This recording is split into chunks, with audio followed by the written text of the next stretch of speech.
Hello, and welcome to jasonnewland.com. That is my website. This is Let Me Bore You to Sleep. That is my podcast. And I'm Jason Newland. That is my name. Please only listen when you can safely close your eyes. Always. So, yeah, this is the second Let Me Bore You to Sleep that I have done today. Don't ask me why. It's very strange. I'm not quite sure. And this is also the second attempt at the second recording of Let Me Bore You to Sleep, because I've just done about 10 minutes and I'm thinking, I'm looking at the screen because I record it on my iPad and it's spiky. It's like really loud and spiky on the screen, and I look at the microphone to see what's going on, and it was recording on the iPad microphone, which is like really bad quality sound, not the microphone that I use. I use a Rode microphone that plugs in, and it's like, what's going on? So I have to undo everything and re-plug everything in, and it's okay now. So I don't quite know what happened, because the last time I made a recording, which was this morning, it was fine. At least I hope it was. I would have noticed the sound difference, because the sound quality, when I do it on just the iPad, it's very, very echoey. It's very kind of a little bit distant. It's probably not terrible sound, but it is for me, for the podcast. And, if nothing else, even if the content's ridiculously bad on these recordings, the sound is fairly good. It's fairly clear. And there generally isn't much in the way of like background hiss or anything like that. So today is the 30th of July 2026. It's 29 minutes past 4. It's Thursday. I'm nearly uploaded re-uploaded all the recordings back onto the Relax and Sleep Hypnosis Daily. So I'm up to 24 days ago. And bearing in mind I didn't do anything new for over a week of hypnosis stuff, so I'm pretty much near completion on that one, which is good.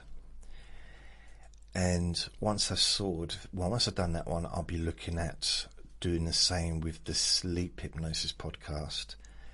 And then, in fact, let me have a look. I don't know what other ones need doing, because I'm not sure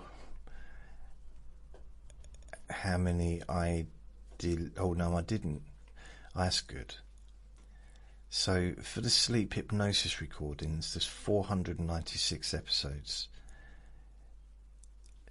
I didn't delete any of them. Like at the time that I was deleting, I was deleting recordings to make it just 10 hours long. I didn't do it on the Sleep Hypnosis podcast. Although I don't have all of the recordings that I used to have on there. But there's every time, like in the past, I've done a Whisper Wednesday or anything, they're all on there, so they're all up to date,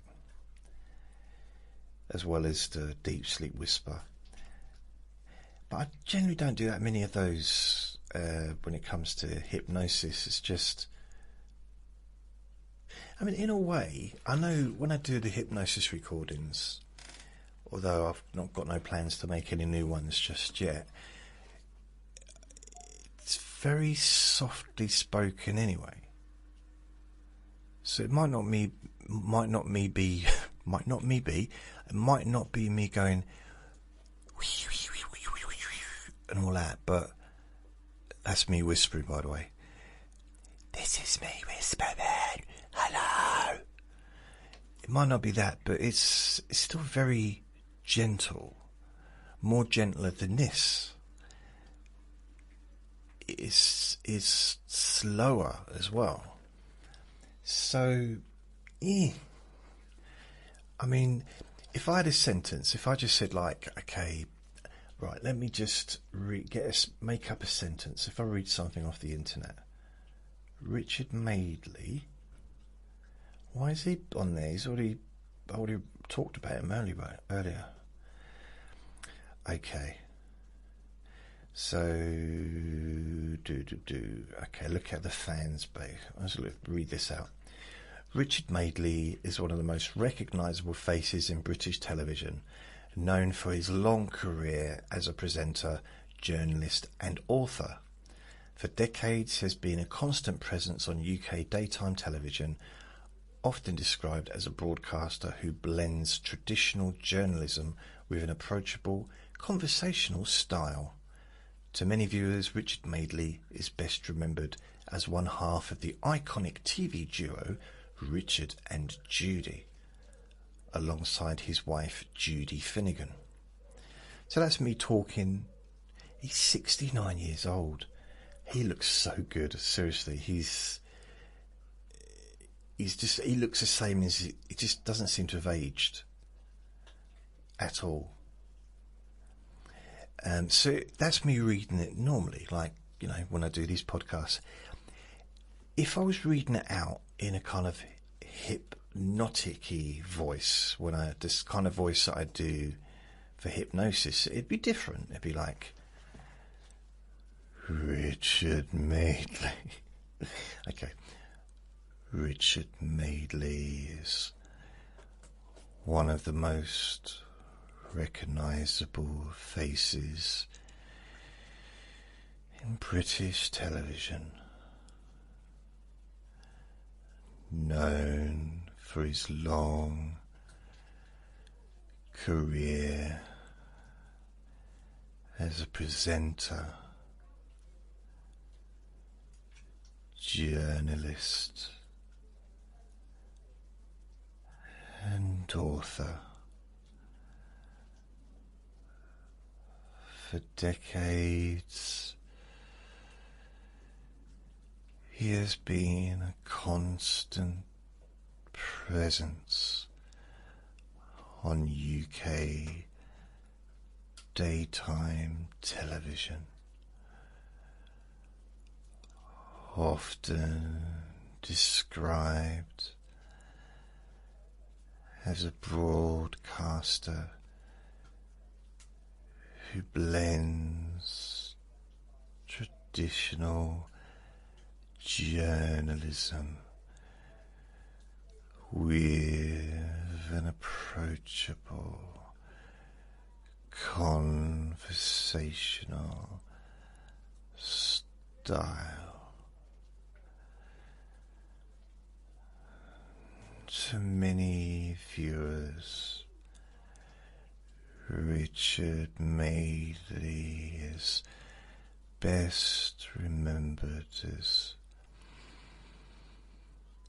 one half of the iconic TV duo Richard and Judy,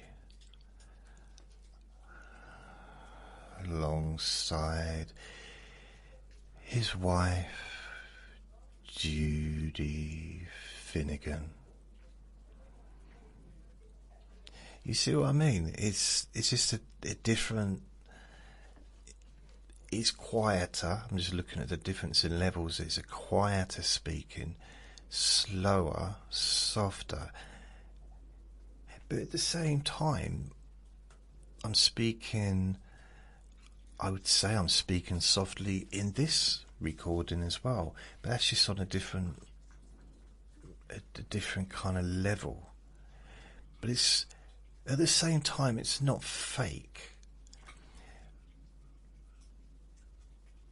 well, maybe, I don't know. What I mean by fake is that is the speed and the tone, that's how I speak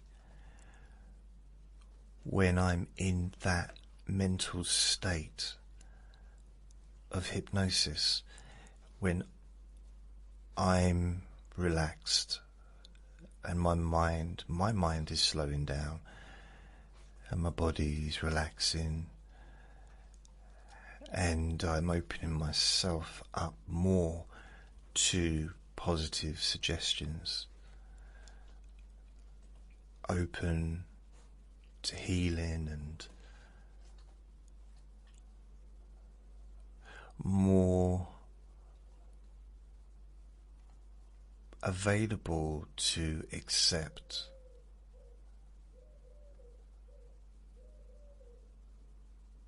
something, an idea or a thought that may be useful, either now or in the future. And there's a reason why I don't have Vinny in a room when I do hypnosis recordings. And when you hear Vinny lapping up the water, you'll find your mind emptying completely and your body relaxing. 10, 9, 8, 7, and when he starts rummaging around under the desk, ripping up a plastic bag, you become even more relaxed. 6, 5, 4, 3, 2, and when you hear me giggling underneath my breath, you become completely loose. 2-1. So yeah, it's I don't know what my point was in that one, but yeah, for me, in a way, I kind of feel that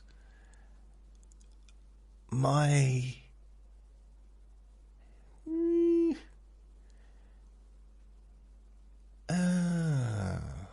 I don't know, it's not a lot of difference, but there is a difference. And I guess it depends on my interest in what I'm talking about as well. So if I'm talking about, for example, I imagine if I'm talking about boxing, my voice is probably a bit quicker. Did you notice that when I said quicker, I whistled? Quicker. So yeah.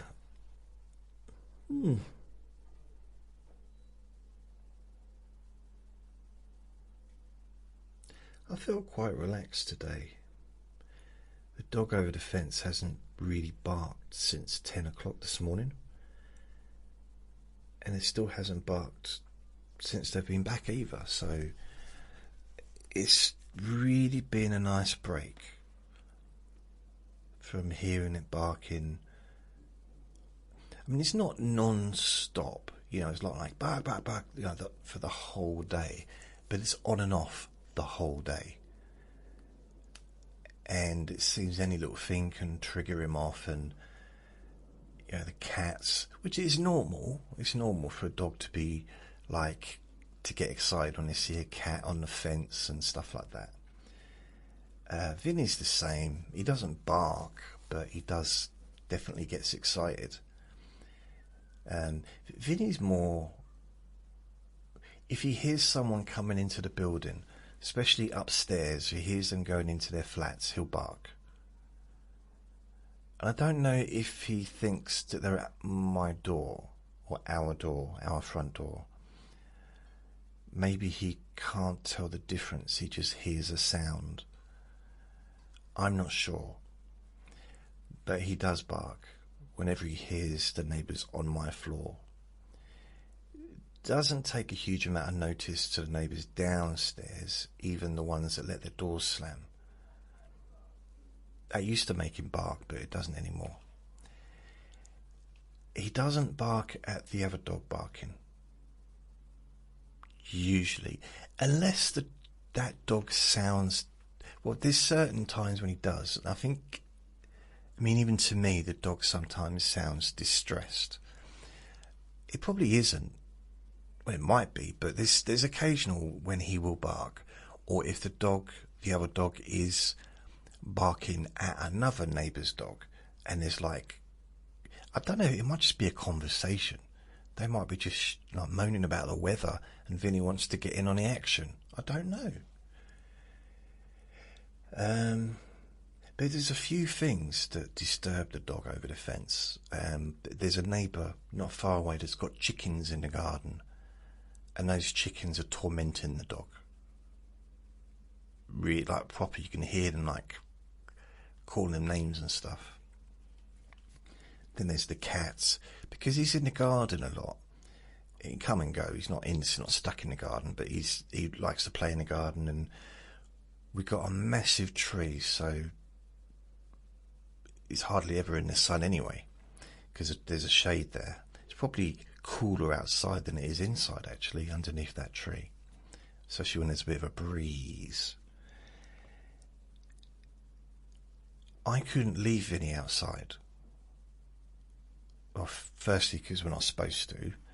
I'm not supposed to let him sort of roam around in the communal garden because of the cats. I was told that when I was going to get a dog the first time, before I got Andre. And they said, you can't let him run around on its own. The rules of having a dog here really was, first of all, the most important thing is that you didn't disturb the neighbours.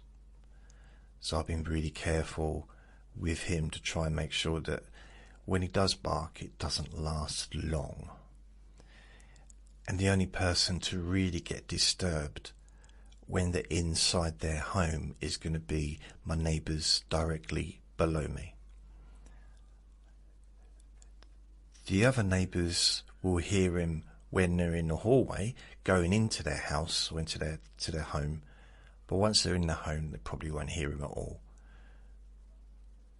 And I don't leave him in the hallway so he can bark continuously. And, I keep him in the living room with me, which is a shame because I don't want to be stuck in just one room. And neither does he. He loves going into the bedroom and hanging out in there. But I know that as soon as anyone walks up the stairs, he's barking. Which is a little bit of a shame. I did wonder though, maybe if I let him just go into the bedroom, have all the doors open, eventually he'll just get used to the sounds of people coming and going into their flats. And every now and then I open the door, especially recently, I think it was yesterday, I got the window open here and I opened the door in the bathroom, which is opposite the living room, and I opened the window in the bathroom so I could get a little bit of a through draft air thing going. And he went and sat in laid down or whatever on the bed. And it was very peaceful. I quite liked it. It's like, and there was some air in here. But as soon as there was a sound on the hallway, which was a neighbour, I actually thought it was someone at the front door, because it's the same noise he makes. It's the same absolute frantic, manic, urgent screaming that he does. He doesn't just bark, he screams when I think it's because he's excited, because he loves everybody. He hasn't got an issue. I don't think maybe sometimes he's guarding the door, I don't know. But to me it sounds like it's just, if there's someone knocking on a door that he doesn't know, that's a new friend for him. He gets excited. And I imagine he can smell everyone in the building, so he knows who's who. So he knows, just because dogs have really good senses of smell, don't they? So, and he can hear, so he knows who's going into each flat.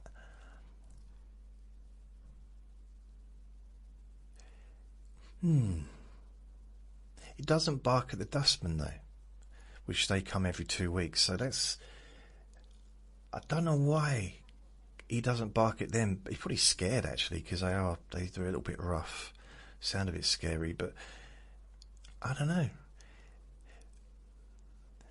And maybe the flat opposite me, that's where Uncle Sausages used to live. And perhaps in his mind, when that door goes, when he hears the click of that door, he thinks it's Uncle Sausages. And he absolutely adored Uncle Sausages, loved him. Especially once he got to run around his flat, loved it. And so Uncle Sausages, the reason we called him Uncle Sausages is because he used to put packets of sausages through the letterbox for Vinny. Those kind of those really rubbery, horrible hot doggy things. I think there was like 6 in a packet or something. Inedible for humans. I mean, there are for humans, but I could never eat one. They were just really, really horrible. But he loved them. Absolutely loved them. And yeah, Uncle Sausages used to get them for him whenever he went up to the shops. Although he did stop going up to the shops, and I didn't really read anything into it, to be honest. He stopped walking up there. And he kept saying to me, will you go and get some for him? I said, I'm not walking up there. He kept sort of saying, if I give you the money, you go and get them for him. I said, no, it's fine. I'll just order some online or something. I didn't realise maybe he was struggling to do the walk. I didn't think about it at the time. Because I noticed that he was getting older, because he was, he turned 79 in hospital last summer, and I noticed that he was slowing down a bit, as I am, I guess. But the thing about Uncle Sausages, and that's one of the things that bugged me the most, or that I admired as well, he loved being alive. He was excited. Now, I know I realise that I'm interpreting through my own eyes by his actions and what he said, interpreting how he was feeling. And the reality is, I got no idea how he was feeling. I don't know. But from the outside, he seemed excited a lot of the time because of sports, because of a cricket tournament coming up or a golf tournament coming up. Football. Football was his number one sport that he loved the most. And when I moved in, he used to travel regularly to sporting events around the world. I think mainly Europe, but he used to travel to like golf tournaments, rugby tournaments, cricket. I've already said golf, haven't I? I don't know if he was into motorsports. Tennis is another one. So yeah, he's really into all that stuff. He pretended he was interested in boxing in order to have a conversation with me about boxing. I mean, he knew the basics, like he knew roughly who was who. But I know he wasn't really that interested, but he wanted to. He knew that I struggled to have a conversation with him about football or rugby or tennis or any other sport, because the only sport I've got any interest in is boxing. So he would kind of make an effort with me on that front, which is quite nice, really, if you think about it. But the only boxers that he liked was the Northern Irish boxers, because he was from Northern Ireland, and they were the boxers that he championed, the ones that he supported. So there's been a few world champions from there, so he was always excited about that.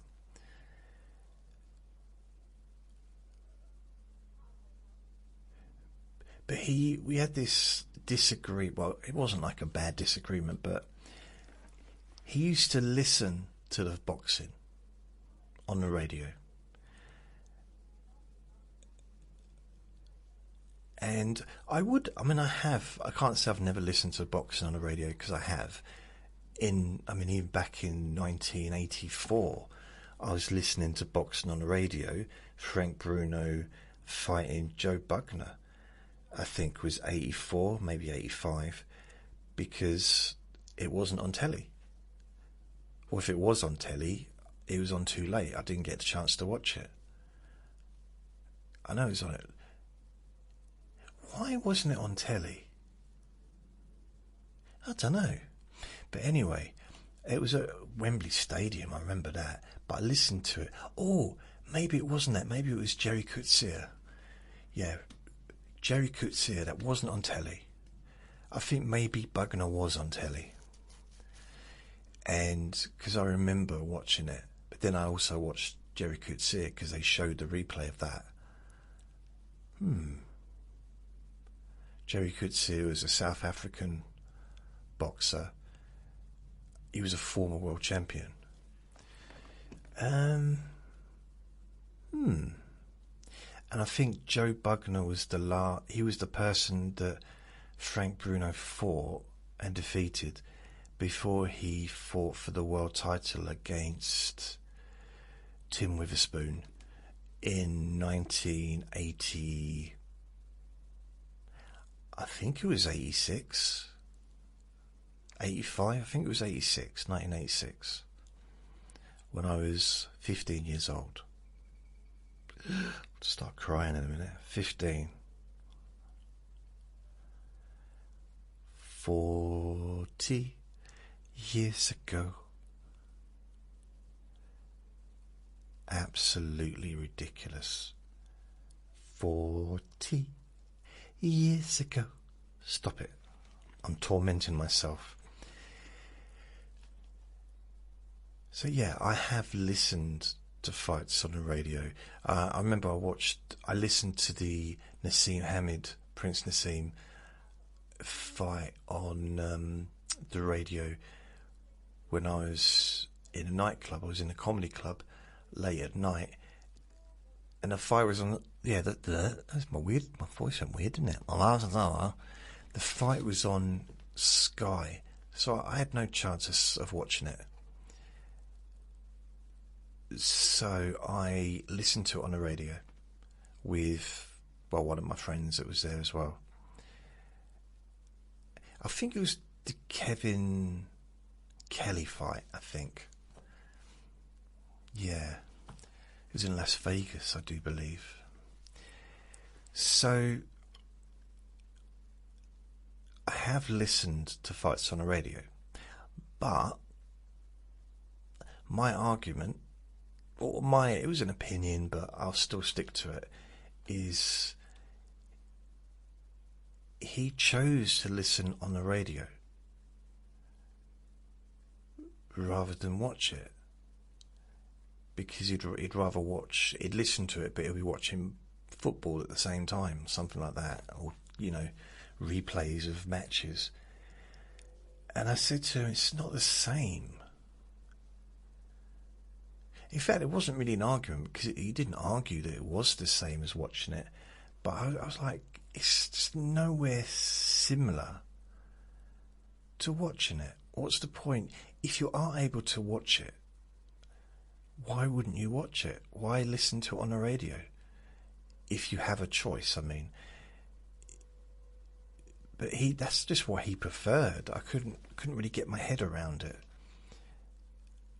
And I said, well, don't really know what's going on. And I think he took that personally. And I said, no, I don't mean it's because of you, but if you listen to the commentary of a fight,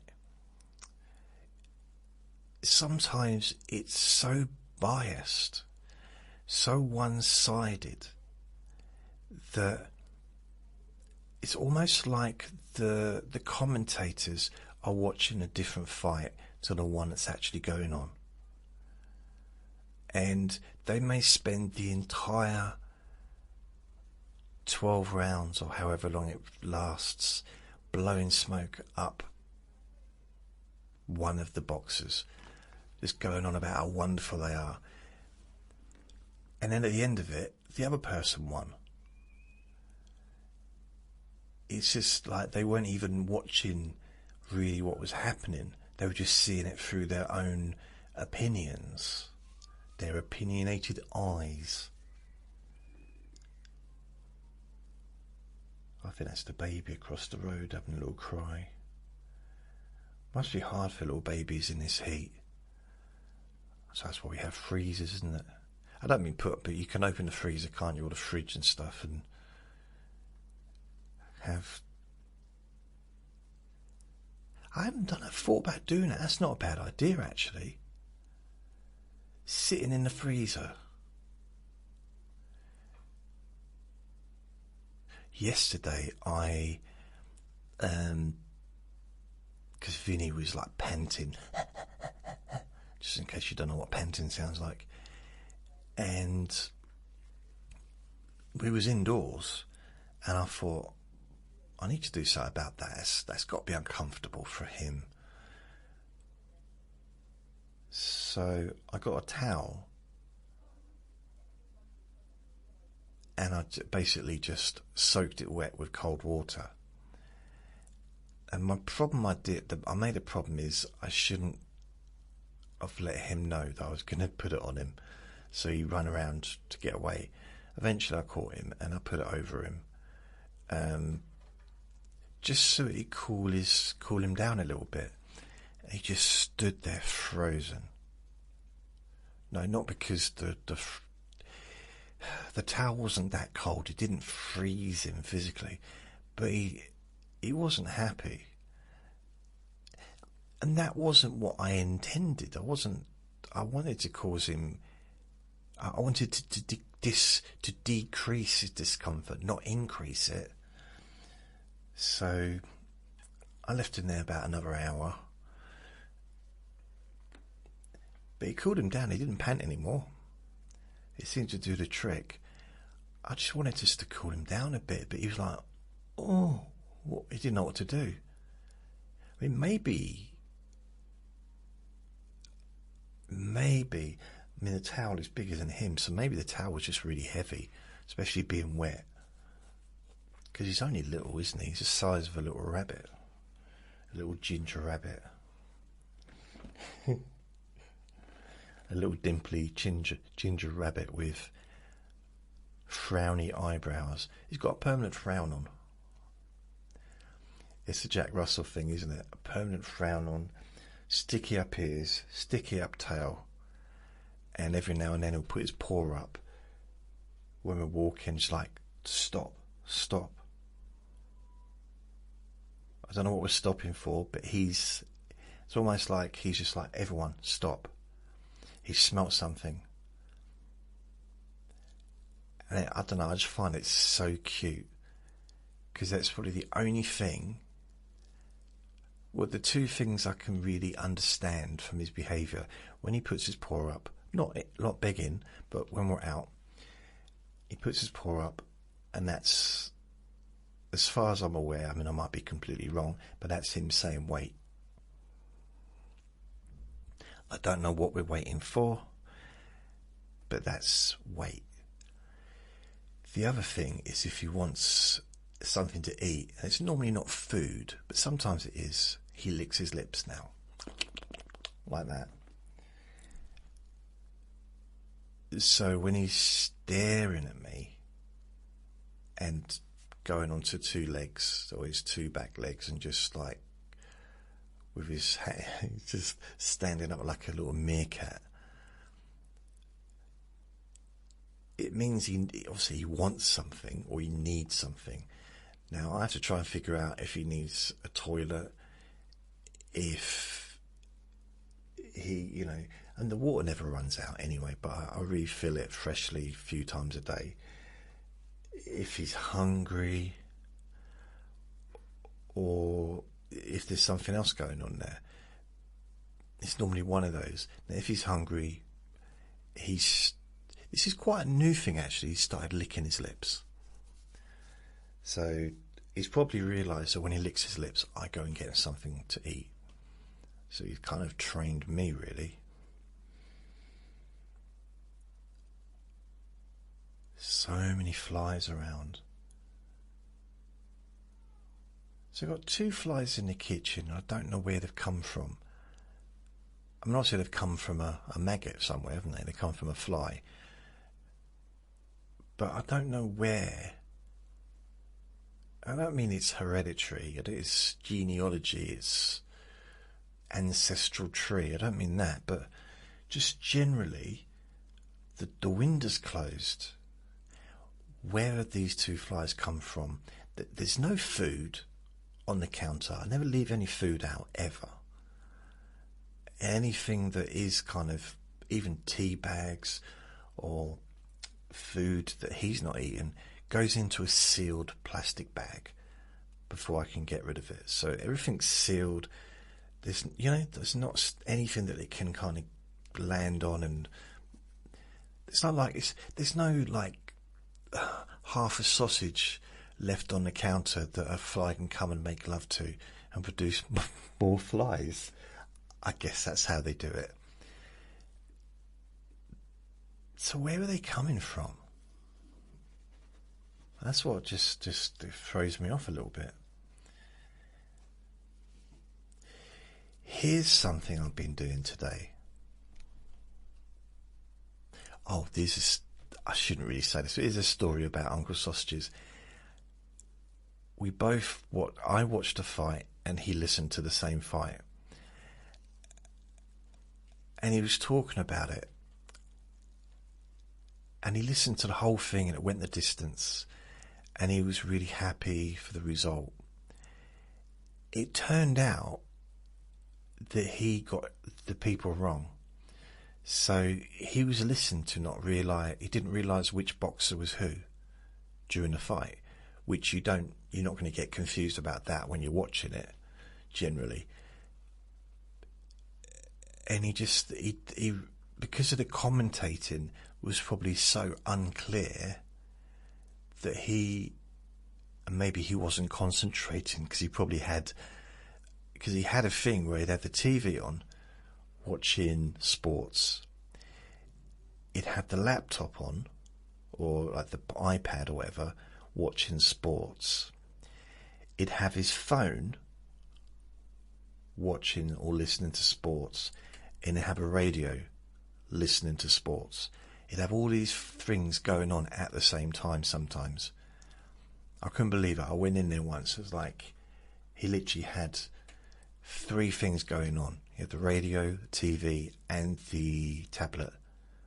All different sports at the same time. And I don't know how he did it. No, I couldn't. I can do one thing at a time. And I'm okay with that. I ain't got no issue with, there are benefits of being able to multitask, I realise. But it doesn't relax me. It's weird, that, isn't it? It's a very strange thing. Trying to, that's why juggling is something I never really took to. I mean, 2 balls was enough. 3 balls, a little bit too. It was almost like juggling 3 balls would be like walking a tightrope to me. That same feeling of it's just not relaxing. And I know that some people get off not being relaxed. I'm the opposite. I have to focus on feeling relaxed every day of the year. I have to take time to try and calm myself down, listening to my podcasts sometimes, listening to classical music every day, honestly, probably 2-3 hours a day. It might sound weird, but that's how that and medication, but that helps me to keep calm. And that's something I didn't used to do when I was younger. It's also something that I didn't need to do at times. But the last 20 years, the last 10 years, I've had the time maybe to do that, and maybe I haven't done it like I should. The previous 10 years I was working, so I used to do it maybe in the evening, try and kind of calm down. But then, I wasn't always successful. So keeping calm, peaceful, it feels healing to me. It feels like there's a healing element to a peace of mind, a calmness of mind, which I won't lie and make out that that's how I am all the time, because I'm not. But I like that feeling. It's almost like that is my drug now, relaxation. That is my go-to place where it's probably the nicest feeling. Just feeling peaceful. Nobody wanting anything. Nothing needing to be done.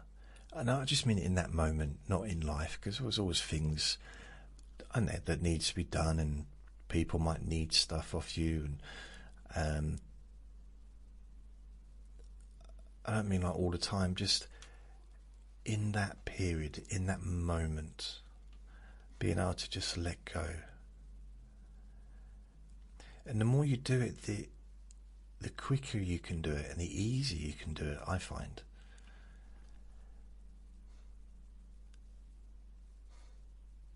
I don't know what my point is on this. What's that got to do with boxing? I don't know.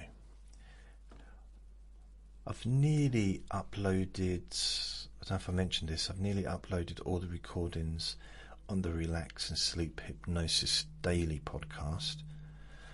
I've got When Kindness is Used, okay, Carrying Memories with Love, 24 days ago. So I'm nearly done. I'm nearly finished uploading or re-uploading the recordings for that podcast. And when that's done, I'm going to move on to the Sleep Hypnosis podcast. And then I don't know what other ones I need to do. It's a little bit, I'm just not sure, if I'm honest. What other ones have I got? 10 hours. Okay, chronic pain. Okay, right, so I can have to re-upload those ones because they're just 10 hours long. Sleep hypnosis, deep sleep whispers, that's all fine. Jason's bedtime story time, I have to re-upload those because they're all 10 hours. Damn it. And Let Me Bore Your Pain Away, they're all 10 hours. So I need to re-upload all those ones, the 6 versions of each. Hopefully I've still got them stored somewhere. Sleepy, boring objects.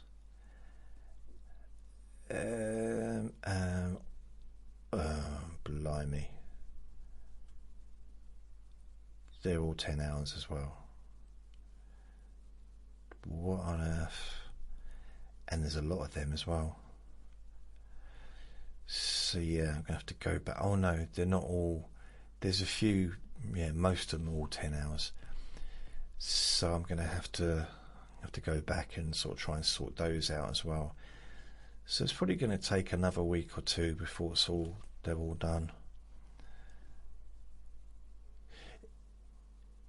What about the Stop Smoking podcast?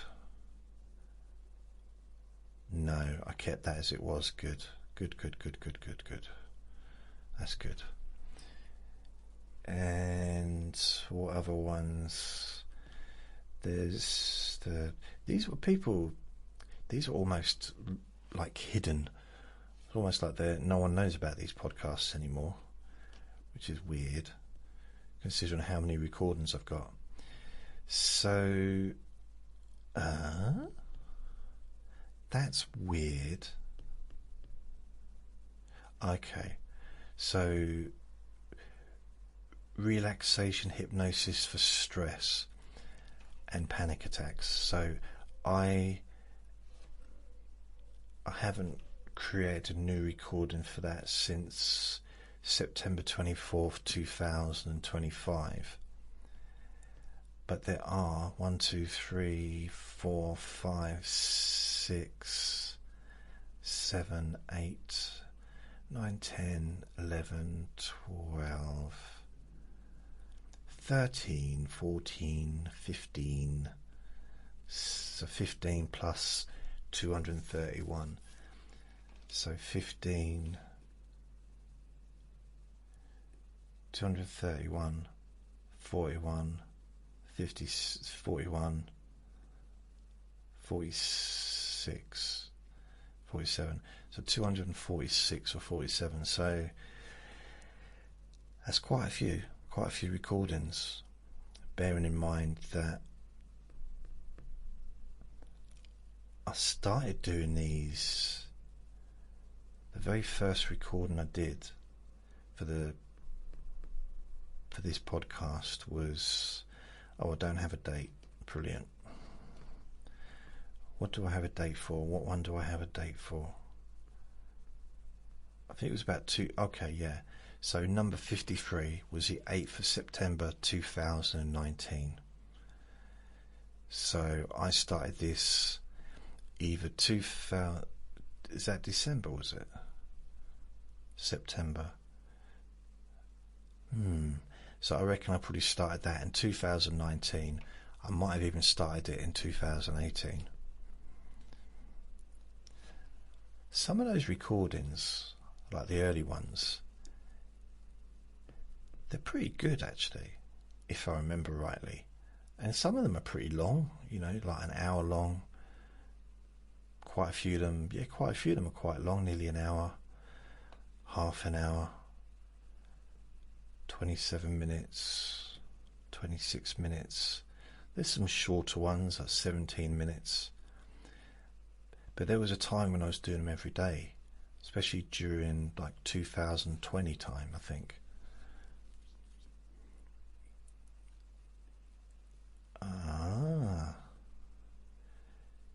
Yeah, 21st of May 2020.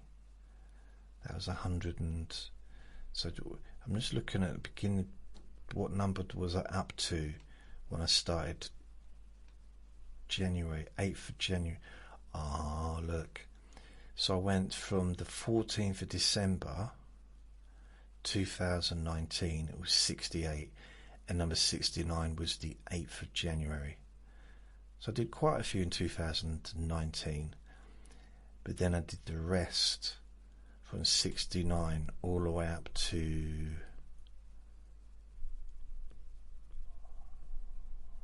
Where is it? All the way up to... Okay, gotta go down now. 217, 18. So 218. So 69 all the way to 218. That was in 2020. So I don't know how many that is, but it's quite a few, isn't it? And I went through a period when I was doing them like every day.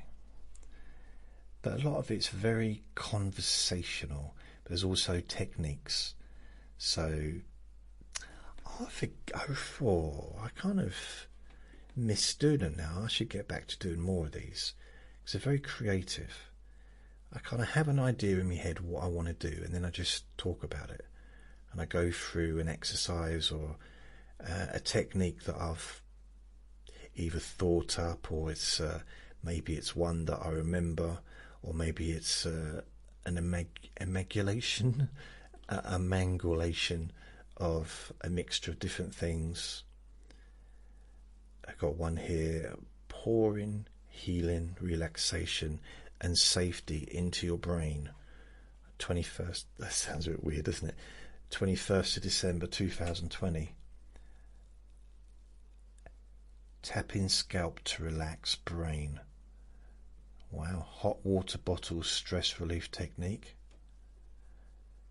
Making friends with your stress.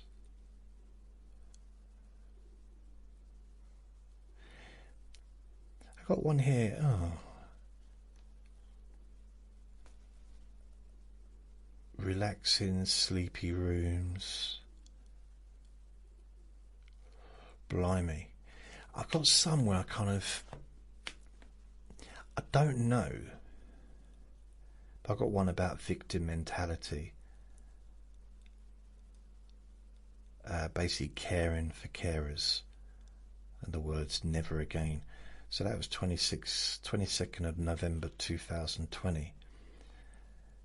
So I'm not sure what's going on. I mean, quite often I'd make a recording based on perhaps what was going on in my own life, or how I was feeling, or things that other people around me were going through.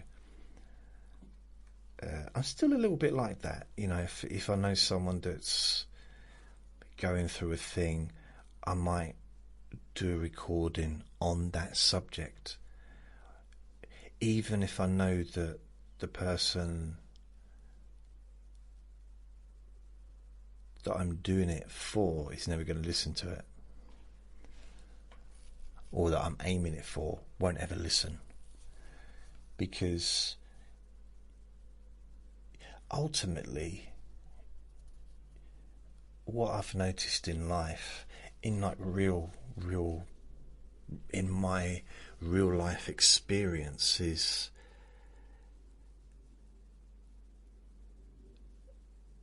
when I tell people that I do what I do online, and that I've made hypnosis recordings since 2006,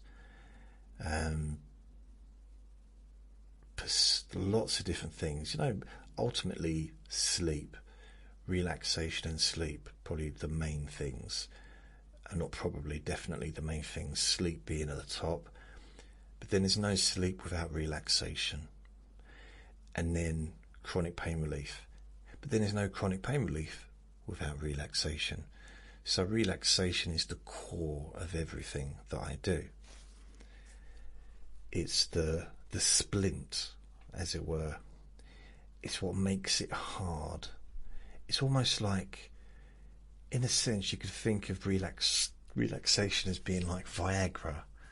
It's, you know, it's important. It's the tent pole of sleeping. So what we've got: support networks and asking for help. Focus. Oh God, blimey! You were born with positive foundations inbuilt. I mean, some of these recordings. You were born able to sleep. You're born able to relax and sleep naturally. That was 22nd of October 2020. So I was doing them nearly every day. I did one the 19th, the 21st, 22nd, 25th, 29th, 30th of October. Then the 8th of November. Another one on the 8th of November. Then the 11th, 16th, 17th. I didn't put the date on the next one, but the one after that is the 19th. Then 22nd. 23rd, 29th of November, 1st of December 2020, 3rd again, 9th, 20th, 21st, 29th. Wow. It's weird because what I did in some of those recordings, I'm not trying to like get anyone to listen to them because I think that podcast just seems to have, it's almost like it's there but it's not there in a way. It's like it's invisible almost, but not to me, and I've kept them and I've saved them. So, and at the time I didn't do different versions, I just did one recording. And back in 2020 I wasn't doing 6 different versions back then.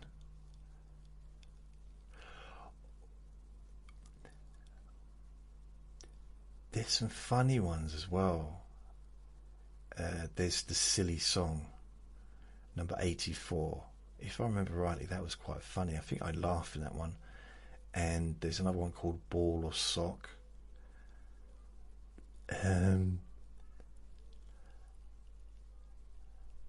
Yeah, I just remember I used to enjoy doing these recordings.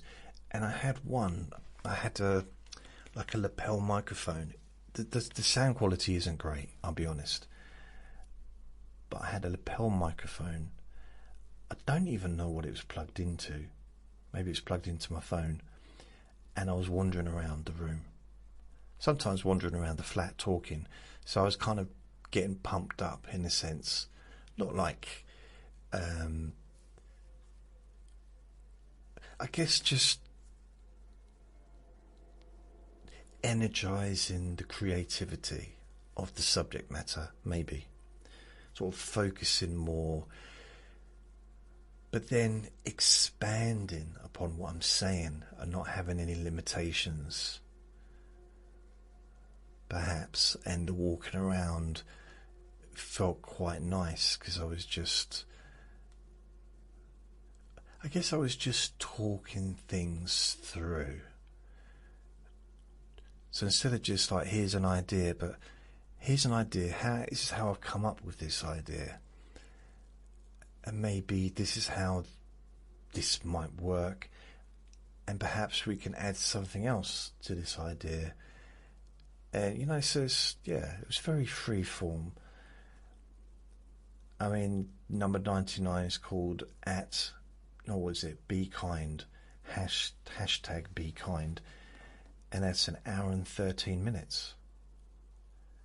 Another one, 98, Evict Self-Prejudice. It's an hour long. Another one, Question Automatic Thinking. That's another hour and 8 minutes.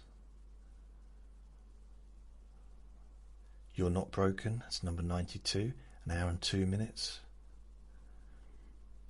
Is It True? Number 91. I think that was quite a good one. So, this is probably one that I enjoyed doing.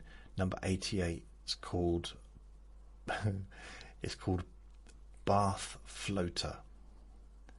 That's the 3rd of February 2020. Bath Floater. Now this podcast, I don't know. I'm not sure if it's one that I had to redo, like so many of the ones. Yes, it is. It's definitely one. Now wait a minute. No, it wouldn't be, because I've got ones. How far back do they go that I uploaded? Because I think it's like 2024. 2024. I'm just going to go down. Yeah, so if you look at the dates, I started about 2018, but I actually started uploading in 2024. So the previous podcast got deleted. Or it got stopped, Apple was no longer syncing and stuff, so I had to start a new one, which I've had to do a few times, which is a little bit annoying, because that one was one of my popular ones for a while.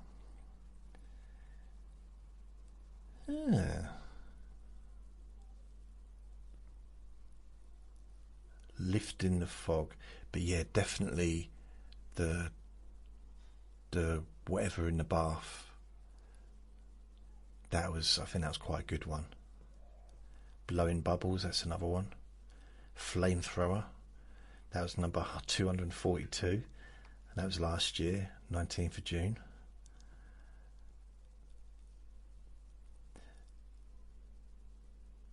I did one, it was quite popular, vagal break boost, quantum memory shift. Blimey, that sounds weird. I don't know what the heck that was about. I guess it was about shifting memory using a quantum, whatever that is.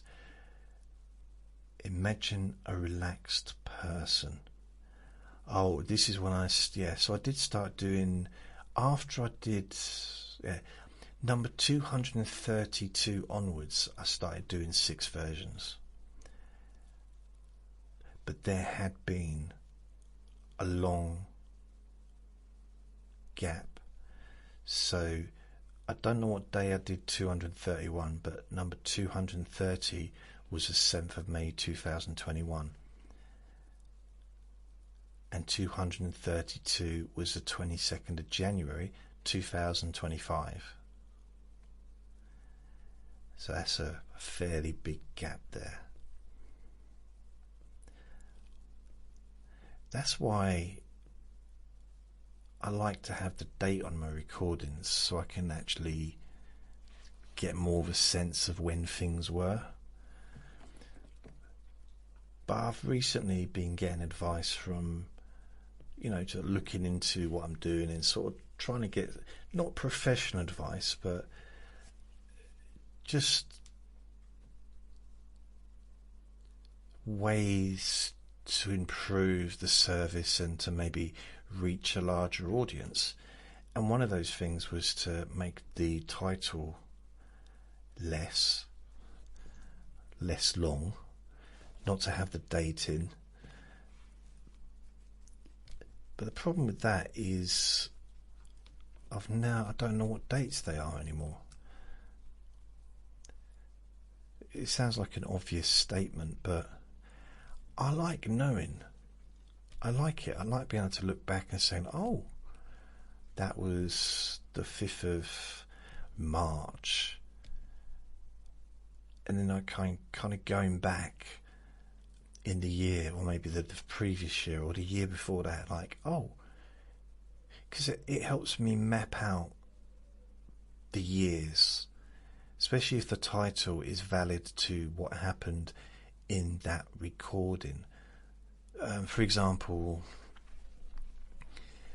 earlier in the year, was it March time, when I was having my dental stuff. So that's good, because I can look, through that period, and I've got went to the dentist, silly image on the podcast, actually reminds me of that period of time and other things that happened kind of at the same time. Yeah. It wasn't. It was more April than March, but it was April, wasn't it? April. Yeah. That was weird. That was a weird time. Weird time. So Richard Madeley was born in 1956, which is 14 years before me. And he's 69 years old. It's not fair. It's 69. How can you be 69? 69. Wow. See, my dad's now 80. My oldest brother's... Let's say my dad's 80.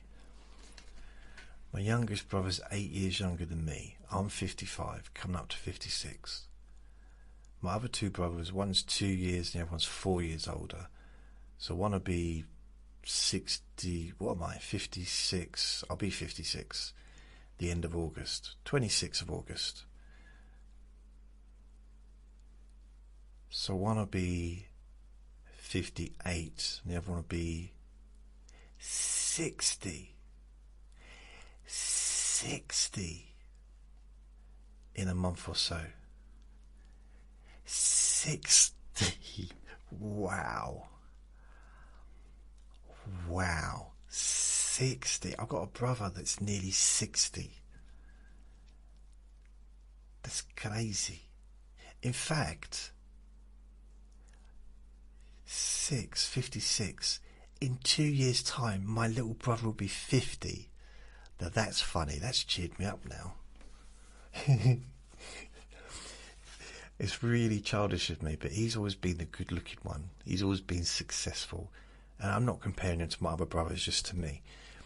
And he's just always had it. It wasn't given to him, but he's really good-looking. And he's still got his own hair and everything. It's really annoying. Hardly any grey hairs, and he looks the same as he looked when he was a kid. Same face. That might sound weird, but I do not look the same as I did when I was 8, or even when I was 18, or even when I was 28. I don't look the same. I don't have the same. I just don't look the same. He looks the same. Now, you might think, oh, yeah. Honestly, if you saw a picture of him when he was 8, and you see a picture of him now, you would laugh. Not because he looks funny. You would just laugh that it's the same face. It's just older. It's the same face, same shape, same size.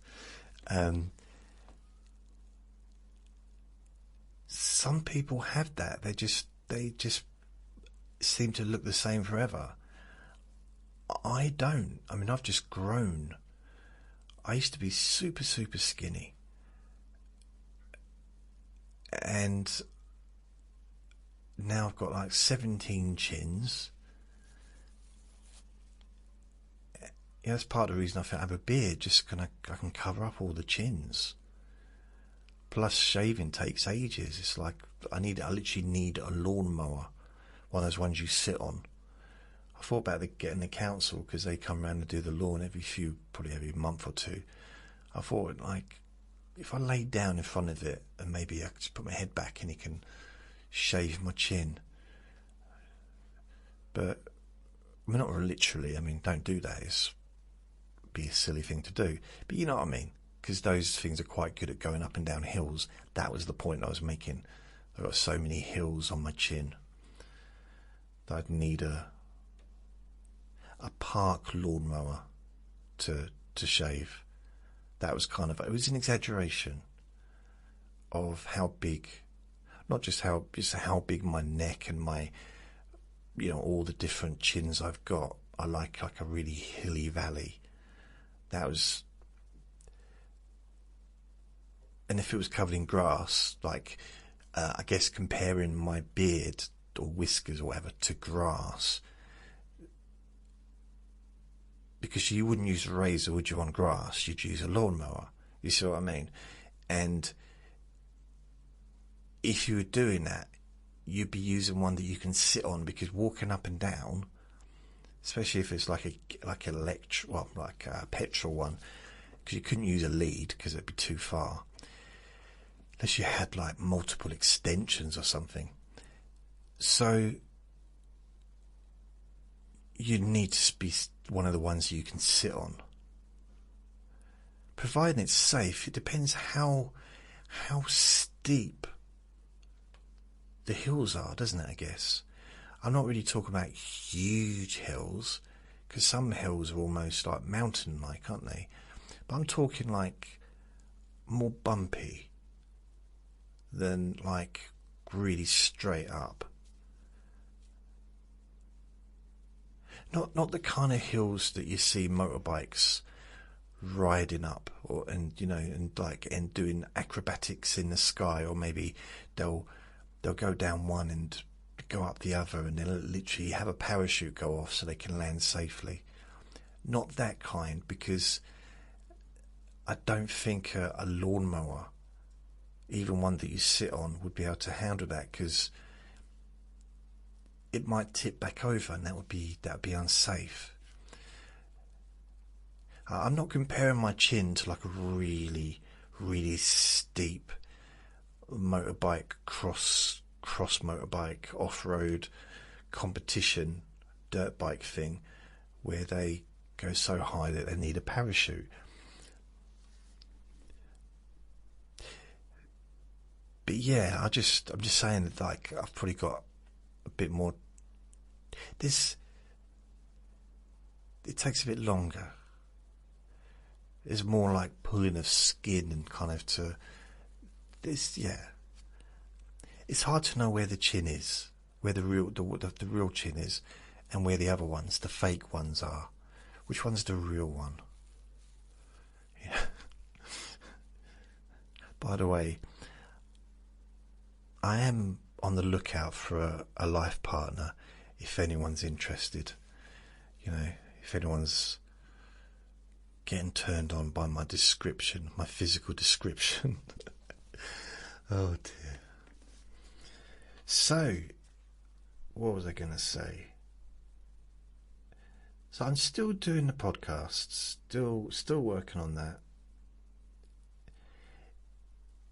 It's gonna take, what's it, Thursday now? So we've got at least another week or two probably before they're all done. But I've done the main ones pretty much. I've definitely done the main two. I've nearly finished the main third one.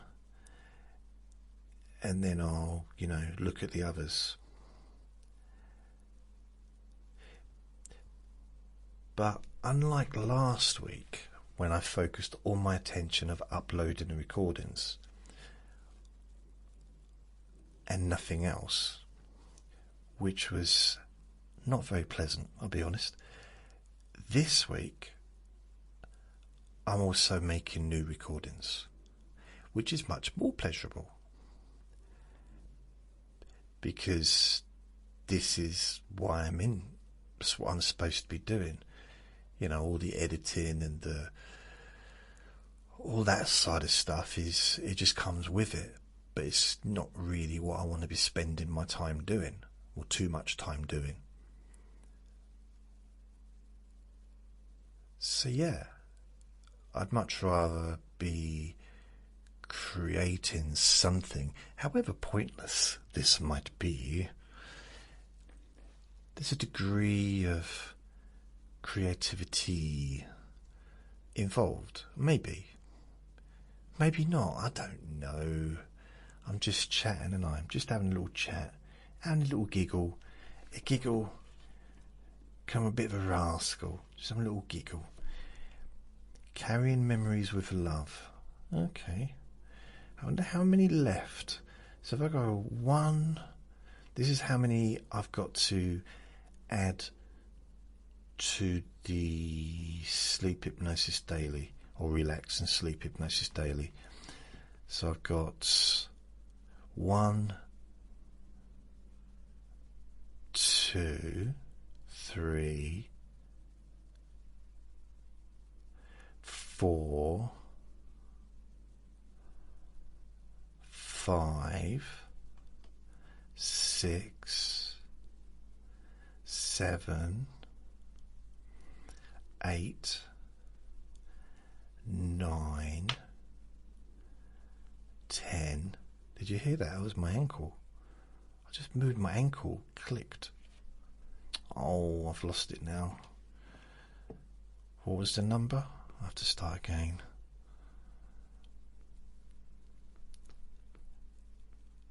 What number was I on? Healing shame? No. carrying memories with love. Is that what I just done? So I'll start again. So carrying memories with love. 1,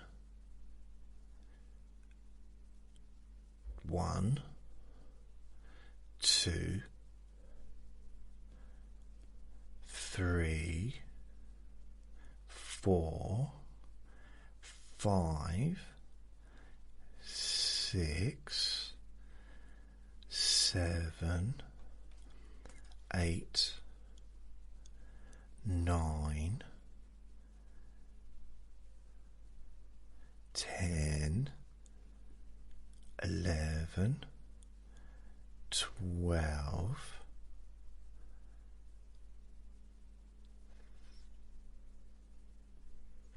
13, 14, 15, 16, 16. That's it. I've only got 16 left to upload. So, I mean, as far as the actual there's like hypnosis and hypnosis, so the proper like kind of healing hypnosis-y ones, getting to know yourself again. I did that for Wendy. Then one day at a time, healing hypnosis or healing from the inside.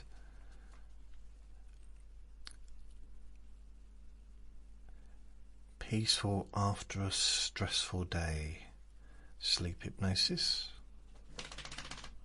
Thanks, Vinny. Discovering peace within, healing from the inside. There's a couple of others, but I'll just focus on the sleep and hypnosis. Learning to feel safe, healing from the inside. Rambling into dreamland, that's sleep hypnosis. I think that's a long one, if I remember rightly.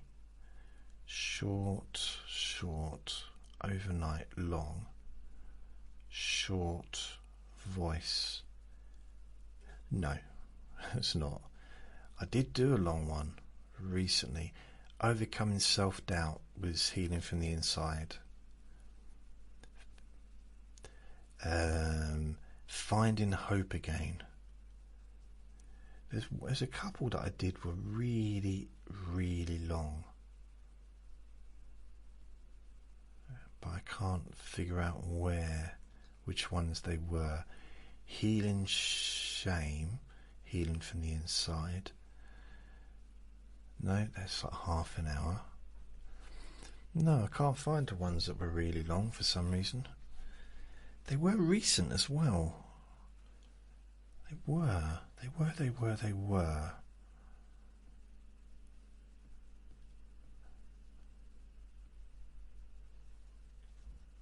Yeah. Carrying memories with love, healing from the inside. So, short one for that, 33 minutes. Ah, okay. That's interesting. Feeling safe again, healing from the inside. That was an hour and 13 minutes.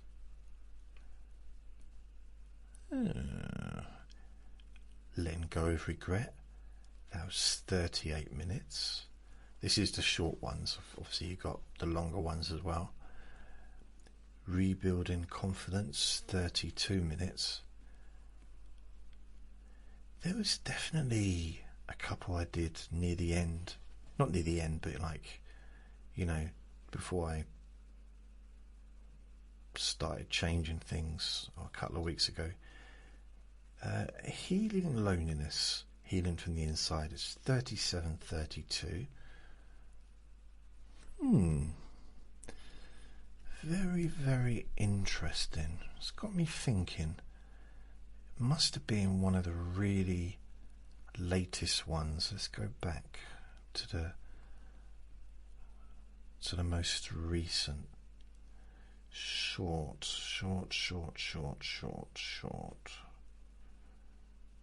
Okay.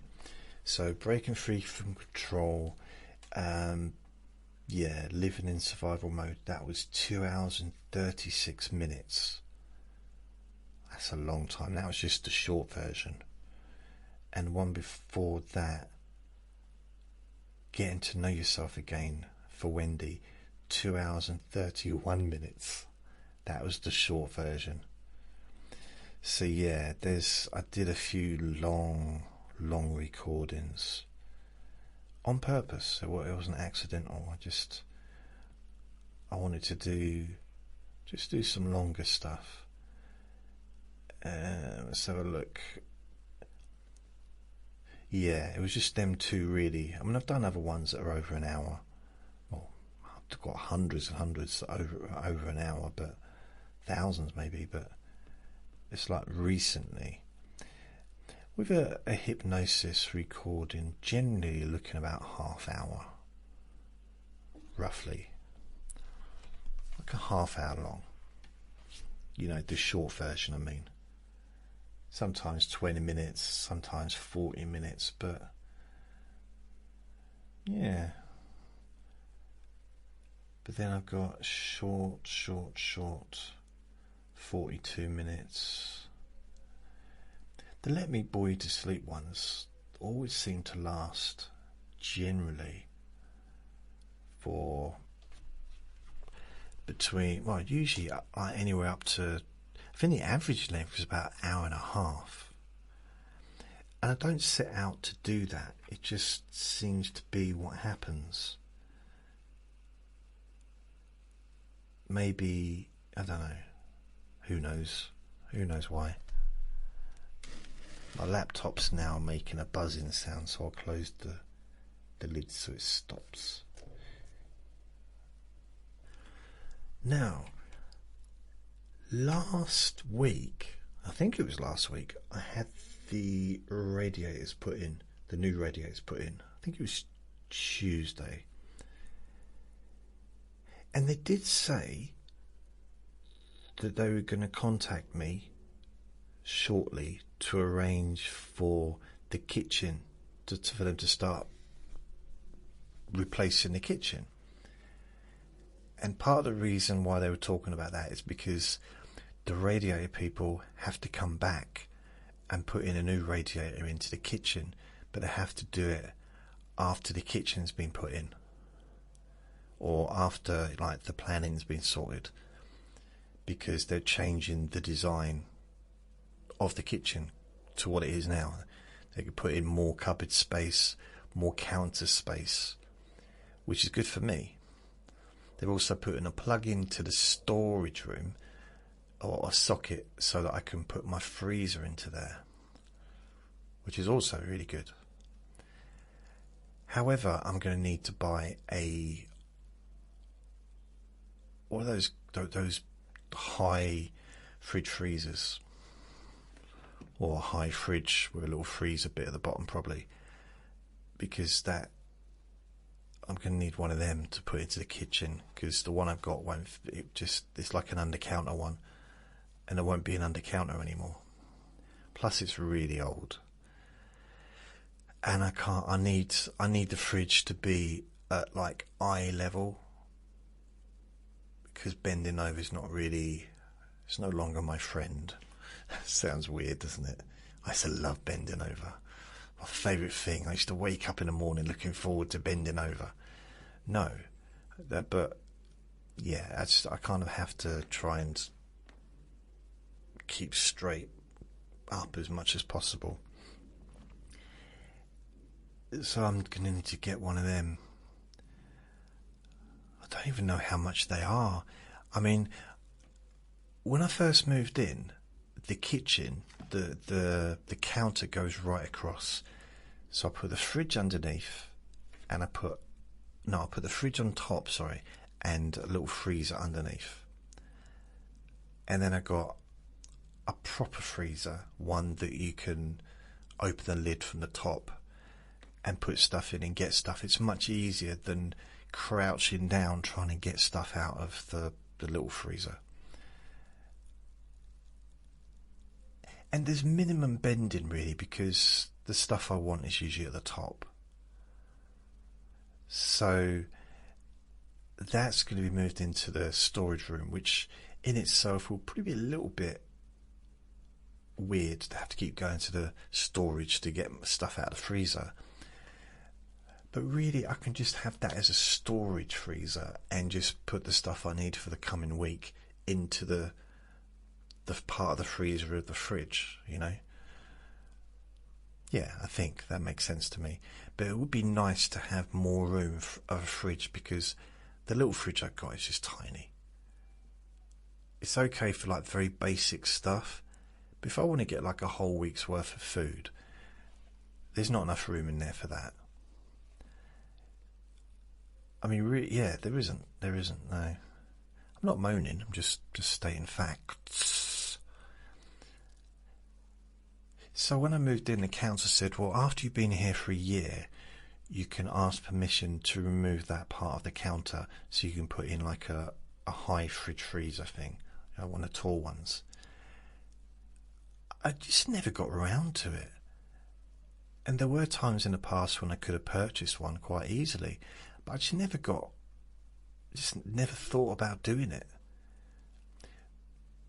It's weird, isn't it? Just like, cause it would. I mean, first of all, I'd have to get someone in to remove that part of the counter, because I wouldn't be able to do it myself. And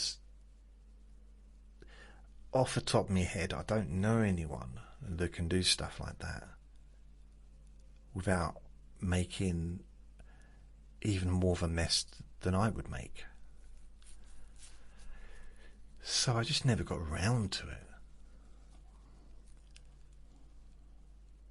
Just like putting in a new carpet. I should have put a new carpet in here 5 years ago, because Andre, bless him, my little boy, he destroyed this carpet. Absolutely destroyed it. The hallway, the kitchen. Well, there's no carpet in the kitchen, but he destroyed the hallway, the bedroom, and the living room. I mean, really, it's destroyed. It's not as bad probably as I'm making out, but it is. It's not a good carpet. And it was a very thin and flimsy carpet to start with. And it's grey. I don't think I should have gone for grey. I think I should have gone for something a bit more brighter, maybe. Perhaps I will do. I mean, maybe pink. Or white even. Although white's a bit of a difficult one, isn't it? Because one stain. And trust me, it's going to get more than one stain pretty much every time I eat. So I can't eat without spilling stuff on myself. As I said earlier, I am available for dates if you're interested. I have to wear a bib. And when I say a bib, I'm not talking about like a handkerchief or a towel, you know, like in a restaurant. Like, I'm talking about an actual bib which kind of catches stuff like a baby wears in a high chair. That's what I'm talking about. That's what I need to wear when I eat. So it catches the food from going everywhere. And it might surprise you, but not all women find that a turn on. It's strange. On a first date, it's, you know, I thought maybe it's a bit of an icebreaker, but it can go the opposite way. Mind you, if you are on a first date with someone and you've ordered food in a restaurant and the food arrives and you start putting a bib on, you know, you kind of attach it around your neck, and maybe it's pink or blue, you know, like a big baby, and they still sit there and they don't leave, that's a promising sign of an accepting person. Even if it's just as a joke, it's like, oh, I think this person might be a keeper. But the flip side of that is, the worrying side is if they're with you because of that. Because they're thinking, oh brilliant, now I can have an adult baby. I've always wanted one of them. It's like, no, there's a line. I don't want to be an adult baby. I just don't want to keep messing up all my tops. Because the thing is, if you're in a restaurant with lots of people about, especially if there's people you might know, but strangers as well, and you're on a first date, when you spill food all over yourself, I just don't want to embarrass myself, that's all. That's why I wear a pink bib. So, saying that, I'm going to go and take Vinny for a walkie, because it's now 5:59 p.m. and it should hopefully be cool enough to have a little stroll without getting all itchy and sweaty. Or it'd just be nice. I just want to be able to walk through the park and come back without having like a pond in my underpants, like a swamp. You know what I mean? Just, well, it's hot. It's all. So yeah, it'd be nice to have a bit of coolness. So thank you for listening. Remember to be kind to yourself, because you do deserve to be happy, and be gentle with yourself. You deserve to feel safe. Lots of love. Bye.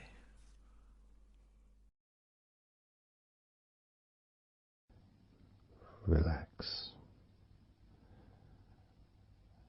in a more deep and meaningful way, maybe in a way that can not just allow you to feel calmer now and throughout the time we spend together here, not just relaxed at the end of the recording when it's finished and you can enjoy that sense of comfort and peace, but also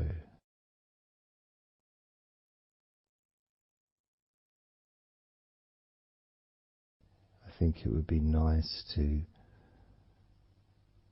have those feelings of relaxation continue for longer after the recording is ended, so that you can still benefit from listening to my voice, maybe in a few hours' time, perhaps tomorrow.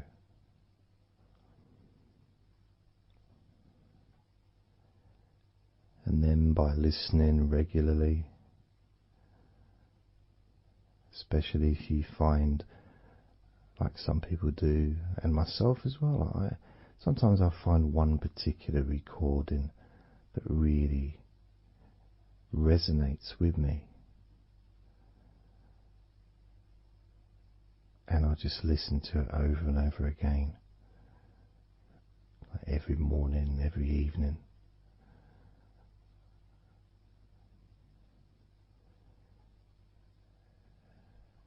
There was this recording from, we're going back to about 1999.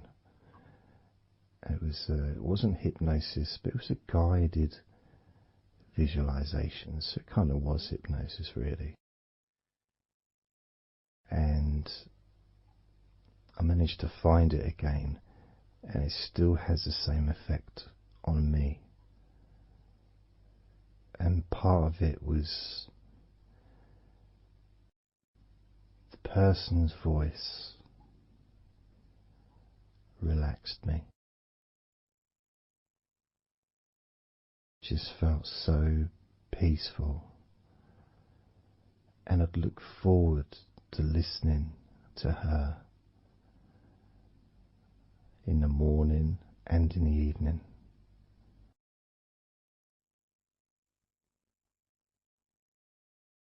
And I knew before even pressing the play button that as soon as I'd done that, pressed the play button, this was in the days of CD players, pressed the play button. In fact, it might have even been a tape recorder. I'd lie down on the bed, and then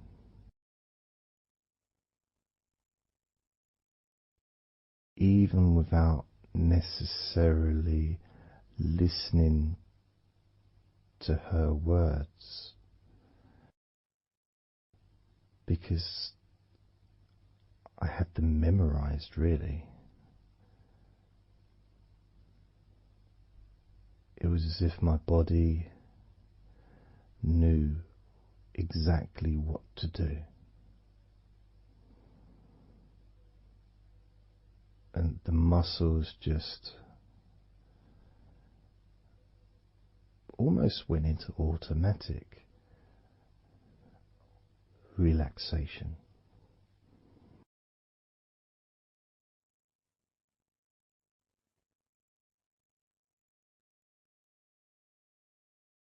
And I remember my mind would slow down.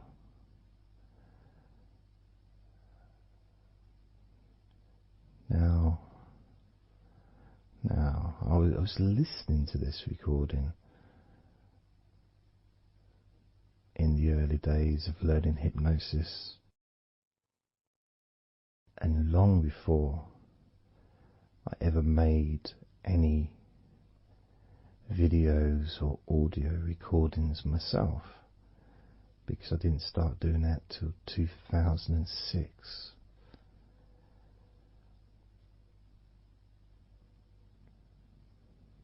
But I knew how helpful I found being able to just let go, to have that trust in the person that I'm listening to.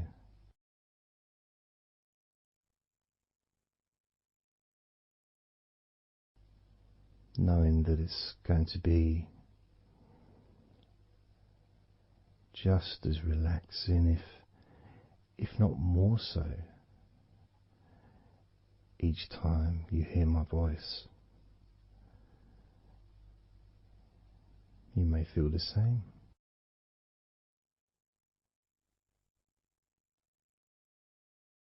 Some people have been listening to me for over a decade.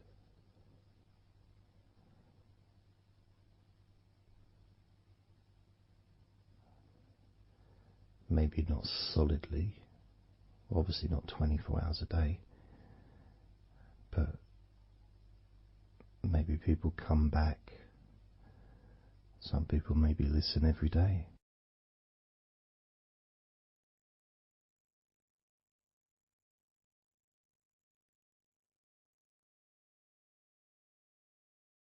And something that I do, which you may not realize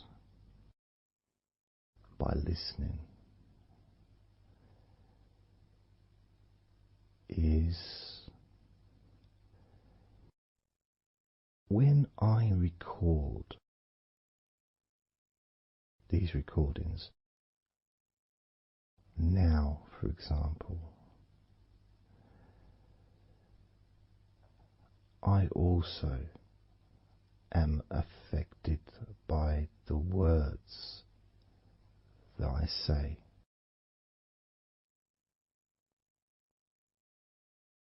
So if I said to you, focus on your feet, notice your feet relaxing, I will be focusing on my feet.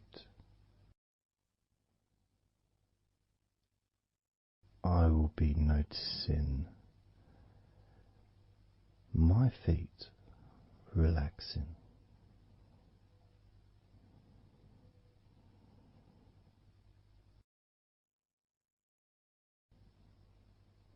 If I said focus on your hands, and maybe notice the difference between each hand. Perhaps notice the air in the room, the temperature of the room on the backs of your hands.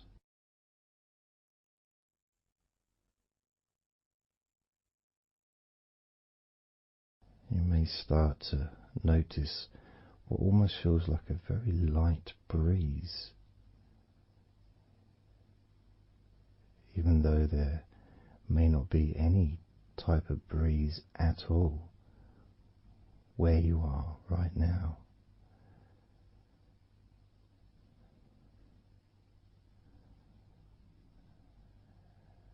And as you become aware of your hands, I'm also aware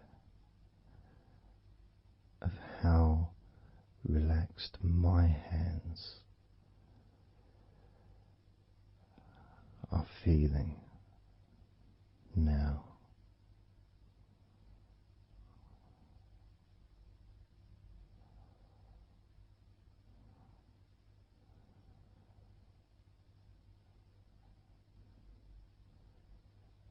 And when it comes to potentially drifting off to sleep, which may be the reason you're listening,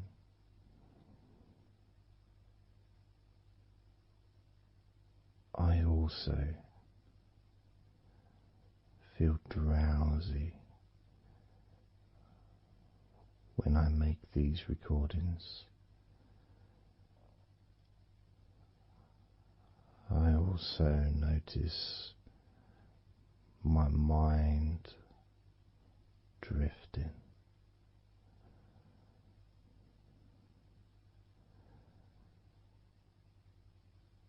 In fact, at times I've actually fallen asleep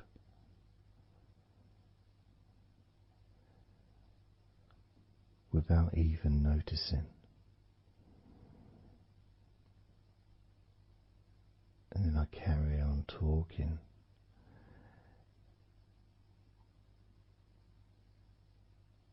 And it's only when I listen back to do the editing, I hear snoring. And I think, I don't remember snoring. I remember talking. Is it snoring or is a pig turned up? That's what I sound like when I snore.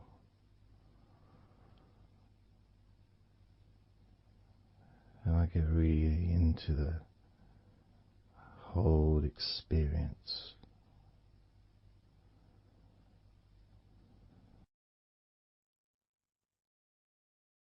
I don't know how you feel.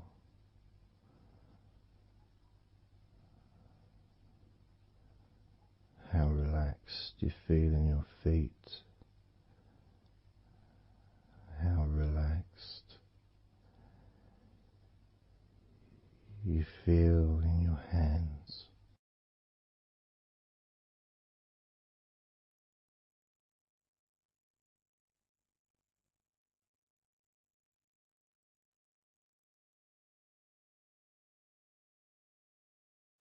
I've noticed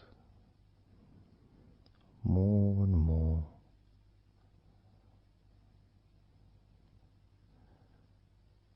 that the more relaxed, deeper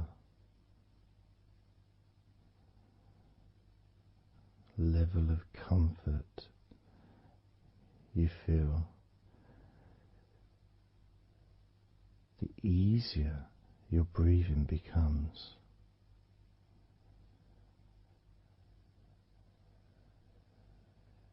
It's almost like that additional muscle relaxation. So this allows you to breathe easier,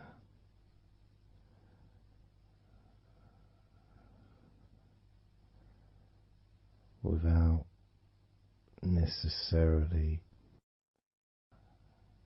focusing on your breath.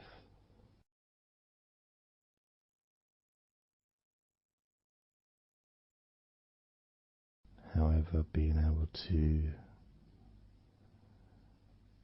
notice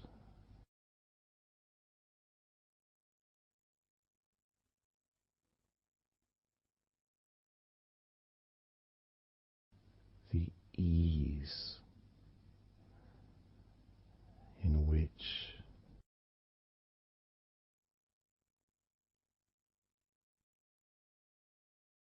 you breathe so naturally.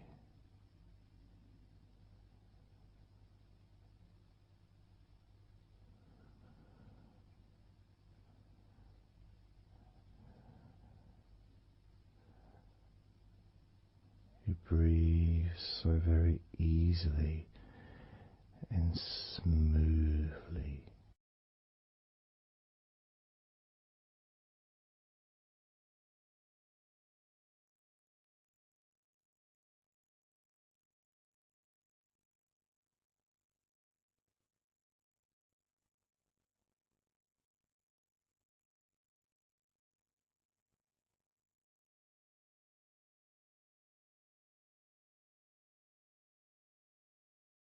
Whenever I imagine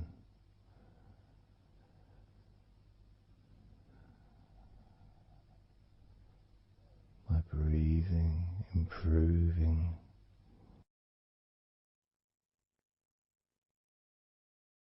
when I've got my eyes closed,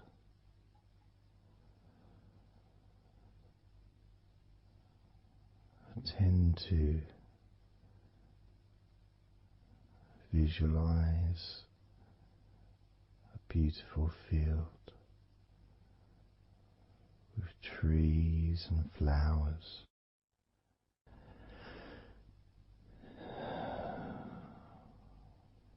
producing all that life-giving oxygen.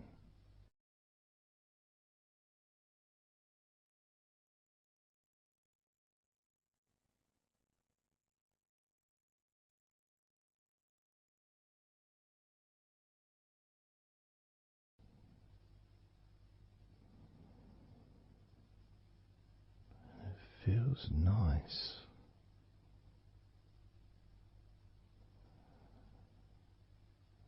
to, if nothing else, just taking some time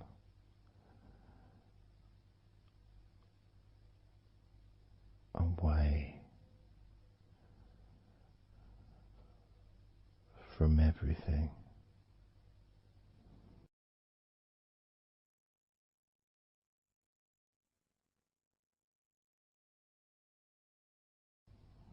Enjoying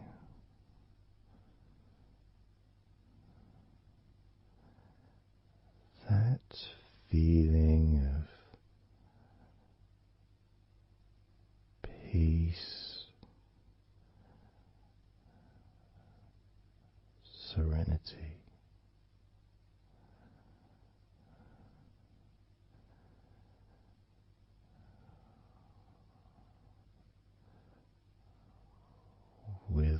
joyful heart.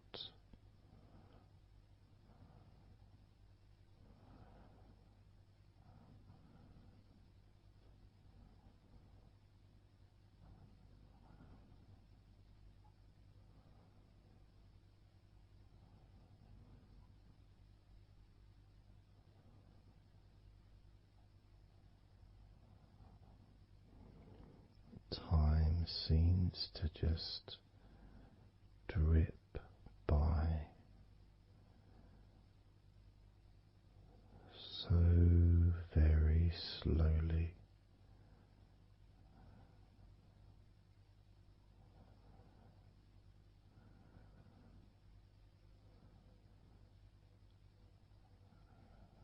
Relaxed,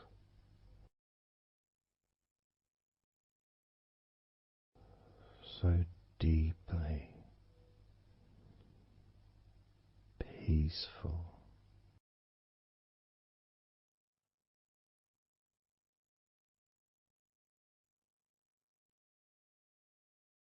completely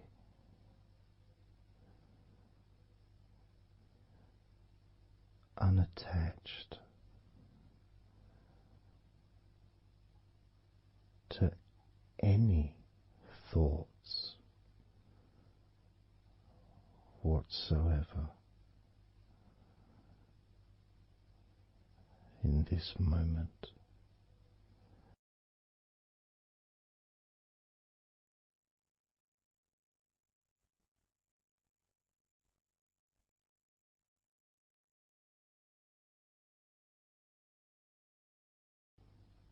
Completely free.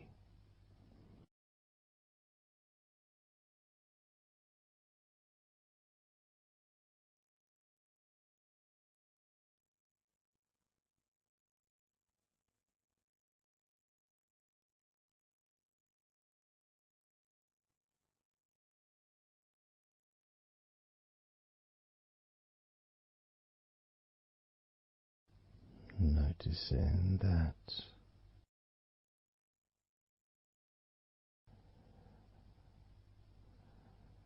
your mind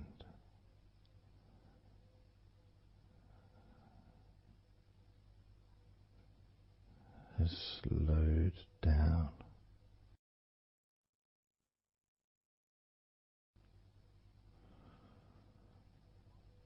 slowed down,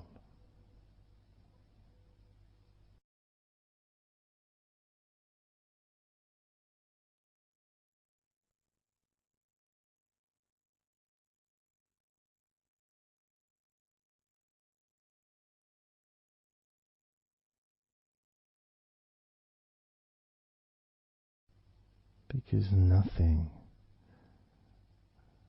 really requires your attention.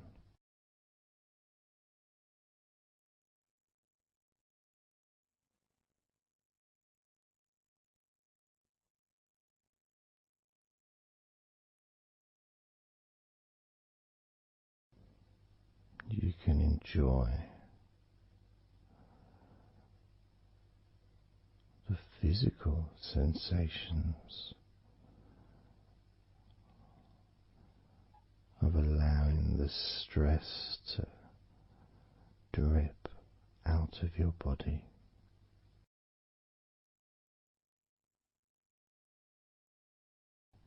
Drip in out of every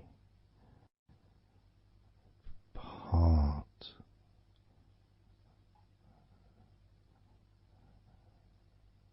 of your body.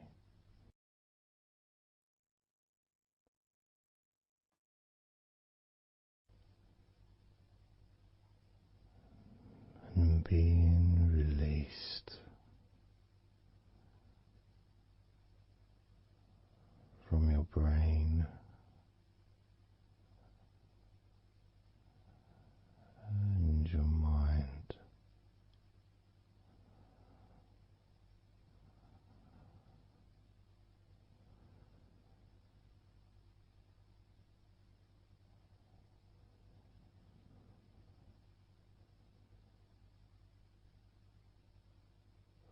Slowly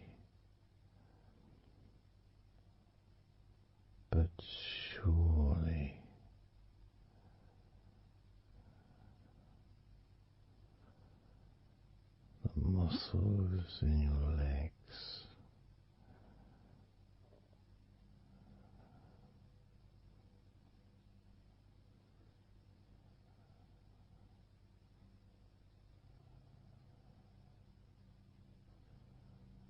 Relax, relax,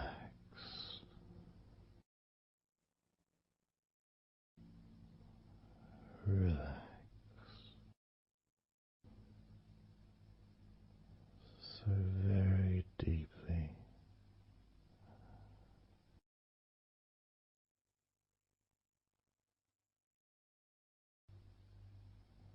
Relax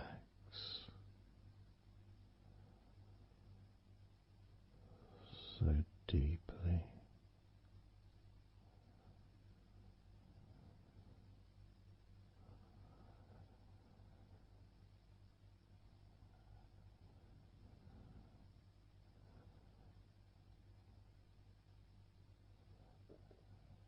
And the feelings, the pleasant feelings in your arms and shoulders,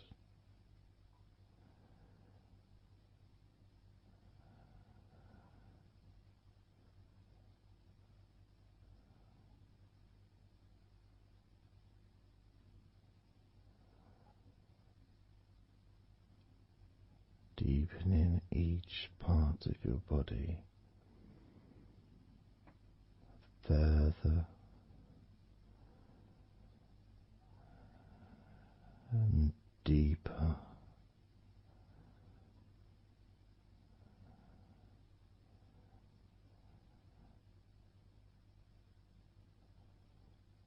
and deeper.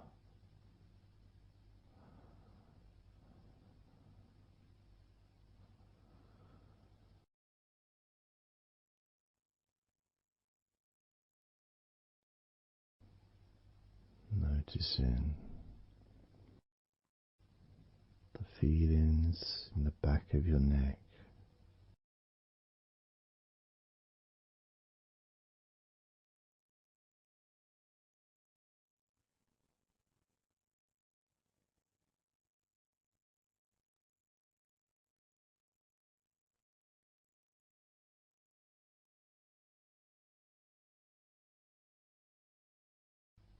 the feelings in your wrists,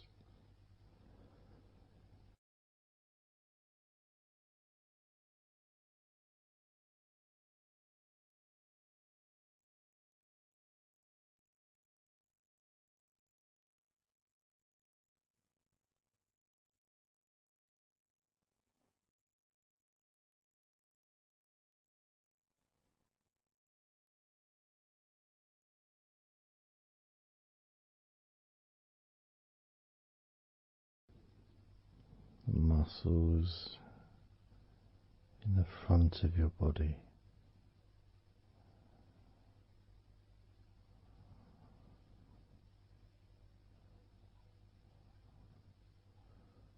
are also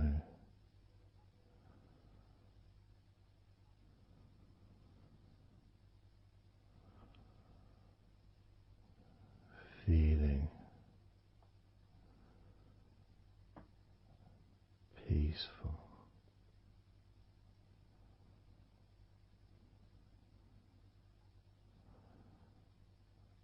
deeply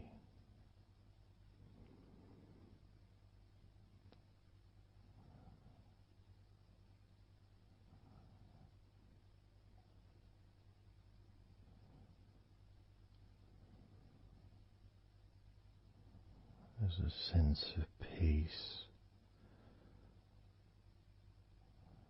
spreads through your very core.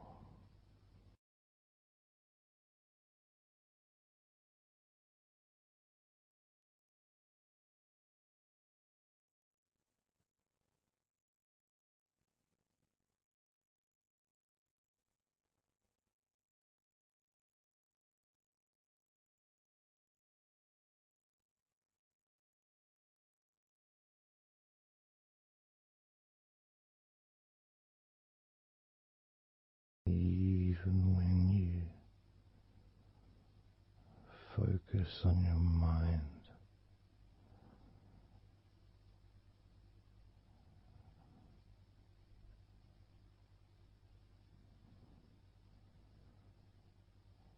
your mind becomes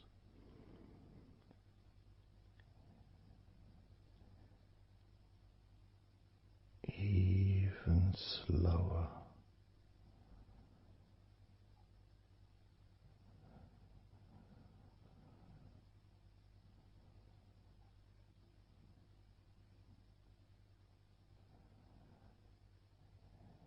Even deeper.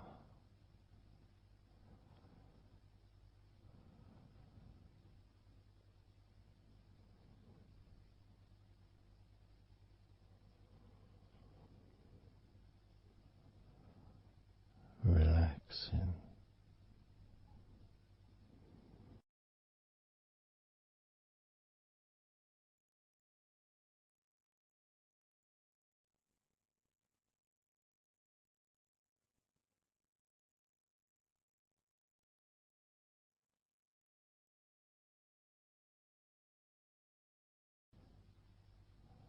So very slow.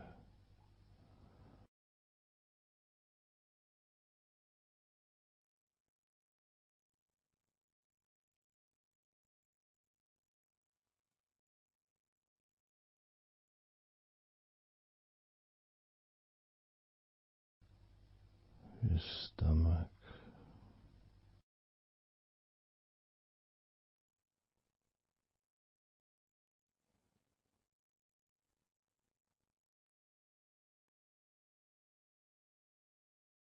Peaceful in your stomach.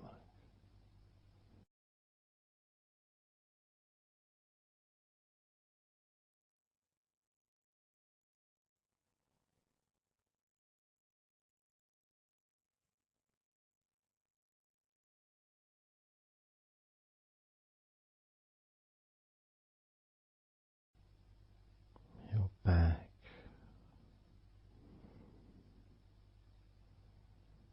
Notice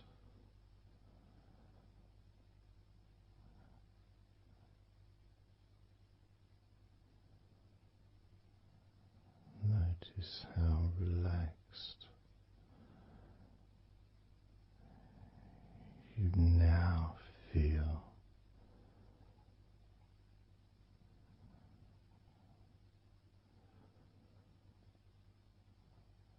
In the whole of your back.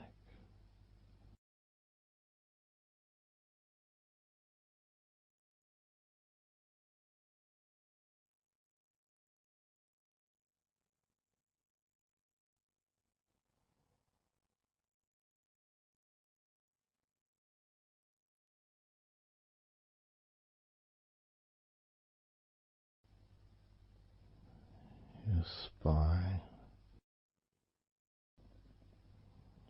from your brain all the way down the middle of your back,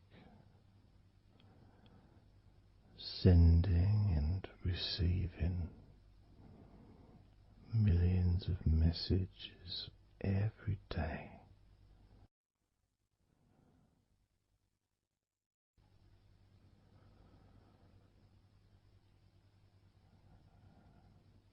Deep comfort increasing.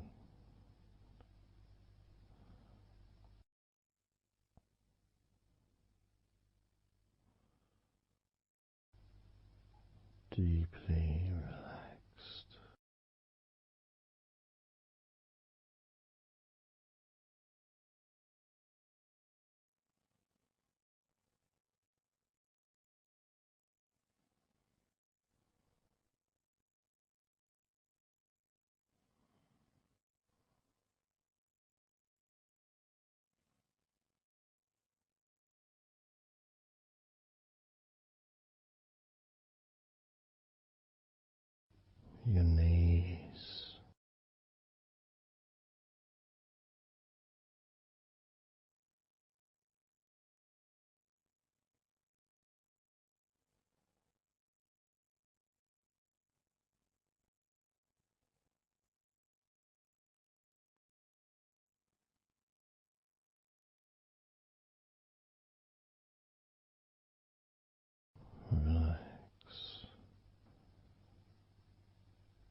spreading those signals down your spinal cord into every part of your body.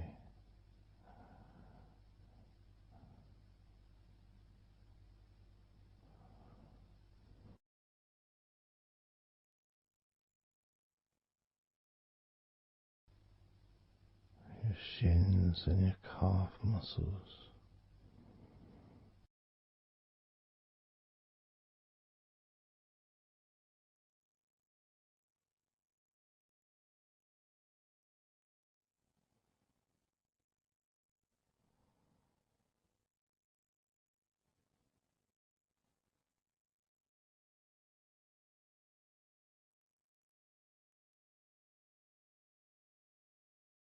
Your elbows,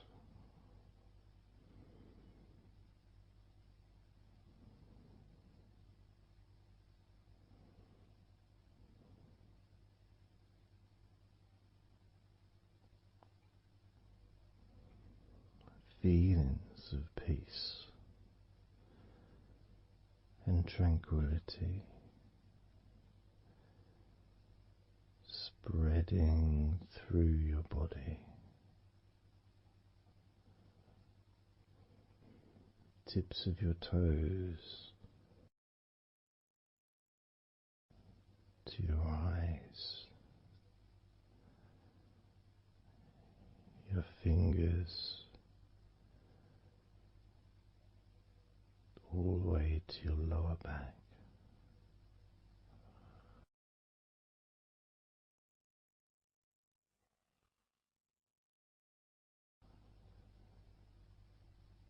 And letting go, really letting go.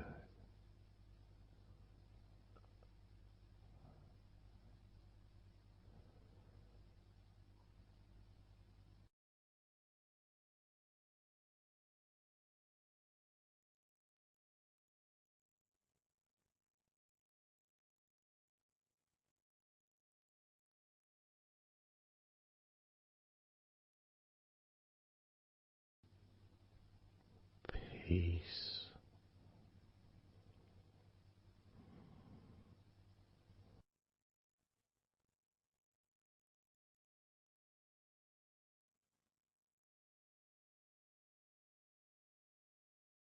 Drifting.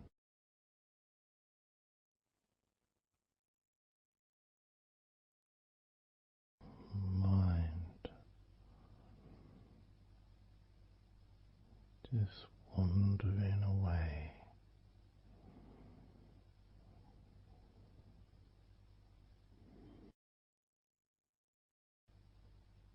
Happy to let go. Let go. Completely let go.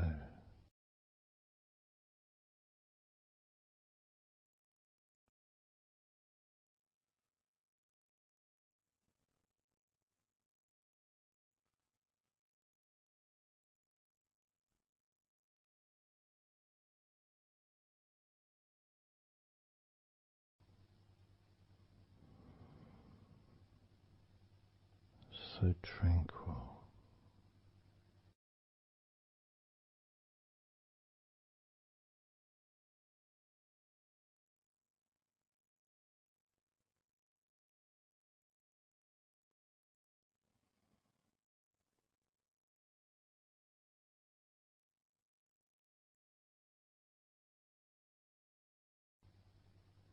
Your whole body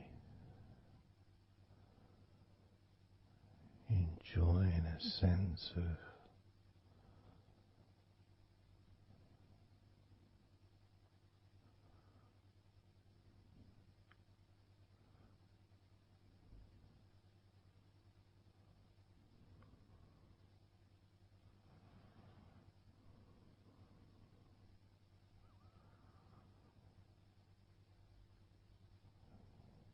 letting go. Even more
peaceful.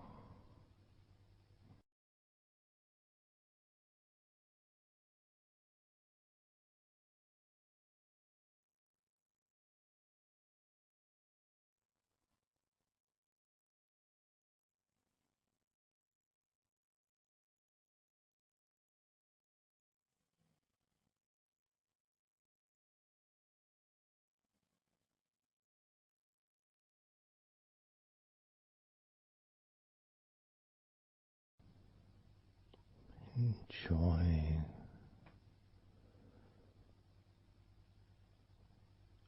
the space, this space of peace and safety.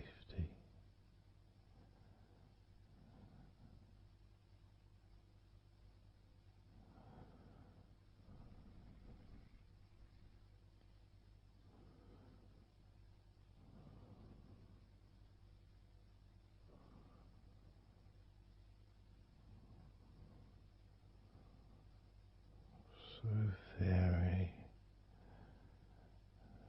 very relaxed.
Letting go.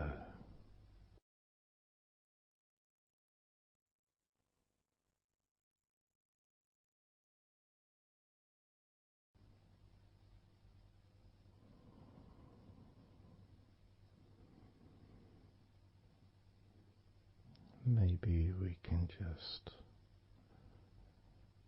focus on the different parts of your body,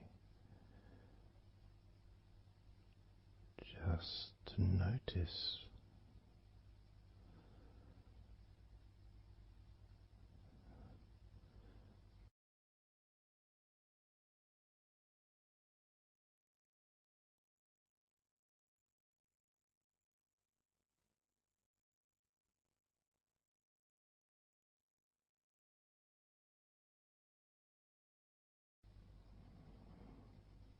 your forehead and your eyes.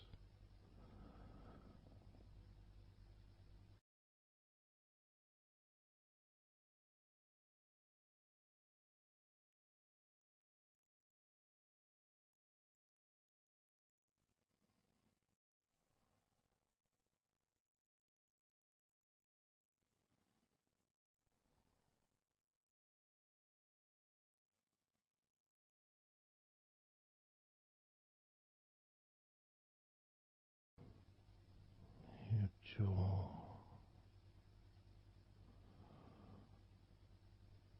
so loose.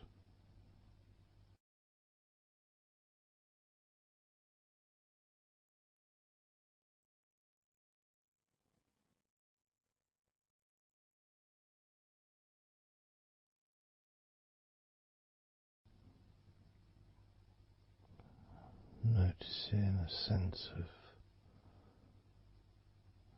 complete freedom.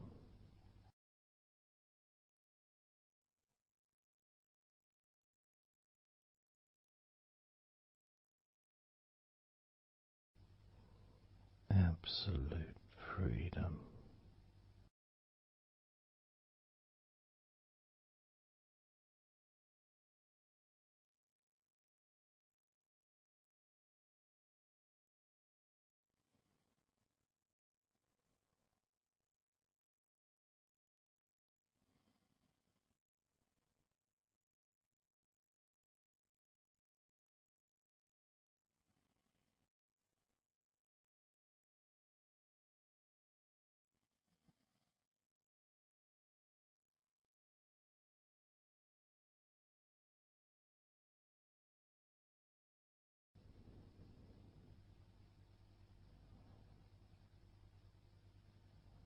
Drifting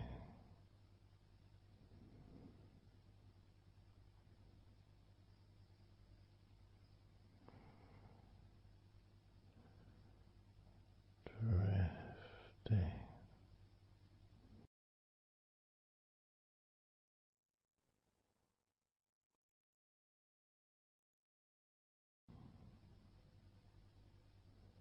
peaceful energy.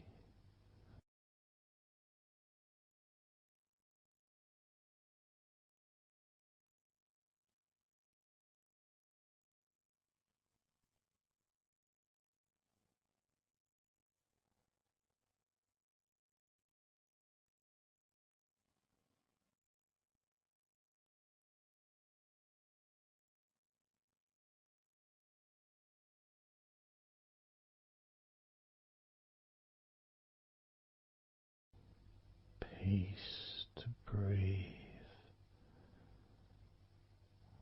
so much easier.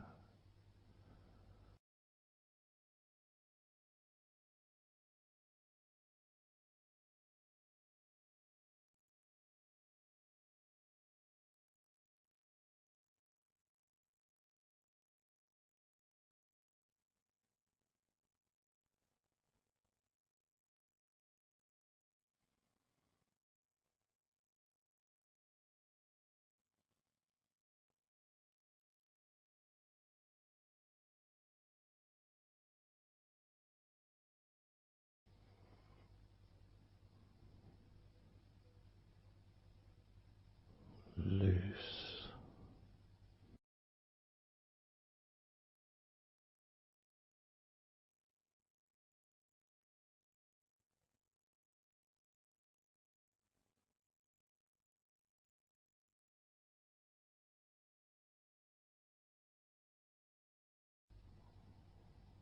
You may have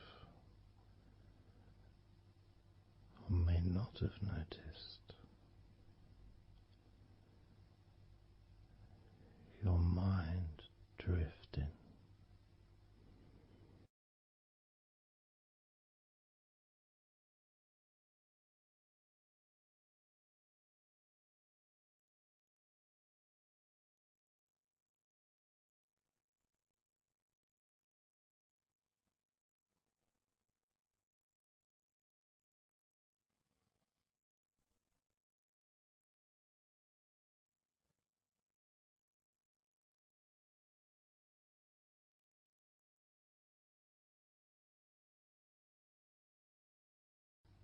Peaceful.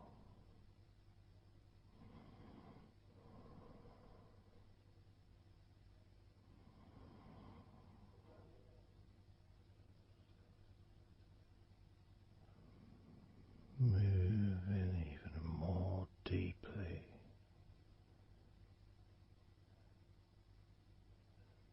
in the direction of total blissful peace. Blissful peace.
total peace.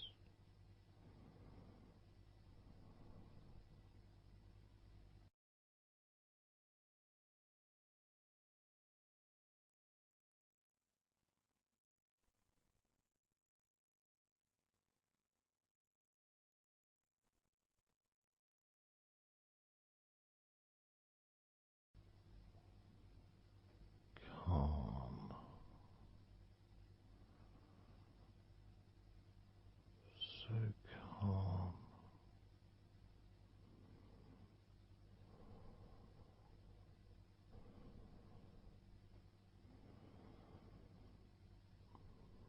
letting go.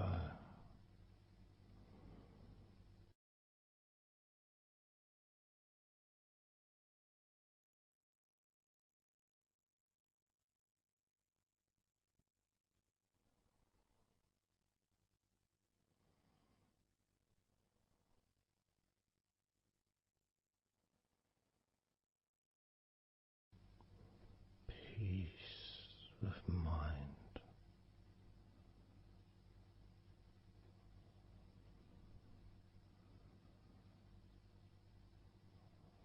relaxed body,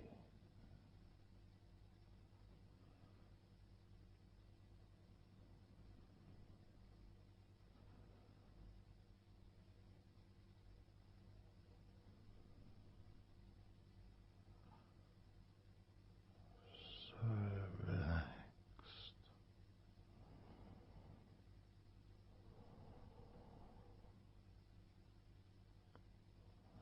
so relaxed.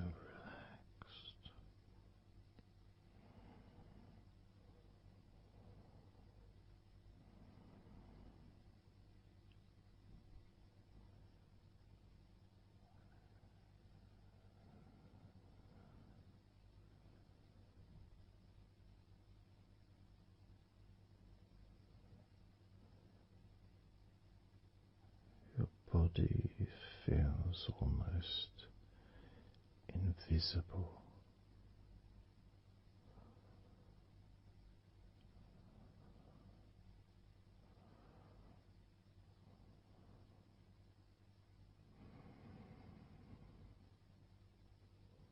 So very relaxed and peaceful.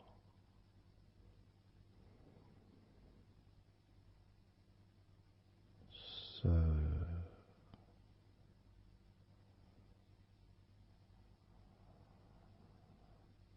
peaceful.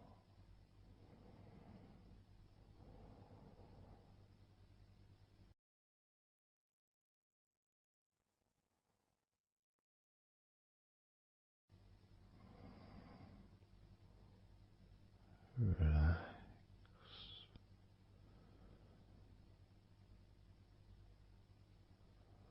Let go.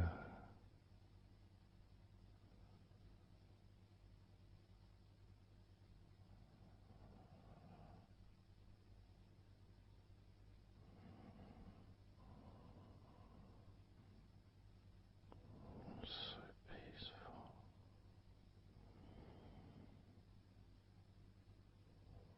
So very, very peaceful.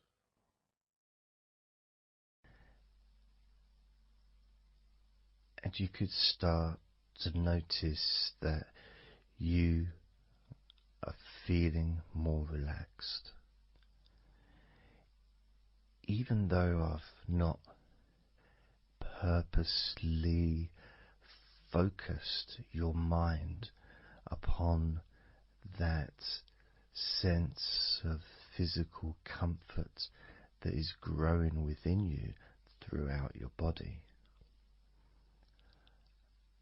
and your mind starts to slow down. And that could be almost in recognition of, I guess, my speech not being particularly fast.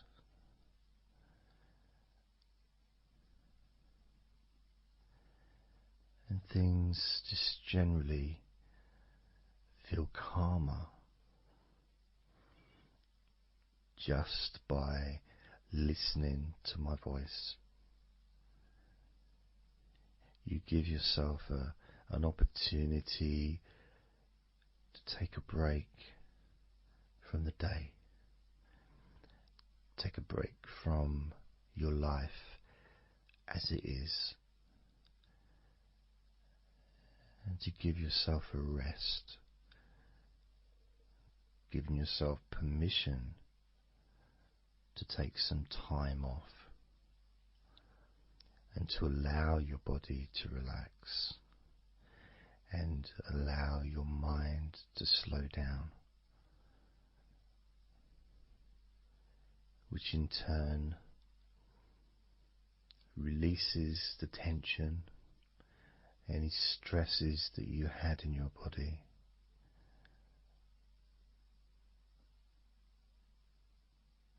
It's almost as if the parts of your body just open up, allowing the negativity out.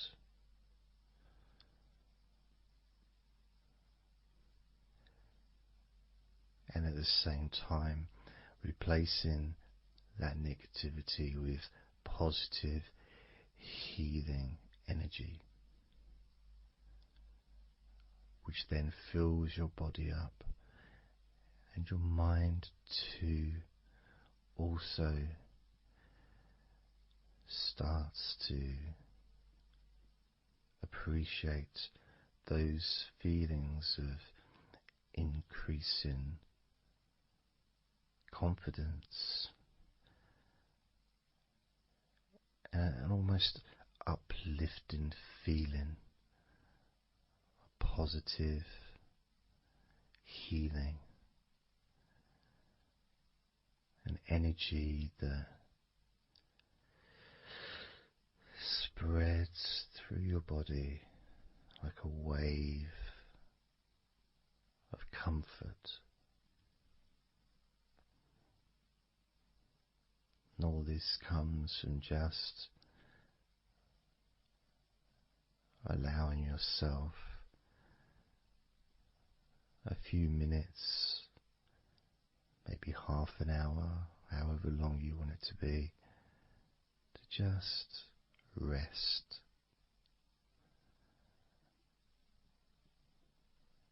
And allow your mind and your body to almost reset itself to the settings of comfort and relaxation, calmness, which allows more room for feelings of pleasure and happiness to move around your body and into your mind, almost as if your mind and your body are sinking together, almost mirroring each other with that growing positivity and calmness. And it feels nice. It really does feel nice to know that you are the one that has allowed yourself to feel more comfort and to experience more of this deep relaxation spreading throughout your body.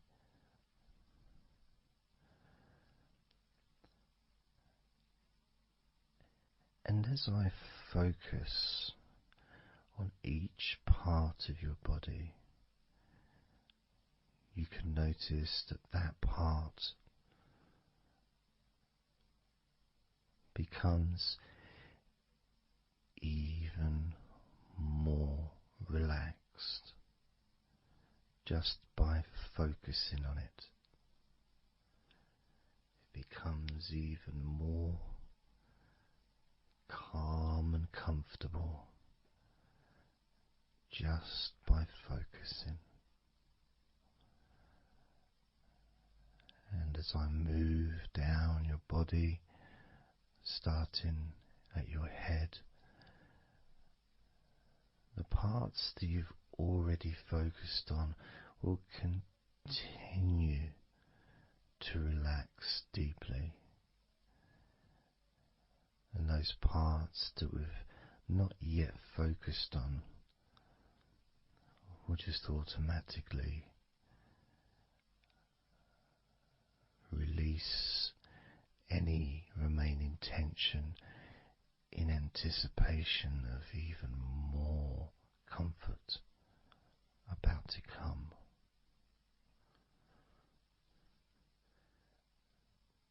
Now,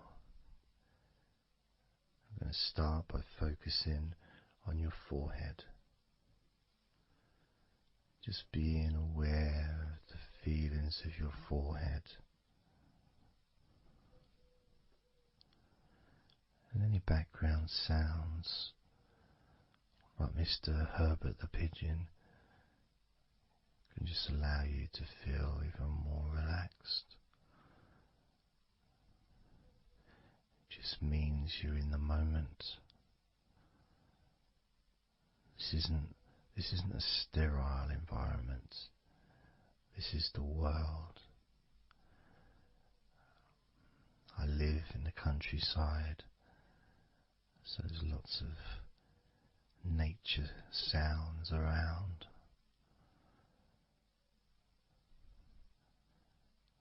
So as you focus on your forehead, just notice how it becomes even more relaxed as you focus only on my voice and that part of your body. Moving down to your eyes, focusing on your eyes, noticing how your eyelids feel so heavy, yet so light at the same time. And all the muscles around your eyes relaxing completely. Moving your focus down to your mouth, your lips, your tongue, your teeth and your gums, and the whole of your mouth relaxing, calm and loose. As you focus now on your jaw, not just the part of your jaw near your mouth and your chin, but all the way up the sides of your face to your ears, that whole of your jaw feeling more relaxed and calm.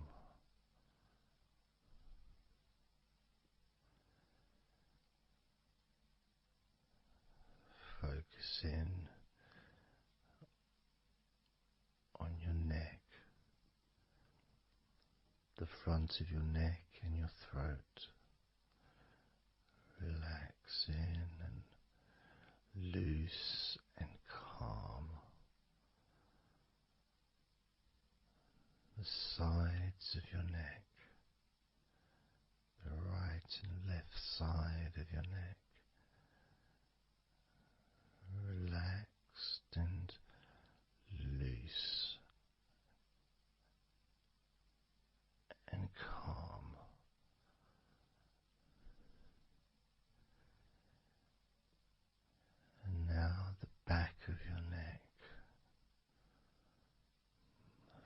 focusing on the back of your neck,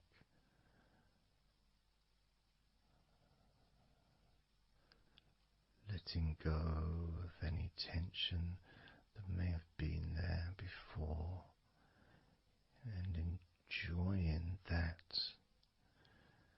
sense of increasing comfort and release that you can experience in the back of your neck.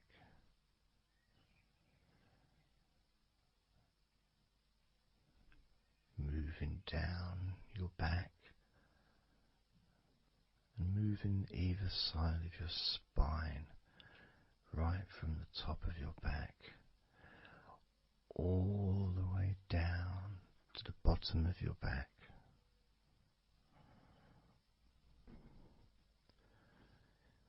Down to your lower back. And as you move up and down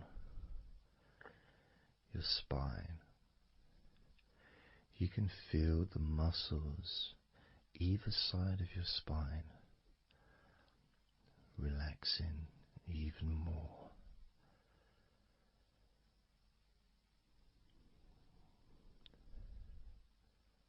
And as those muscles relax, that sense of comfort starts to spread outwards from your spine into both sides of your back. The top of your back, the middle and your lower back. And as you scan gently and slowly up and down your back, as the muscles in the top of your back relax and become looser, the muscles in the middle of your back also seem to just almost divide from each other, separating and almost melting.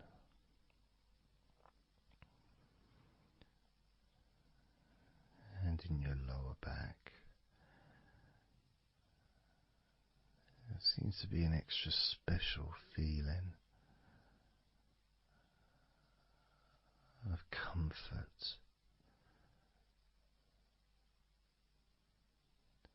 that spreads into your hips, so down your lower back and into your hips, into the area where your coccyx are, and into your buttocks, and all those muscles that spread from your lower back into your hip area start to melt, start to really let go.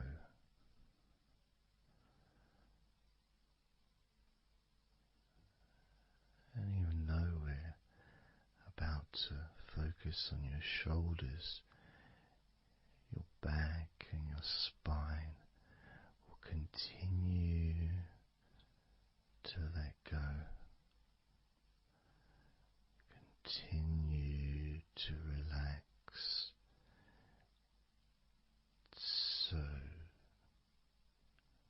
calmly. And as you focus on your shoulders, you may notice that they're already feeling really loose. They're already feeling calm.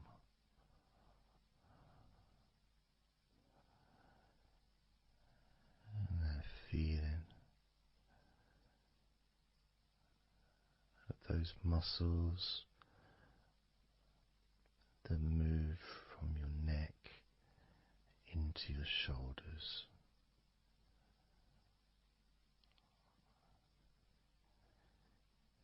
Feel so soft and gentle, so smooth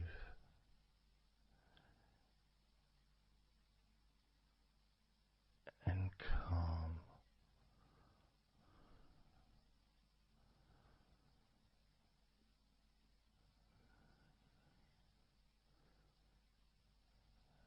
And the feeling in your shoulders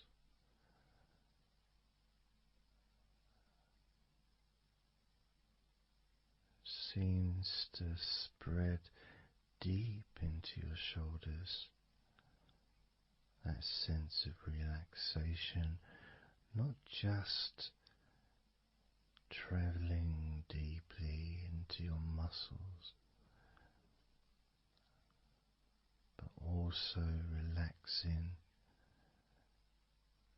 the bones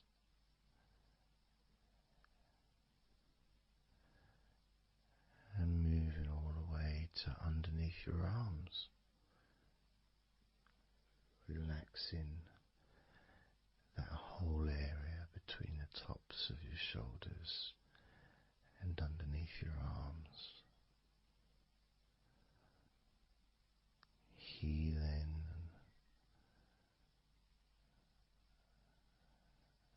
You feel so relaxed and comfortable in your shoulders, which sends that deep healing message into your arms.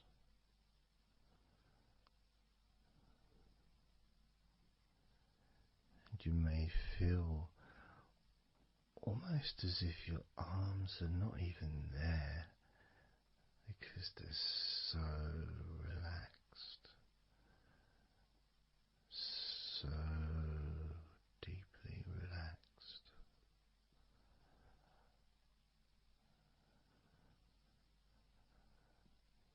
So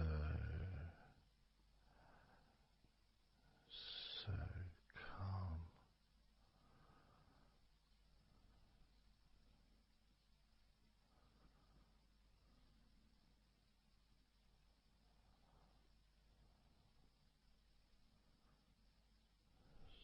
So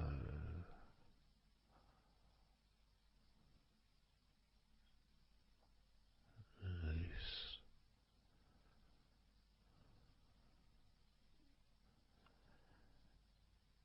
That feeling spreading all the way down your arms to your elbows, including your elbows.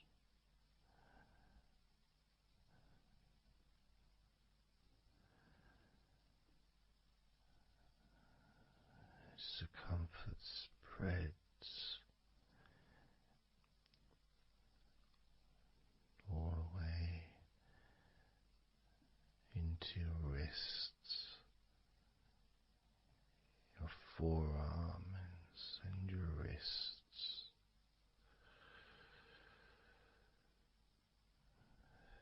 feeling so heavy, yet at the same time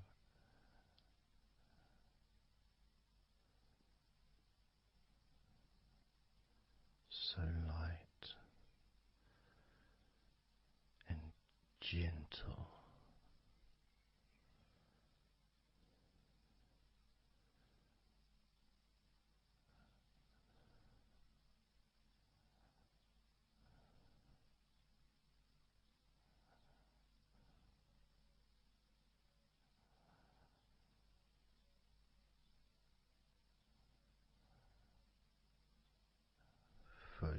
focusing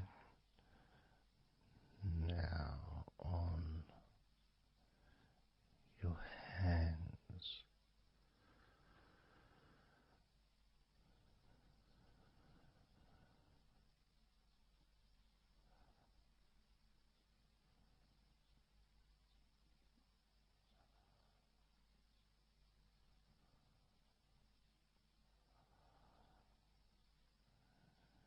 Your hands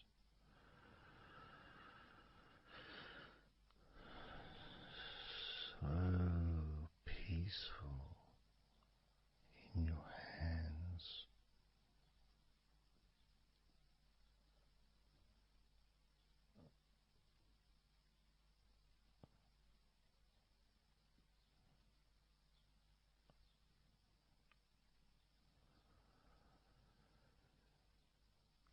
There's a sense of real peace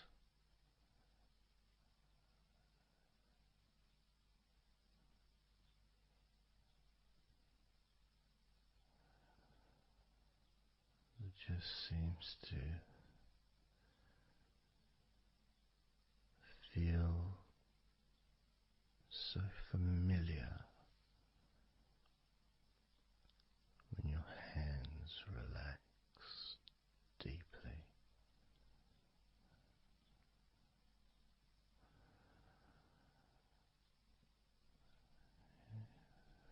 Feels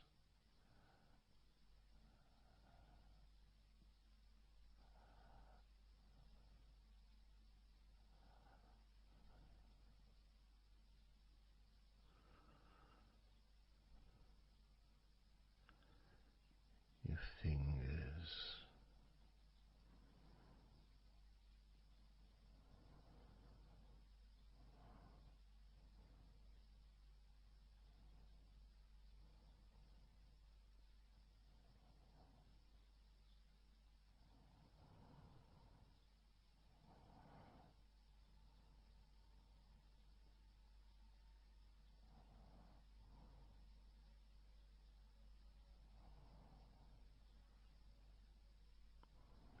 your fingers so loose,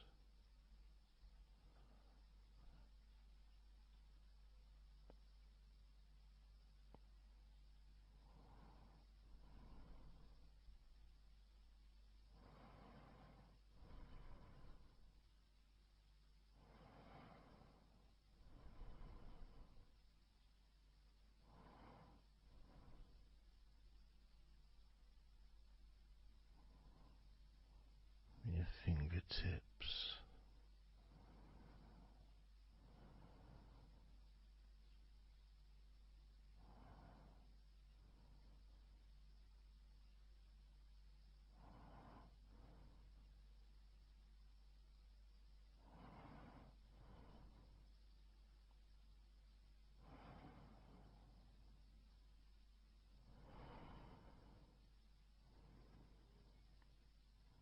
moving your attention to the front of your body,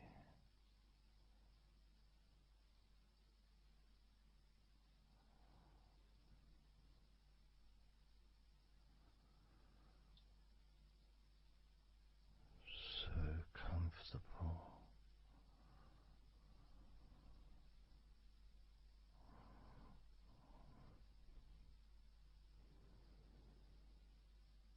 Moving your focus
muscles in your thighs.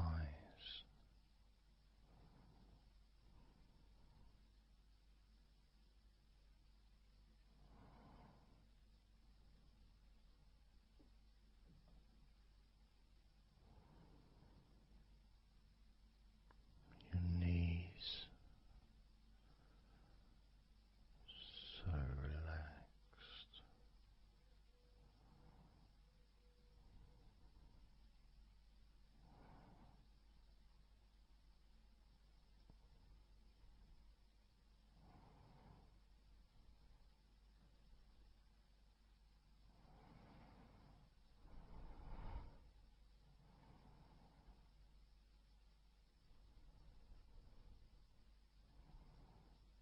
Your calf muscles and your shins completely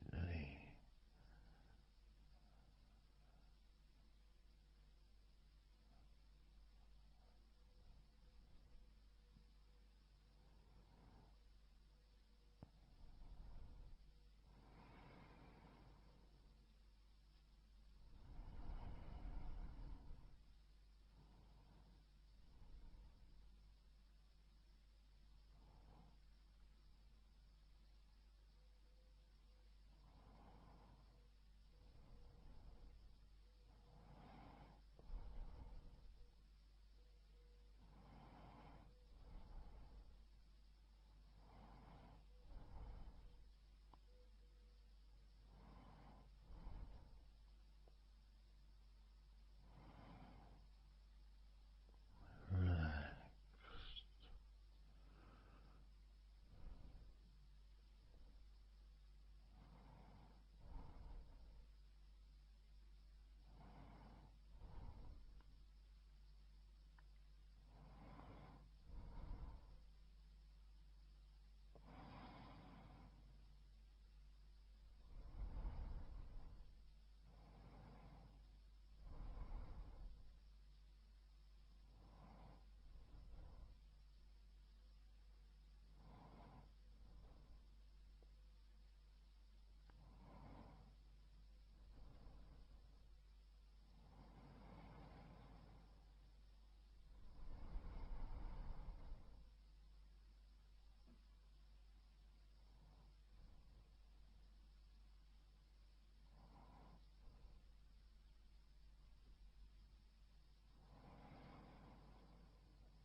And the feeling in your feet,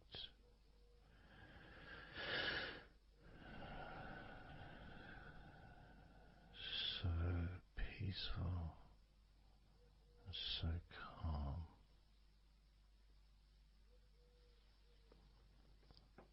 so peaceful,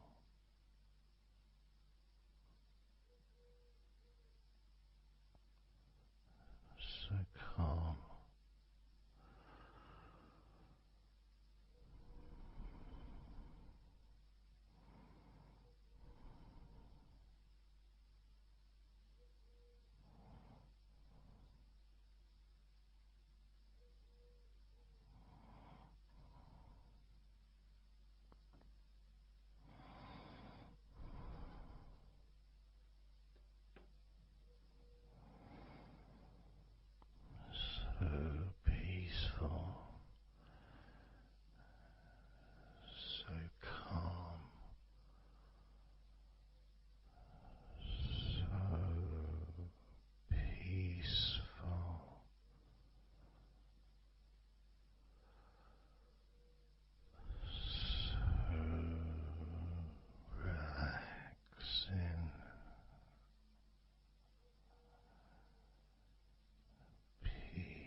letting go of everything.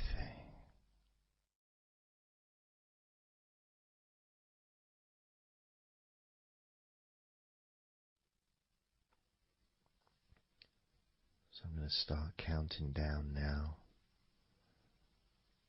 from 20 down to 1.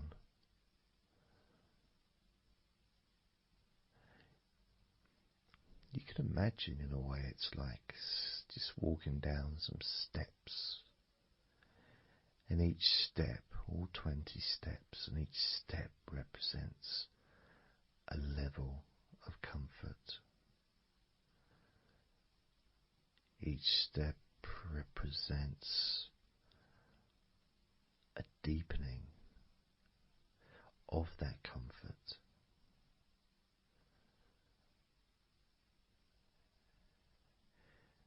And the further you walk down those steps, the deeper and more relaxed you feel.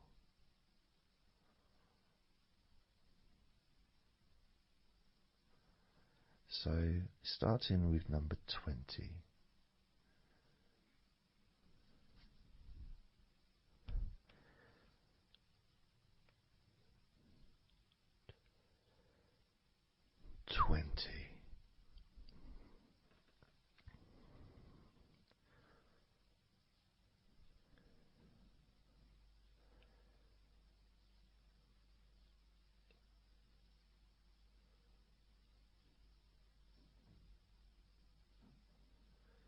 Nineteen.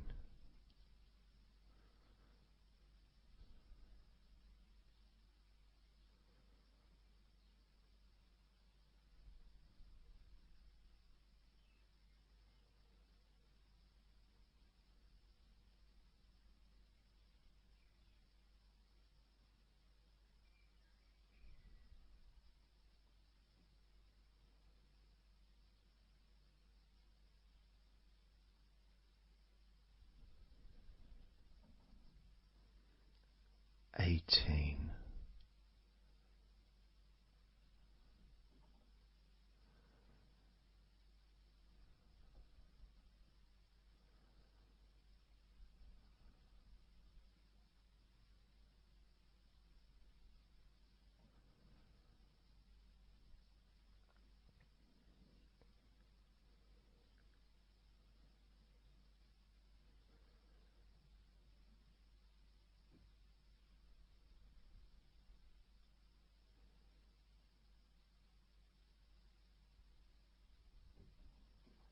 17.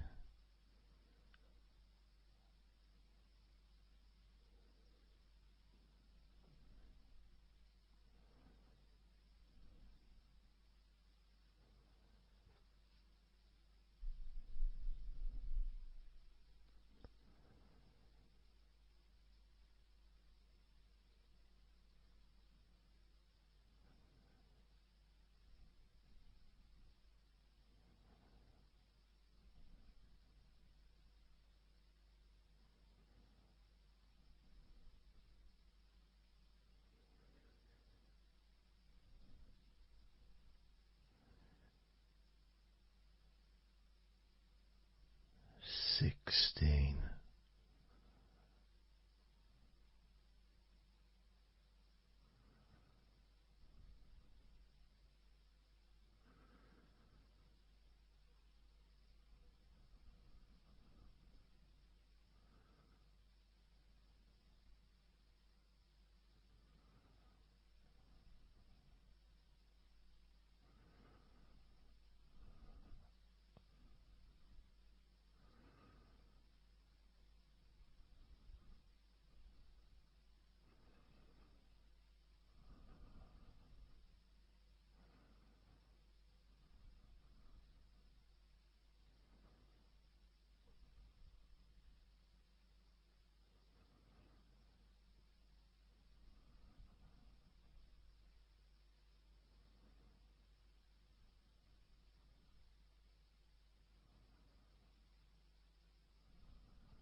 15.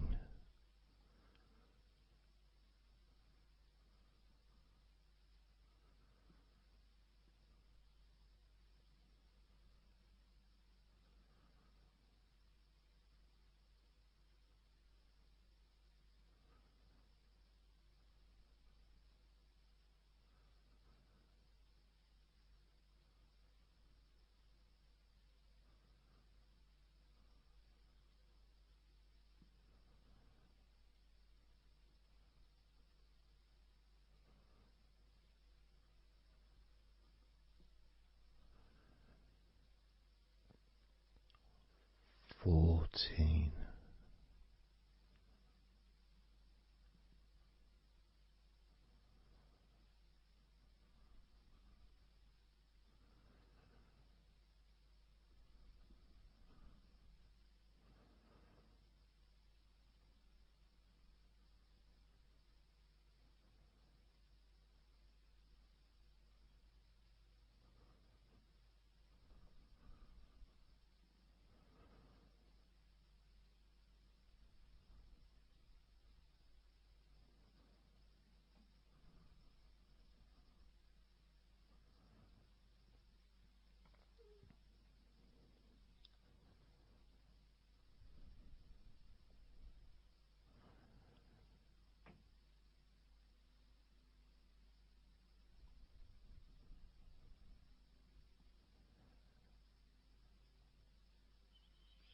13.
12. 11.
8.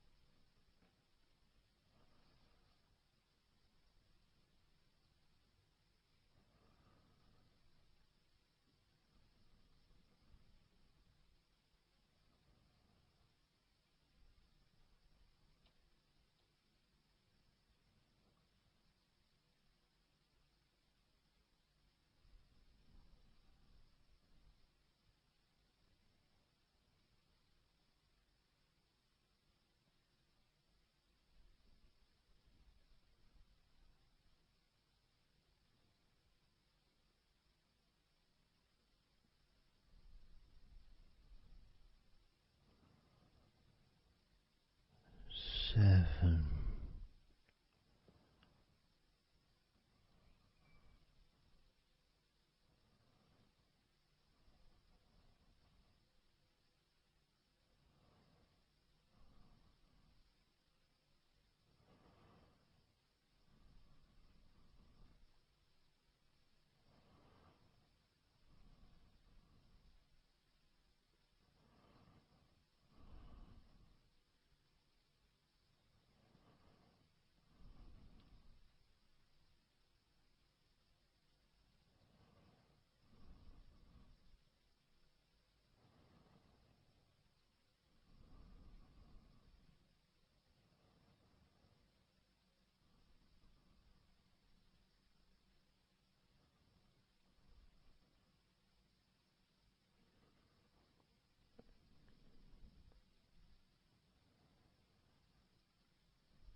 6.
5.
4.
2.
1.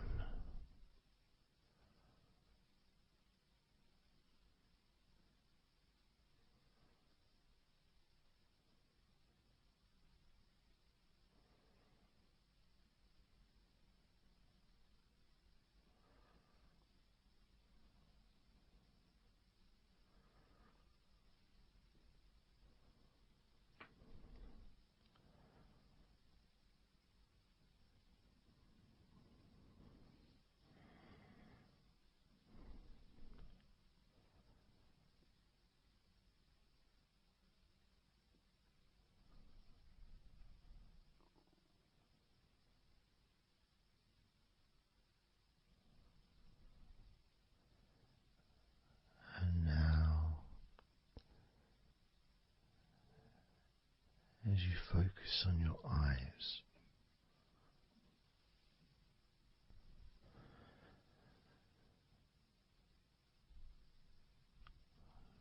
we're going to count down from 10 down to 1.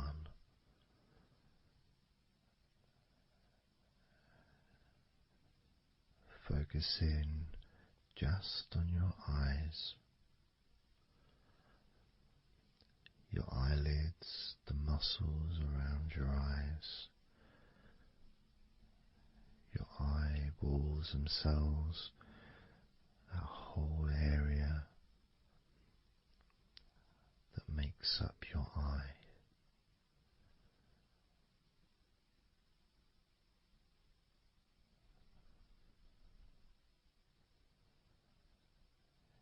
And as we count down from 10 down to 1,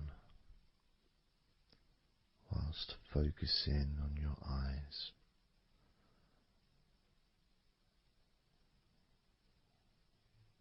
you will become twice as relaxed with each number counting down. And you may find that all you want to do is just drift off to sleep. And if that's what you want, then just allow yourself to do that.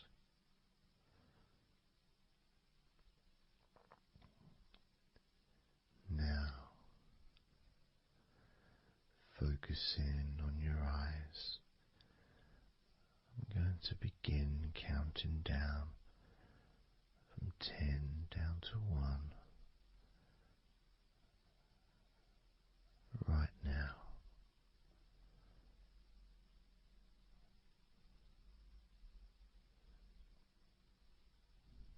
10.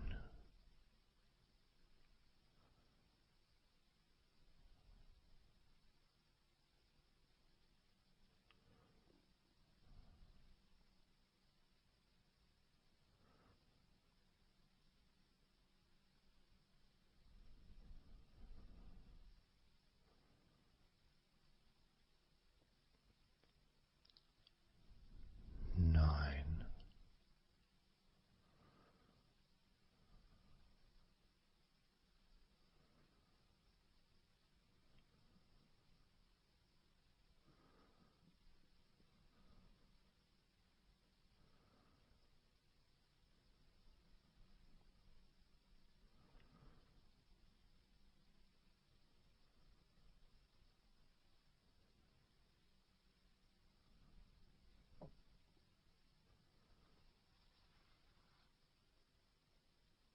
8.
2.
One.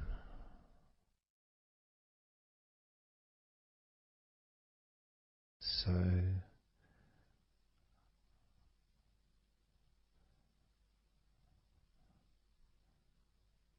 counting down from 10 to 1. 10, 9, 8, 7, 6, 5, 4, 3, 2, 1.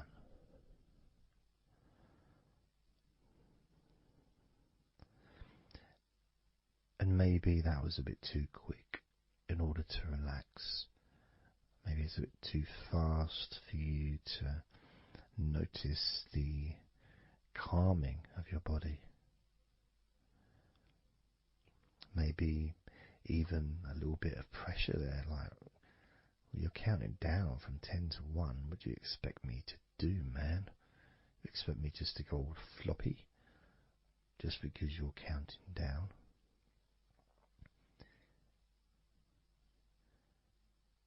We could try again, but this time I'll go a bit slower. This time, as you focus on the whole of your body before we focus on your legs, just notice how your body does start to feel more relaxed with every number that I count down. 10,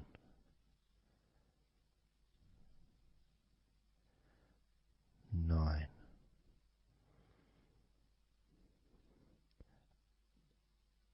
8,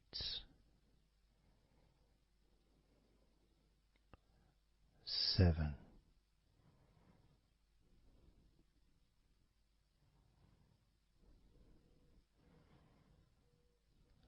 6,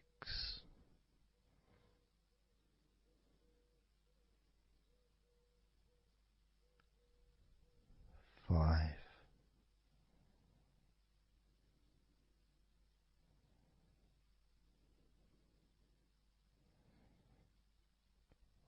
4,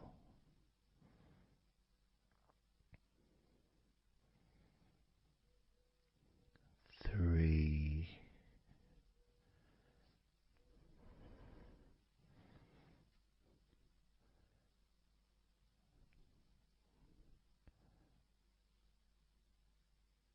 2, 1.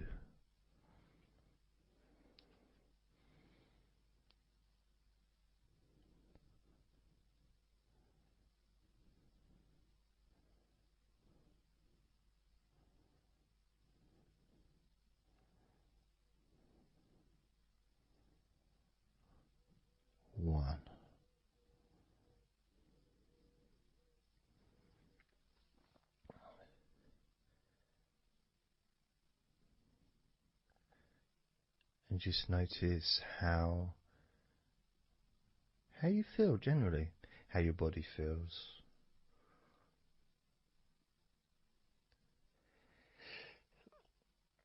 It's not necessarily even about counting down from 10 to 1. It's that space that you have, that space between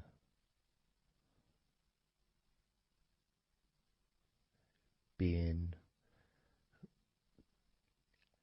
active physically or mentally to just sitting or lying down, just being there, not doing anything, not saying anything, not needing to think about anything. So it opens up a space, a bit of a space, a gap.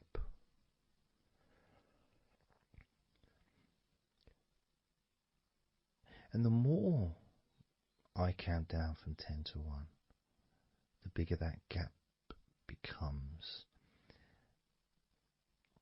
So there's that gap of calmness, of comfort, relaxation.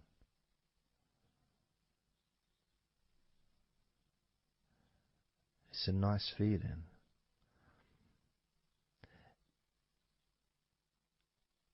And it moves those stresses or discomforts physically or emotionally, moves them away.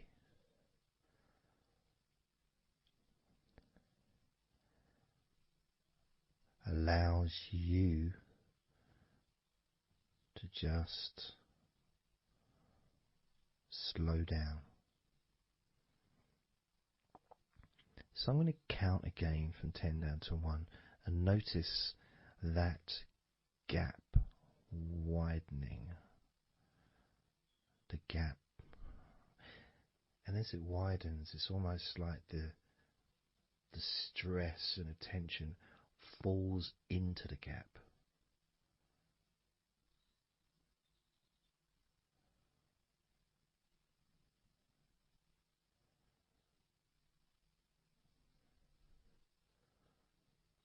And gives you that distance, that space. Now, 10, 9,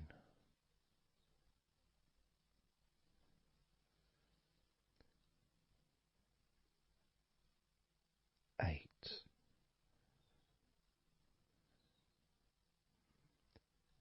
7,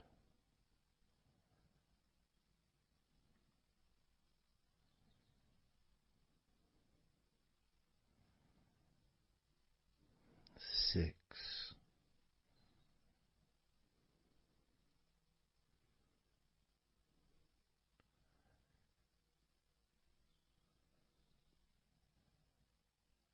5,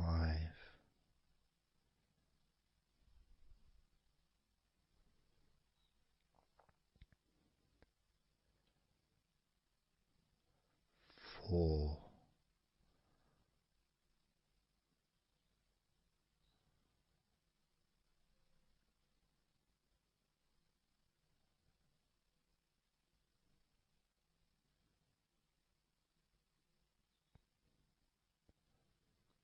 3,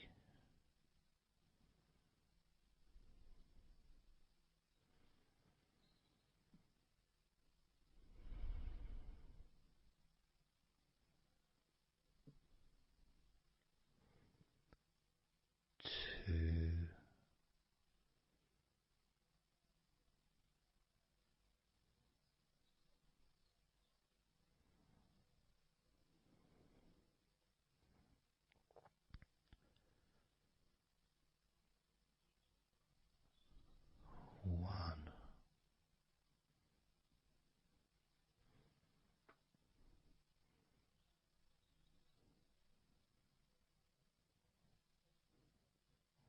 how does your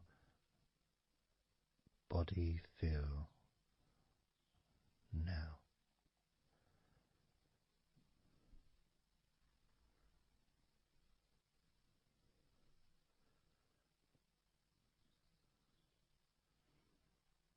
Can you notice that you're feeling calmer?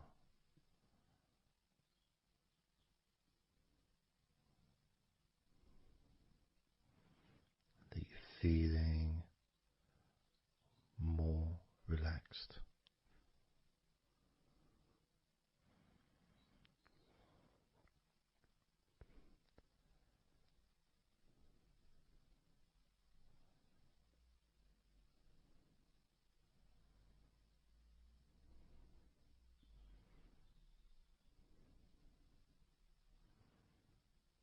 As we now focus on your legs, just your legs.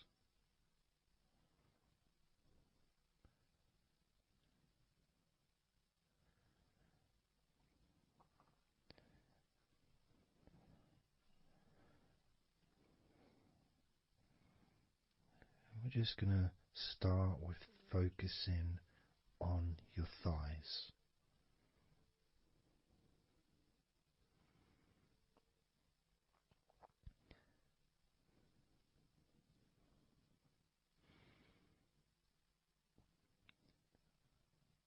Of course, it's not the most exciting thing to be doing because I'm sure, like most of your body, there's not a lot going on right now.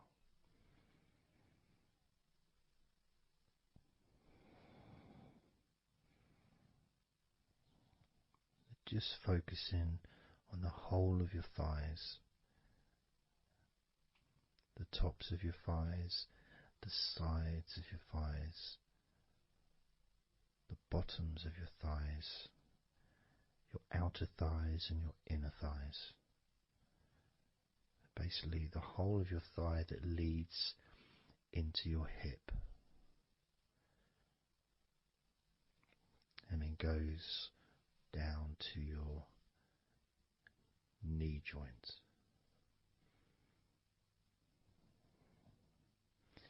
Now this is a big area. It's a very heavy area. It's very strong. Probably the strongest muscles in your body are in your thighs.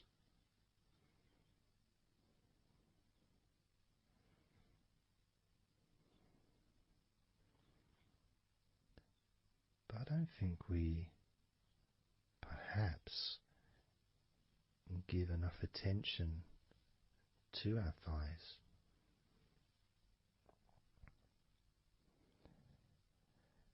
Perhaps we don't acknowledge how important our thighs are to our lives.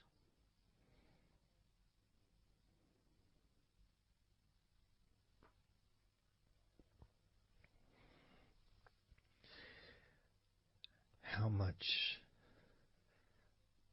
they actually do for us all through our lives.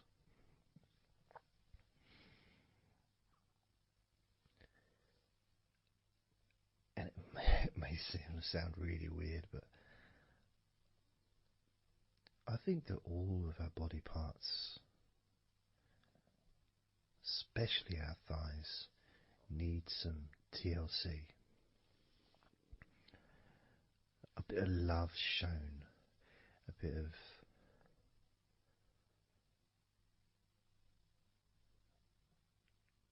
acknowledgement, a thank you, gratitude for what our thighs do for us.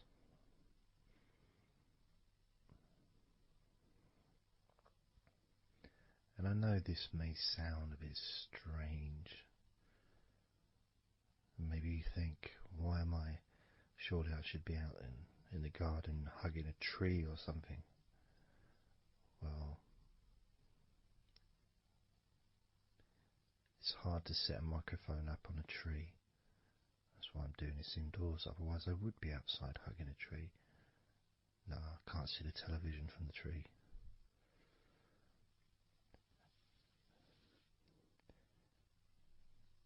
If you move down to your knees, again, such an important part. And I think we don't necessarily, I'll speak for myself here, I don't necessarily appreciate all that my knees do for me until I have a problem with my knee. So occasionally if I have maybe I bash it or it's aching for some reason, it's then that I realise how much it does. You know, the benefit of being able to use my legs without any kind of physical discomfort is a beautiful thing that's possibly not appreciated until it's temporarily removed, you know, that comfort. But as you focus on your knees, regardless of how your knees feel, you can have that sense of gratitude and love to your knees for all that they do for you.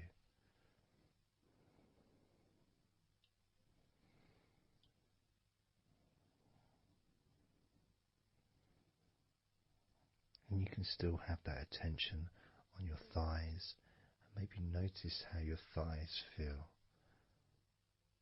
Maybe you've noticed that they are relaxing more deeply.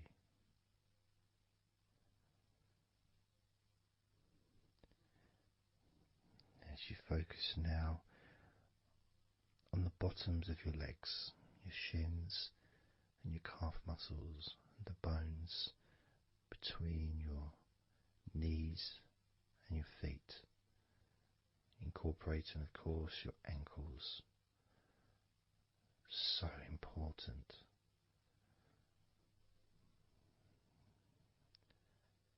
Anyone that's had even like the slightest sprain of an ankle knows how much we take our ankles for granted.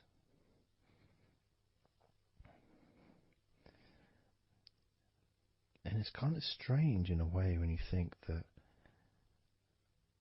you know, logically our wrists are a lot thinner than the rest of our arms, which is okay, can't see any problem with that because we're just picking stuff up. But our ankles are so much thinner than the rest of our legs.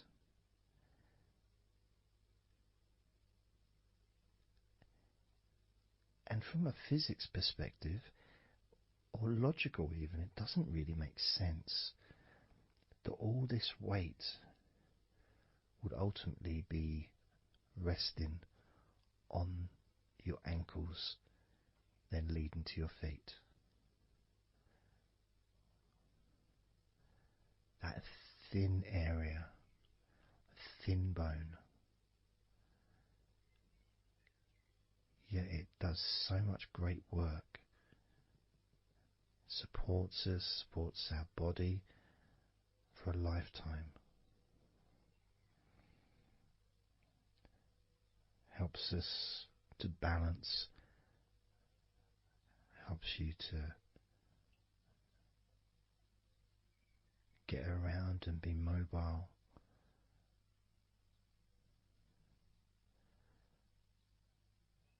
And there's the calf muscles, of course. When I was younger, I couldn't see the point in calf muscles. It didn't seem to do anything.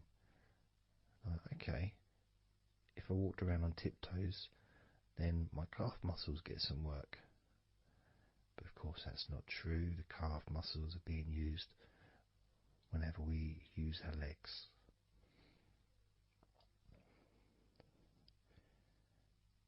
And your shins, there to protect your lower legs, shaped in a way almost as a protector for the bone.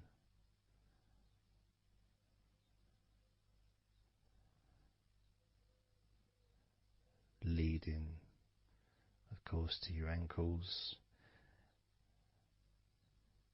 and your feet.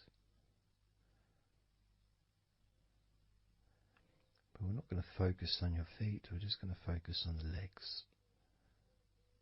I realise that now that I've mentioned your feet, you're probably focusing on them anyway, so maybe I should focus on your feet a little bit. You can have them in your awareness, the same as you have your thighs in your awareness, even though we haven't been focusing on your thighs for a few minutes. We've been focusing on your ankles,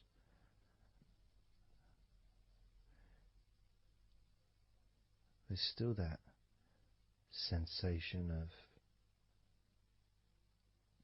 comfort in your thighs. And there's that movement of energy, because the thighs hold lots of different sensations. Of course, there's the muscles, the big strong muscles that we have in our thighs.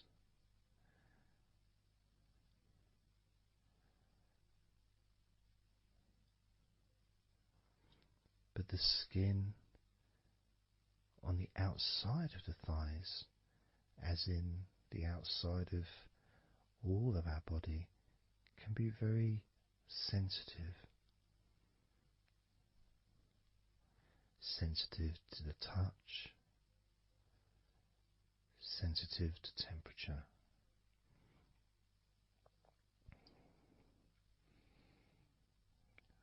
And inside your thighs, the bones, there's the muscle, there's the blood vessels, the arteries. So all this stuff, it's inside your thighs. And I guess sometimes it'd be nice if you could actually put your fingers inside your thighs and massage. So you can massage on the outside, of course, but to be able to get deep into the muscles, and to be able to just massage inside your thighs, massaging the bones of your leg, massaging all the veins, and just gently healing your thighs. And you could move down, massaging inside your knees, just massaging those bones, but with healing fingertips, spreading that healing energy deep into the joints of your knees. And of course, there's the back of your knee, you know, the inside crease where your knee is. It's a very sensitive area. Feels very nice when you stroke it. That might be because it's an area that's not really touched very often. It's almost like a hidden part, that crease in your legs. It's almost like a part that has a sensitivity which is a little bit different.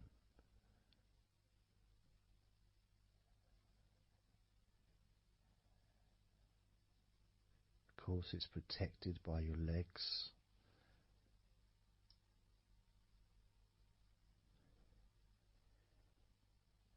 So you can imagine putting your fingers into that crease in your legs.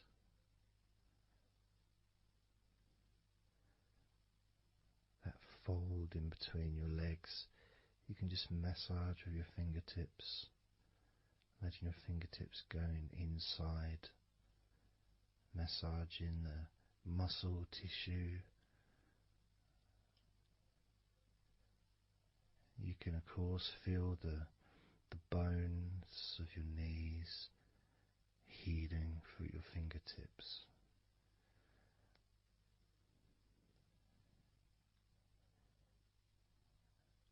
And then as you go down to your calf muscles, now that's the part I'd like to be able to really put my fingertips deep inside my calf muscles, massaging every single tissue of that muscle, healing every part.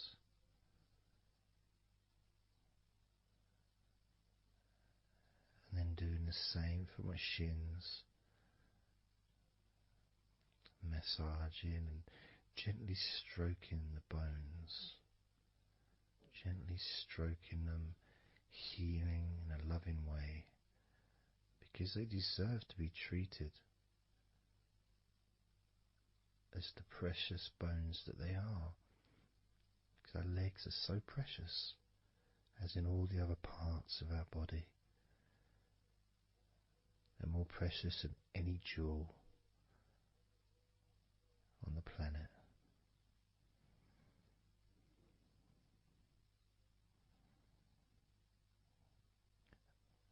And when you start to think about your legs in this way, it can change your perspective. It might sound a bit silly to start with, the idea of having love for your legs, showing appreciation for your thighs, wanting to be able to put your hands in your thighs and massage the muscles and the bones, and to get your fingers deep in there, releasing all tension, just to show how much you care about your legs, how much you care for what your legs do for you regularly. Your knees, your calves, your ankles, the strength of your ankles, considering how thin they are compared to the rest of your legs, especially your thighs. Yet they're so strong, so flexible. Absolutely amazing things your ankles are. Truly a gift because of what they do for you.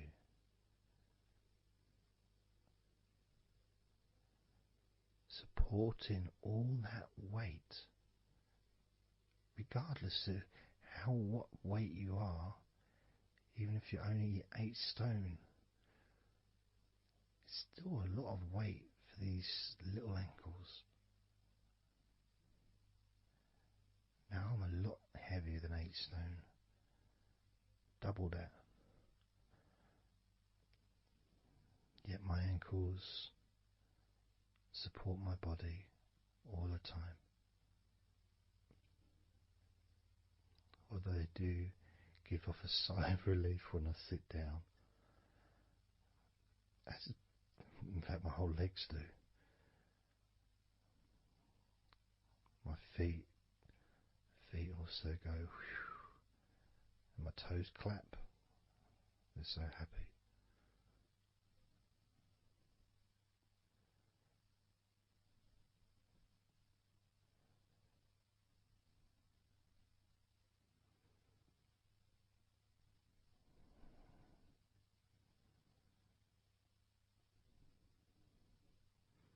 Your legs really are amazing. And I know that talking about your legs is probably possibly among the most boring things you've ever heard anyone say, possibly. But boring or not, everything I said is true. Your legs are amazing.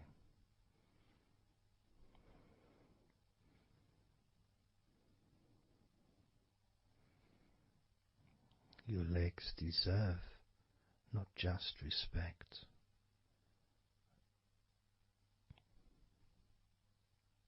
but they deserve to relax deeply.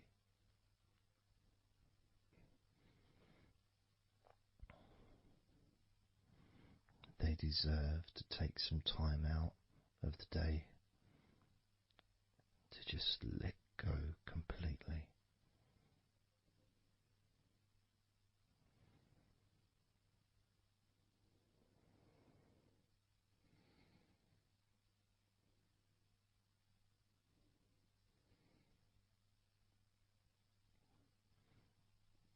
Your legs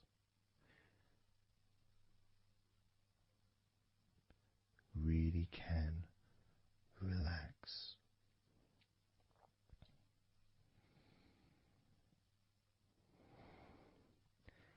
And because the legs are such a very important part of your body, when you relax your legs, the rest of your body also naturally follows in that journey of comfort.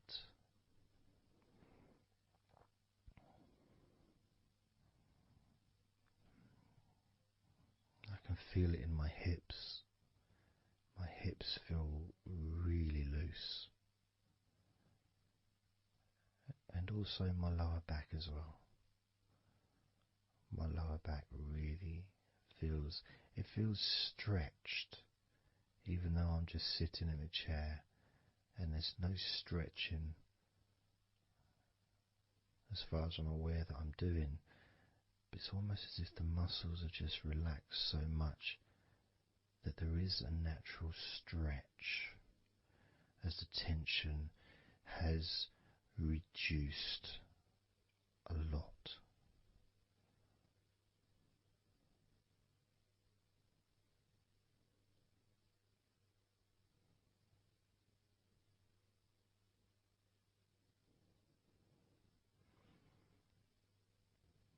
And I'm now going to count down from 10 down to 1.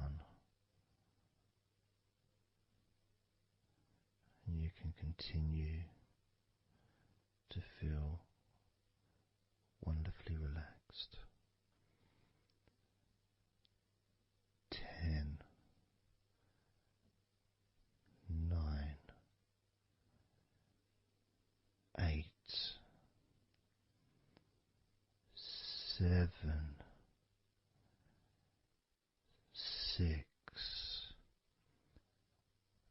5, 4, 3, 2, 1.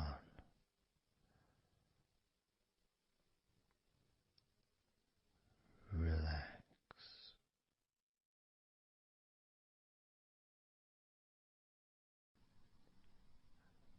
So I'm just going to count down from 5 down to 1.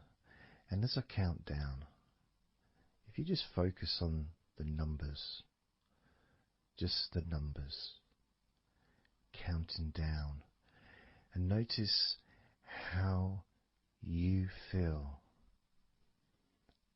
in this moment as you hear the numbers counting down, knowing that those numbers counting down represent you feeling calmer, not just in your body but also relaxing your mind. And just notice how you feel. There's nothing to do, there's nothing to say, there's nothing to think about. Starting with number 5.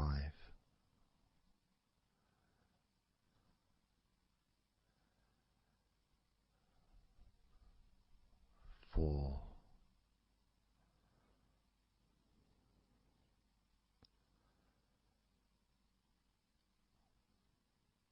3.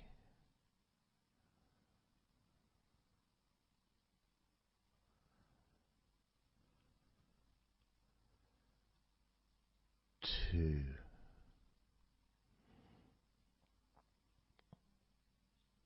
1.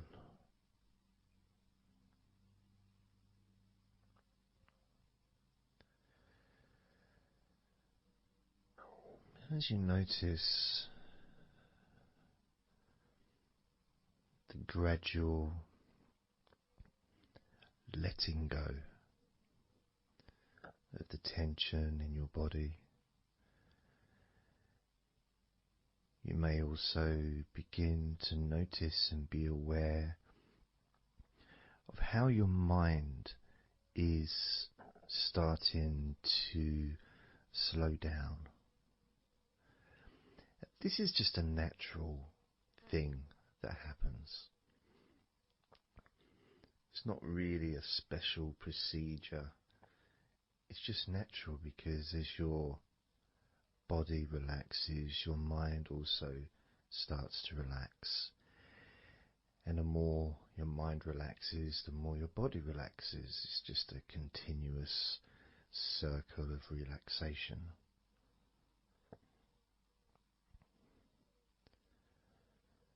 And there's that calmness that comes from relative quietness.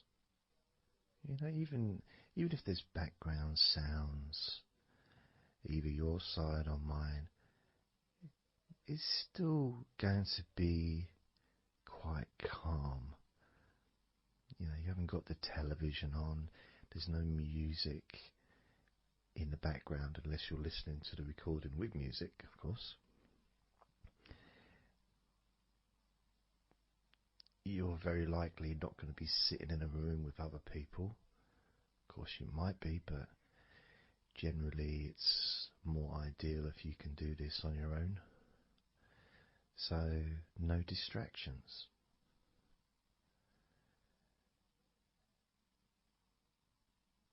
And when you stop thinking about stuff,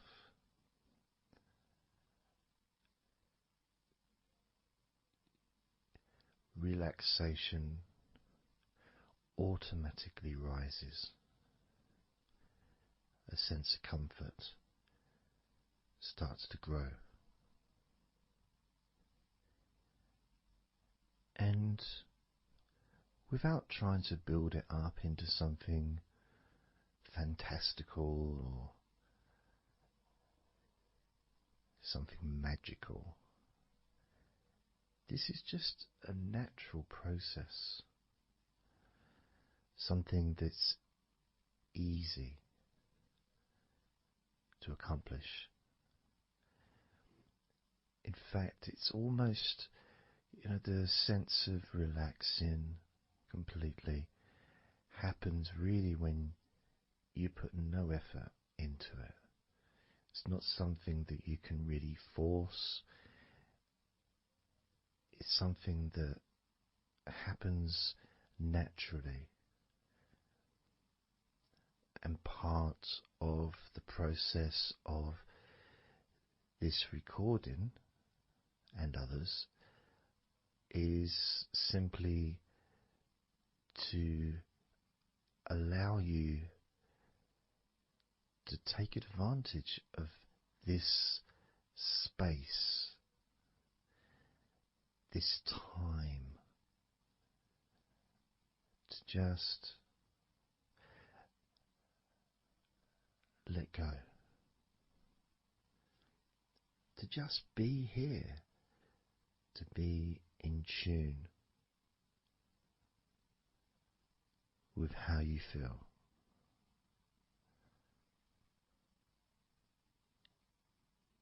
Yet with the intention of wanting to relax deeply,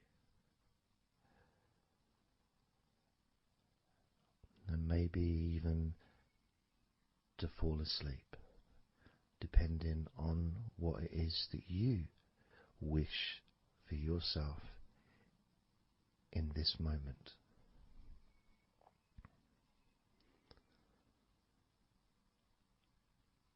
As we know, relaxing is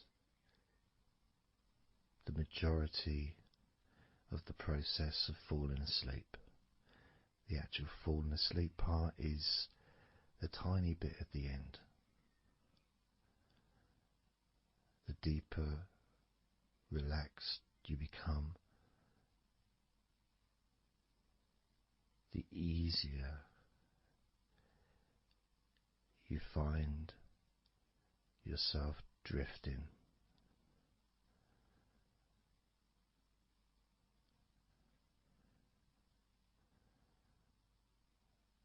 But you can also, if you choose, stay focused on my voice and really enjoy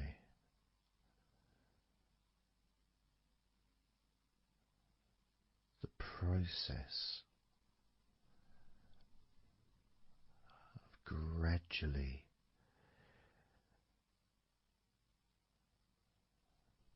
relaxing each muscle in your body, effortlessly,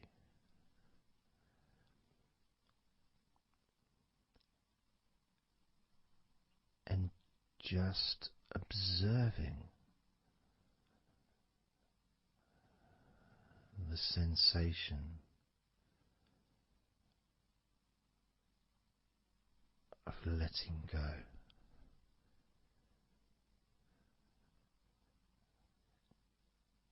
Completely.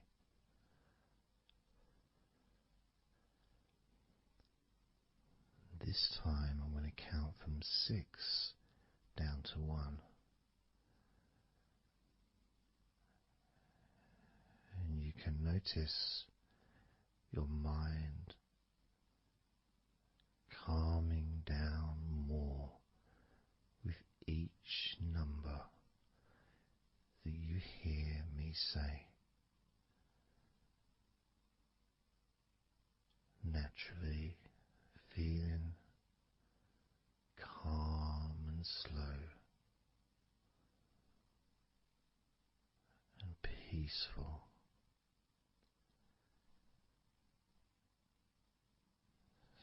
6.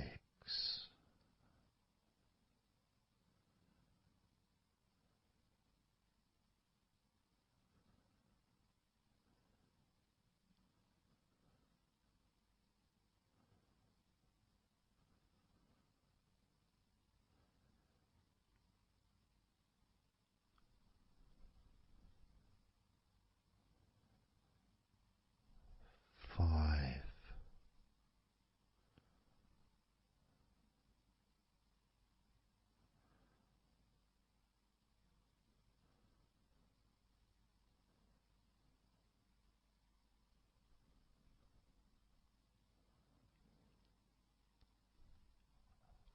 4. 3.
2.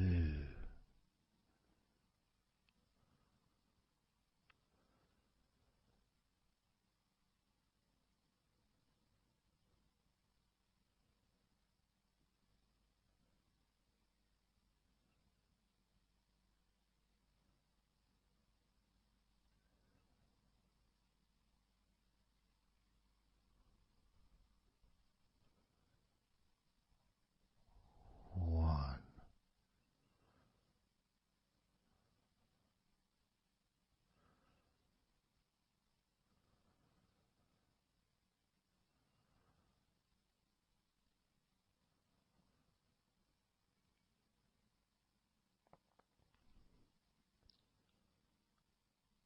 Being aware of how your mind has slowed right down, sink in deeply into relaxation.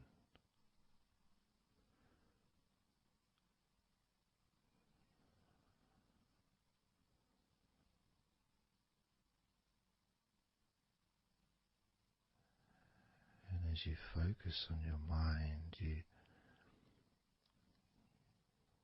may notice that there are some thoughts still there, maybe some stubborn thoughts that for some reason perhaps need your attention.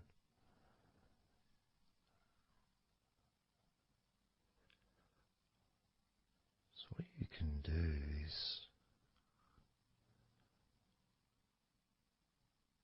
send love to those thoughts. Sprinkle those thoughts with love, like little petals from a flower. Just sprinkle it over them. Petals filled with love towards those thoughts, to let those thoughts know that you're not abandoning them. You just need them. You require them to just calm down, slow down, quiet down for now.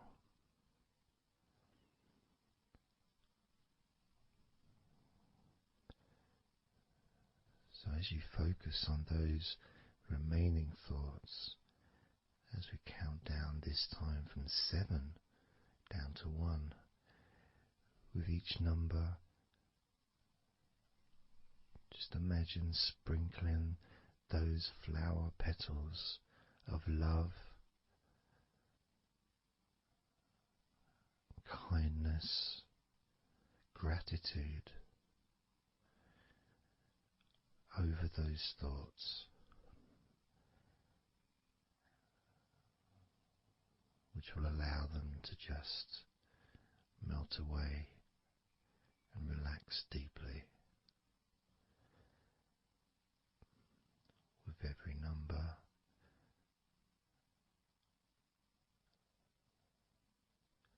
those thoughts will become more and more relaxed.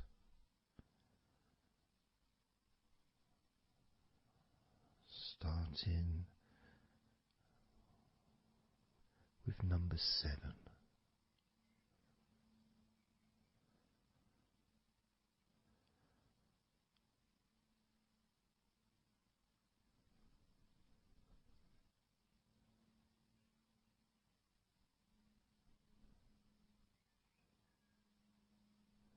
6. 5.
Imagine now,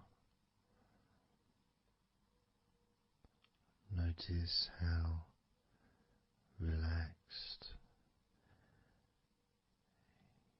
you're feeling in your body.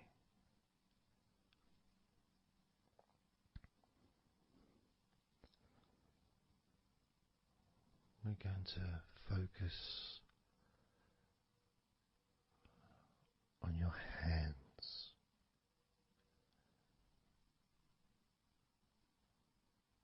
Because the more relaxed your hands are,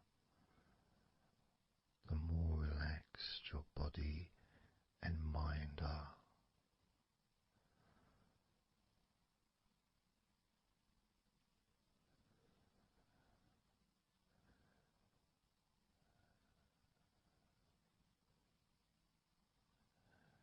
And as you focus on your hands and your fingers,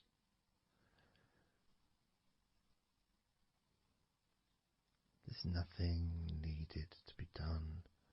There's no clenching of fists or tensing the fingers or anything like that.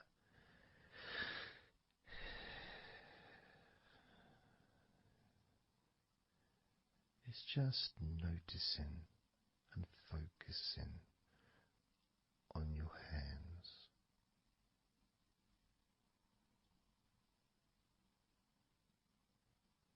Noticing how they feel.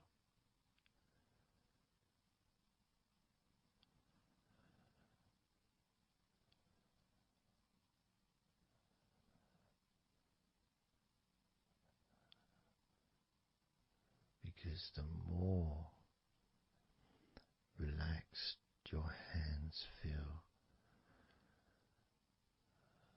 the calmer your mind feels, and the more comfort you feel throughout your body.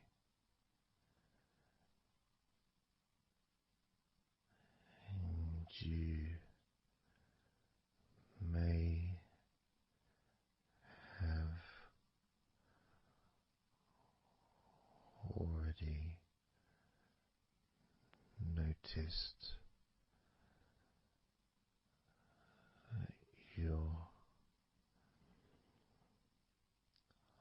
mind is starting to drift.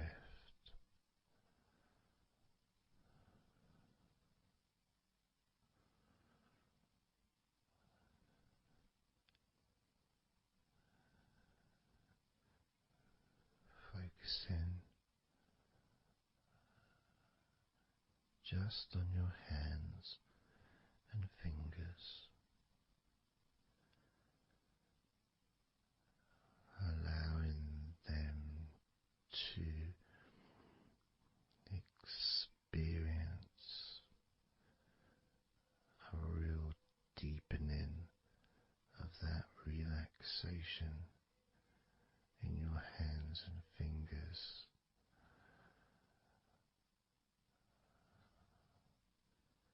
More and more relaxed with each number.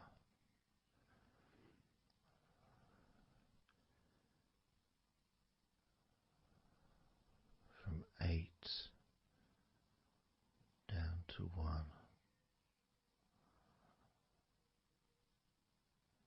You can almost feel that healing and relaxing energy spreading into your hands and fingers,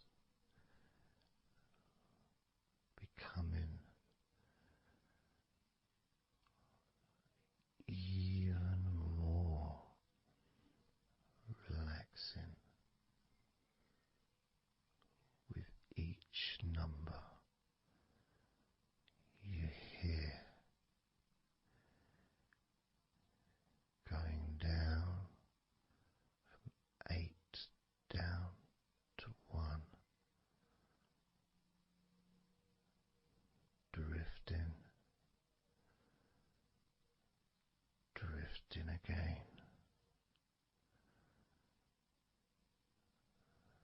starting with number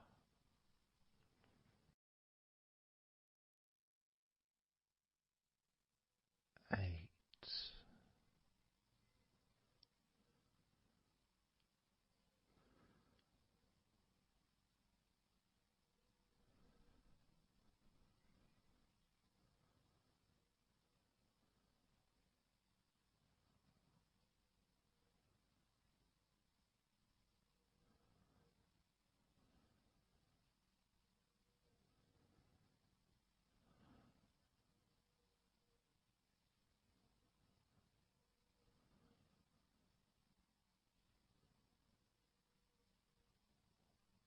7.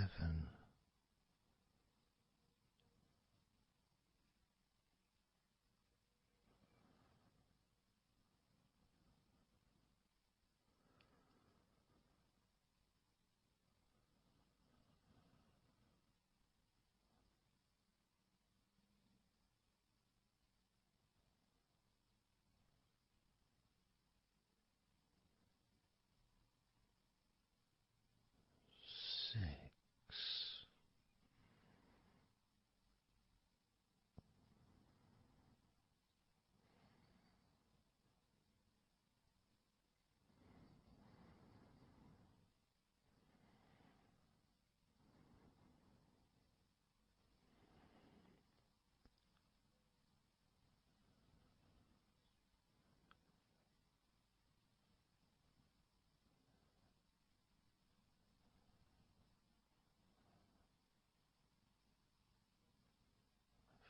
5.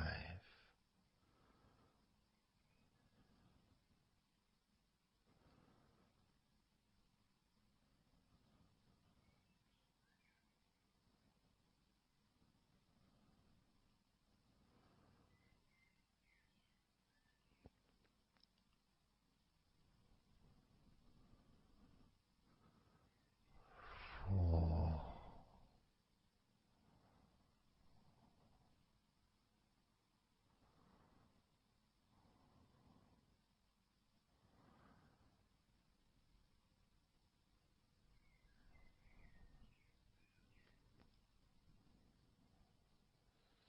3.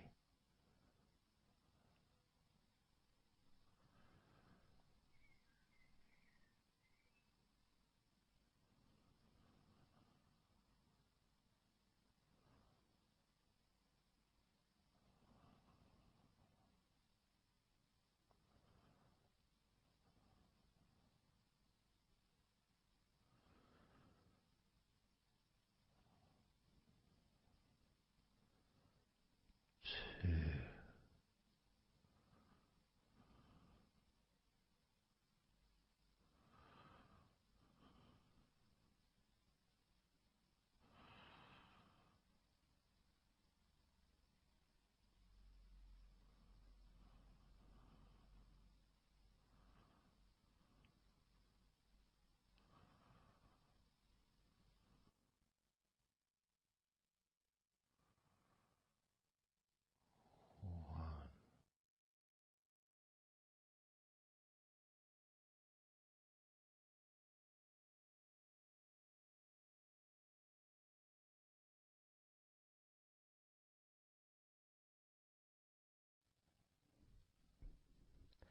Just being here now. Nothing to think about, nothing to do, nothing to say. And everything just feels calmer. And this is your natural state of being. This is how you just normally feel when you take away all of that other stuff that we add. Things like stress and worrying and overthinking and anxiety, tension. generally thinking about stuff. When you take that away, which is what we're doing now,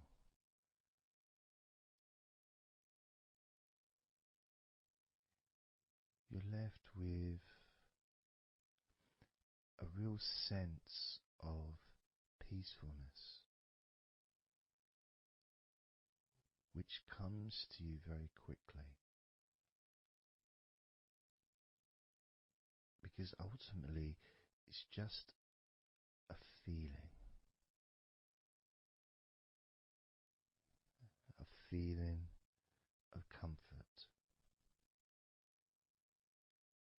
It's almost as if you've gone inside yourself and you've found a special place where everything is peaceful. A place where you can feel relaxed and your natural sense of comfort. A place where you can be you. Where you can accept yourself for who you are. A place where you're not trying to please anybody else, ever. A place where you can actually not just love yourself, but in some ways, more importantly, you can like yourself.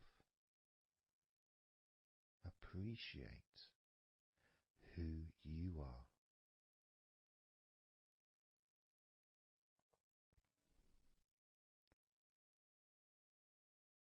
And that sense of gratitude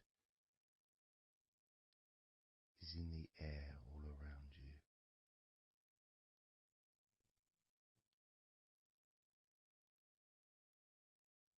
And that's also a place where you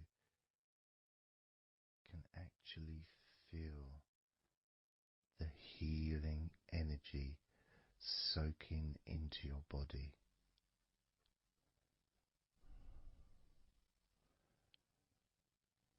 Healing energy soaking into your body.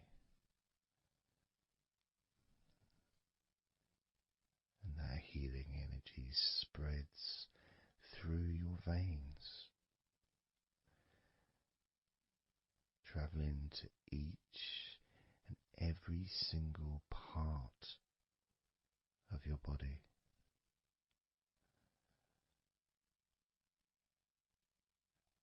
And you start to realize that actually that healing energy, it's not just entered into your brain, it's become part of your brain. And that spinal fluid is now mixed with healing energy.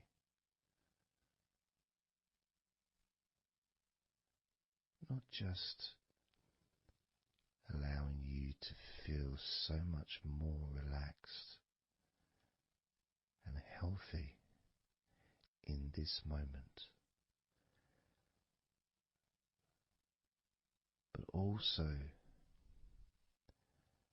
you start to realize that actually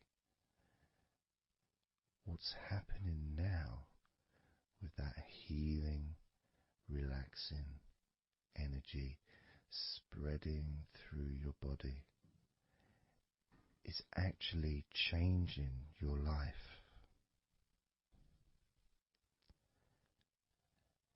It's actually changing the way you're going to feel, not just now, but tomorrow and the next day, as your health improves. Not just your physical health, but your mental health. Things that used to bother you in the past for some reason no longer have the effect that they used to, because something has changed deep within you. Maybe things that used to cause you to feel anger no longer have that power to control you the way they seemed to be able to before.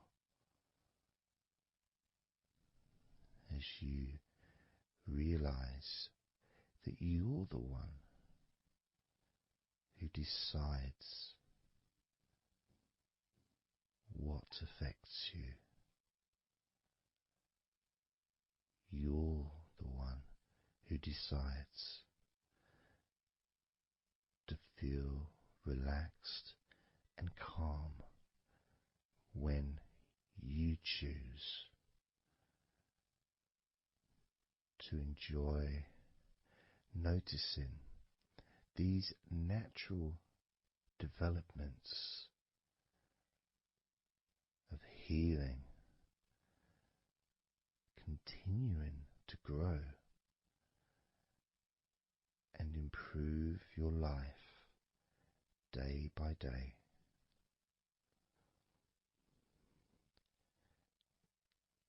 Including, of course, your ability to relax so much easier and sleeping is the most natural thing in the world to you, because falling asleep is something that you've done so many times in your life,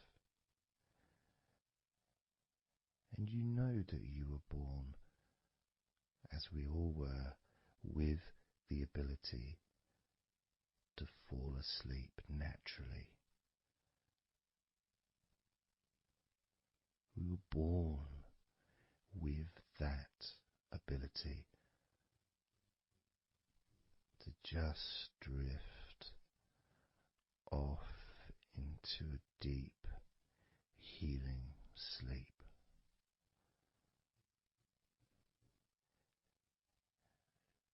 Even when we're kids, sometimes we'll fall asleep when we don't even want to. We try to stay awake. Maybe it's a birthday in the morning, or it's Christmas or holiday or something we look forward to. We don't want to go to sleep. But the more we want to stay awake, the more we just start to drift. And the more you fight drifting, the more you try and stop yourself from drifting asleep,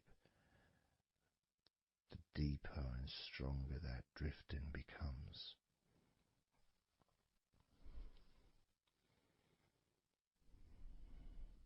Because we're born not just with the need to relax deeply and to naturally fall asleep, but it's our birthright. It's part of our DNA.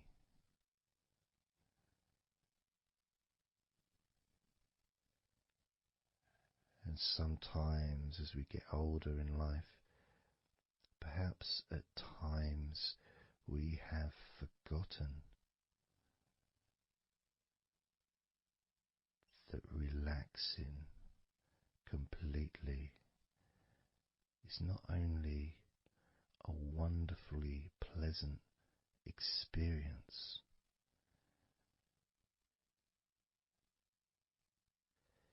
it's also really easy.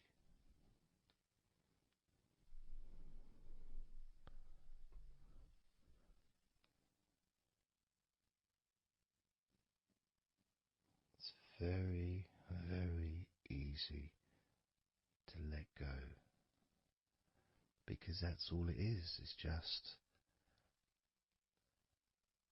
deciding to let go.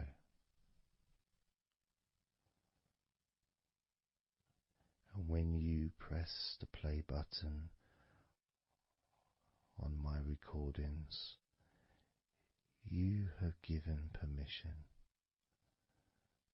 for my voice to relax you. When you press that play button, you have given me permission for my words to affect you in a positive, only a positive way, opening up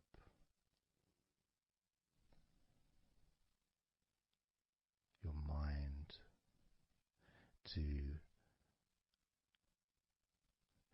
useful and healing suggestions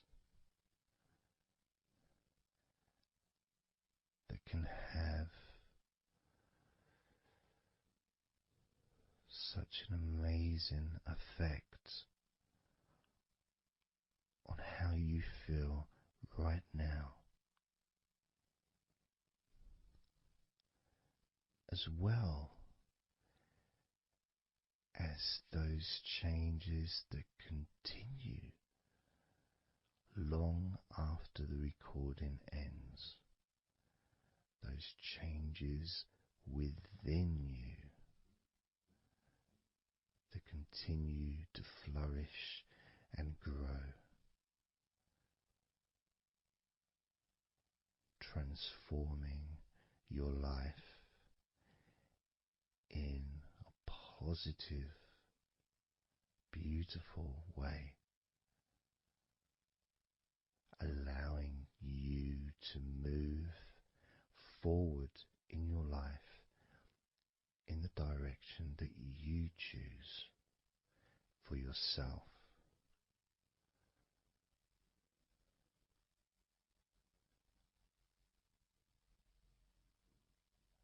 And this feeling that you can experience of safety, comfort, calmness,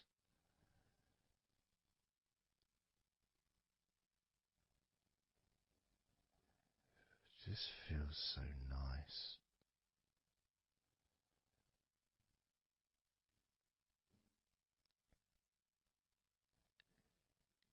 It's such a healthy place to be.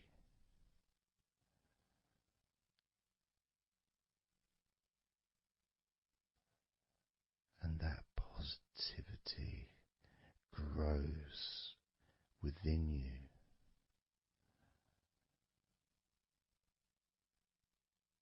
Each and every day, moving forward, you're going to find that you're more relaxed physically and in your mind is more relaxed. And it's not that you're thinking slower, it's just that your mind will be less clogged up with unnecessary negativity. Because from now on, your mind rejects negativity. From now on, you're going to start noticing when negativity arises, and you can just say stop. Stop. And that negativity you alone.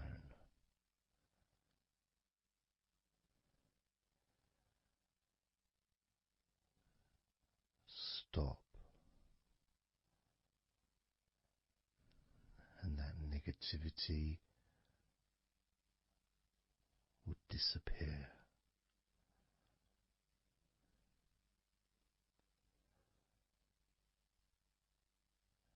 And as you notice that you feel way more relaxed than you probably expected,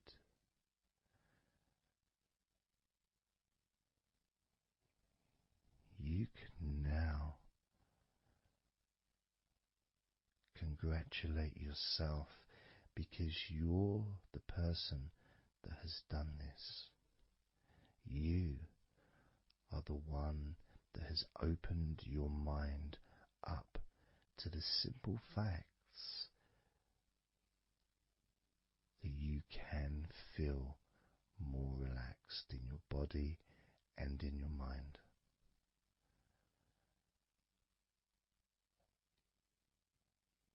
You've opened your mind up to the birthright of being able to just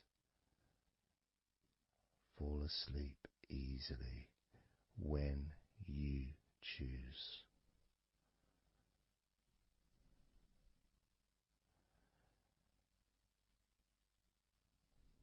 And that's a nice feeling, don't you think? It feels nice, doesn't it? To feel calm with all that healing energy spreading through your body and your mind.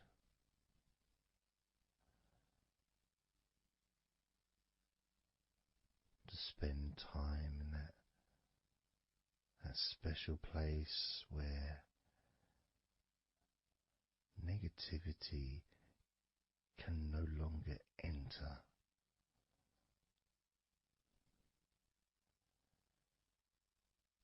Negativity is banned, it's barred, it's not allowed entry.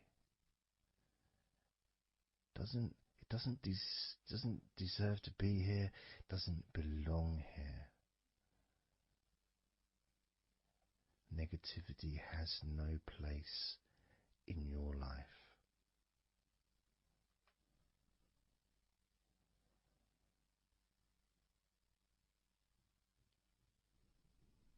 Which makes room for more comfort, more healing, more relaxation,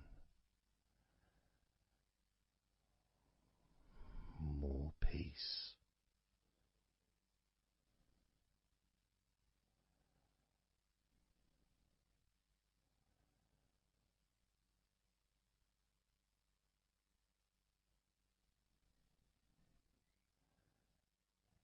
It feels nice, doesn't it?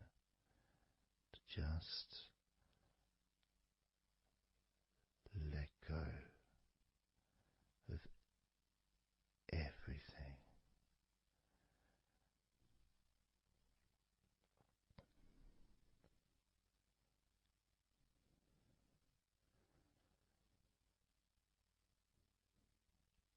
And I'm going to count down now from 20 down to 1. You can continue to relax. If you choose, you can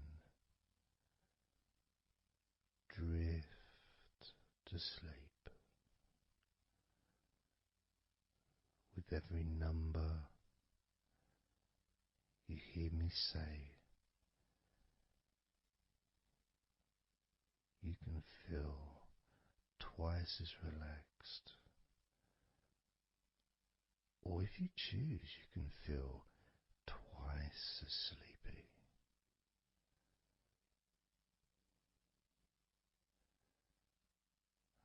Now,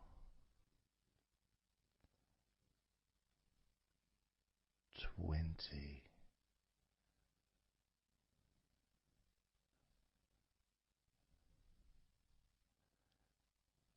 19. 18,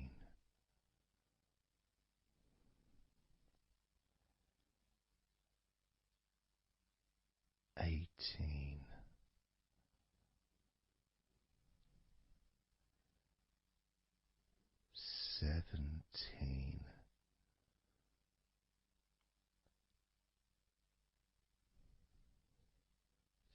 16,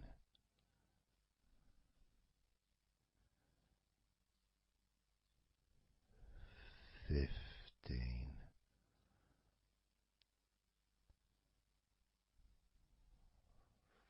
14,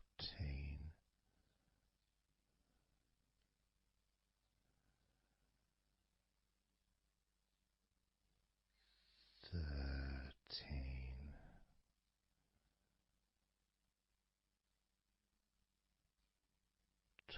12,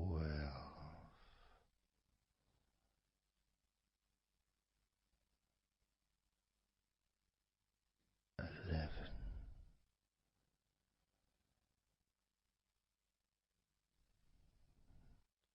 10,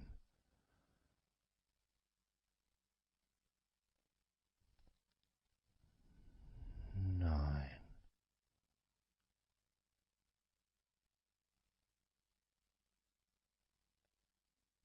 8,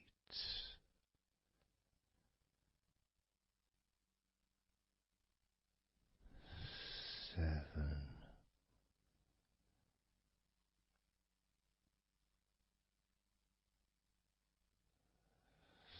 6,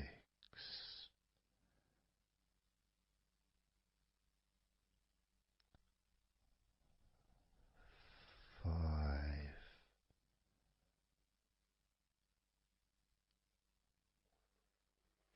4,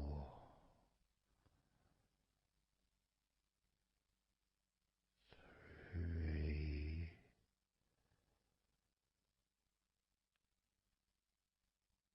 2,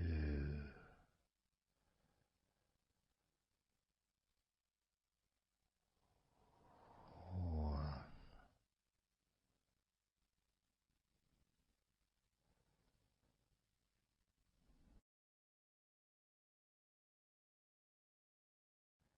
This is your time to just take a break. Your time to relax, to allow your mind to slow down.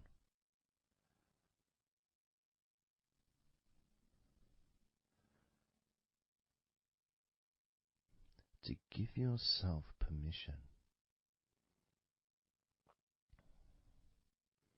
to take a break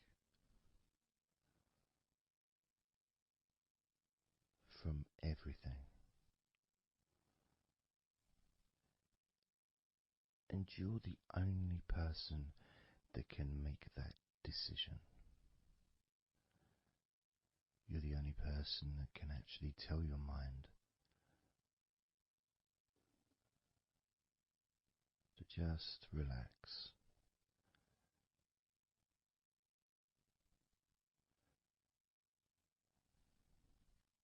To just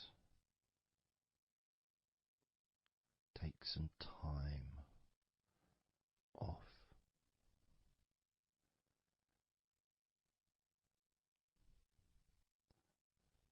So that you can focus on your body, getting in touch with how you feel physically.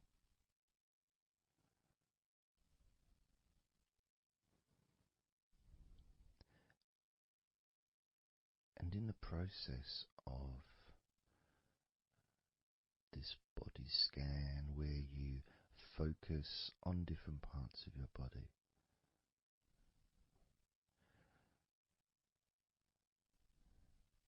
those parts that you focus on and observe, even though you're not purposely requesting for those parts of your body to relax, it's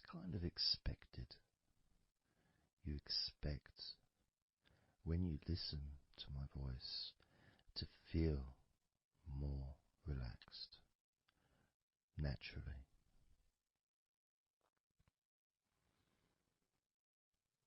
Because when you're listening to me,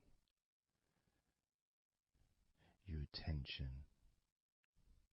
is focused on my words, and as my words guide you to focus on those parts of your body, your focus increases,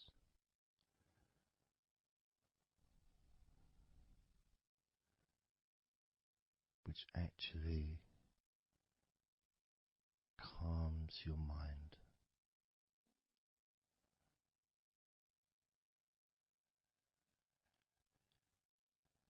And when your mind calms down,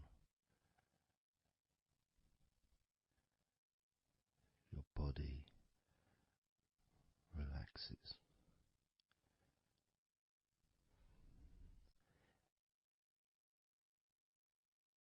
And when your body calms down,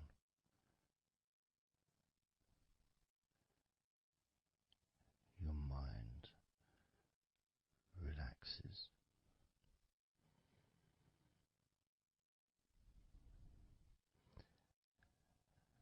And even though we've not really started to focus on your body, you can already feel that healing energy spreading through your body, pushing out stress and tension,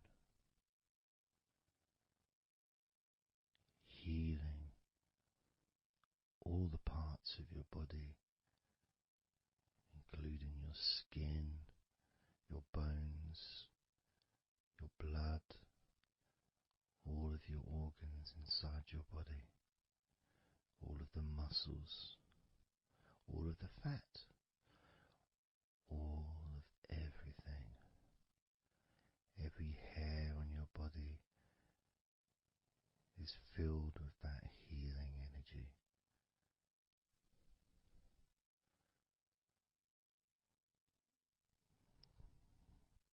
And when your brain fills with that healing energy,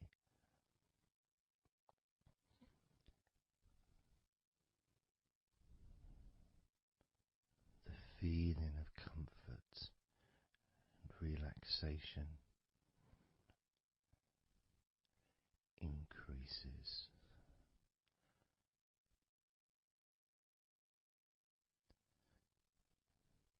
Deeply increases.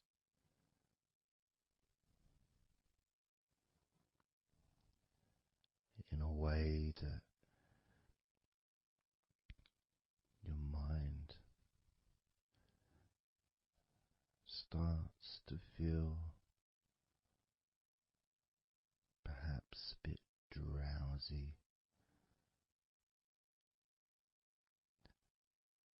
because it's not needed, and it may start to drift.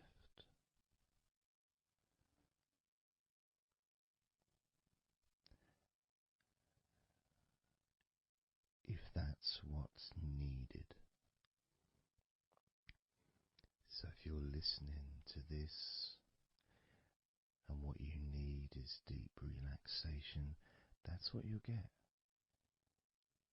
If what you need is to fall asleep naturally and easily as your mind drifts, that's also what will happen.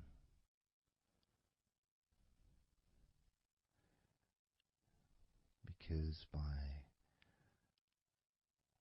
pressing that play button on the podcast and listening to me, you give permission for your body and your mind.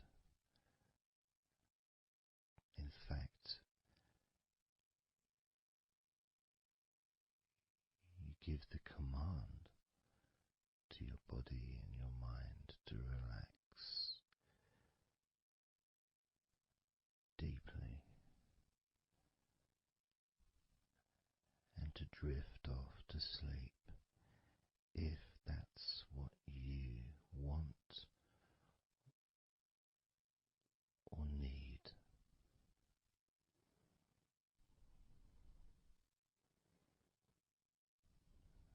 And as I focus on the different parts of your body, you may start to just drift, and then you come back again and you hear me talking, and I'm focusing on a different part of your body. And you may find yourself drifting, but you don't realize you're drifting until you stop drifting and you're alert again to my voice, focusing on a different part of your body starts to relax even deeper, because that drifting is basically you already in the sleep zone.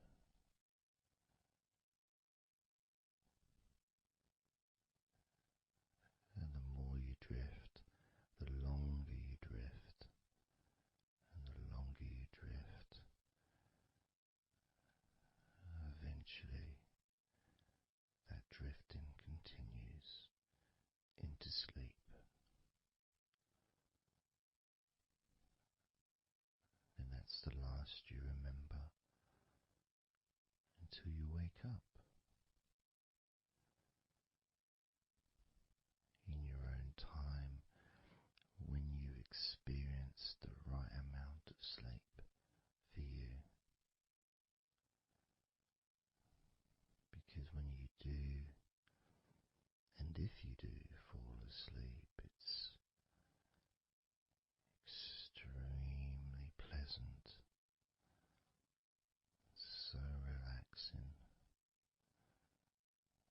so deep, healing sleep.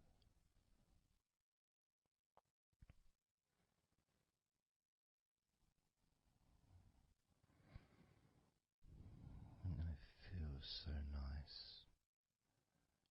to relax into your own body and mind as you feel that healing energy spreading through you, relaxing you so deeply,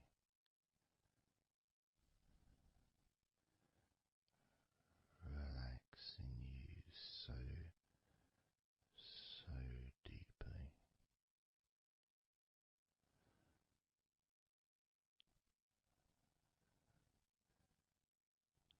As we start to focus on your eyes,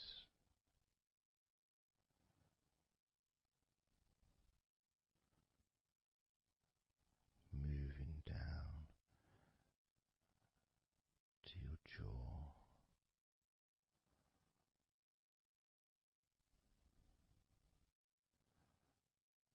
down to your neck,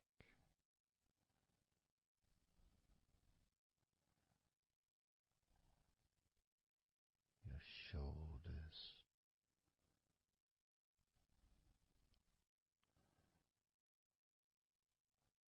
arms,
Let's focus again on parts of your body. Focusing this time on your forehead.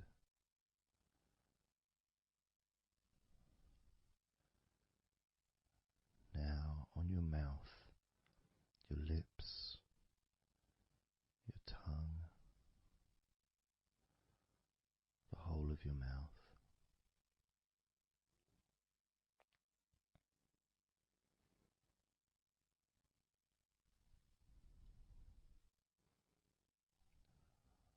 Focus in on your fingers.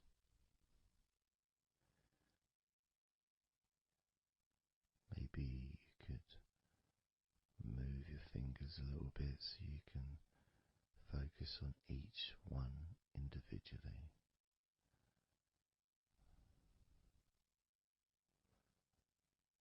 Both hands. And even though as you focus on both of your hands now, they almost seem to just melt into one.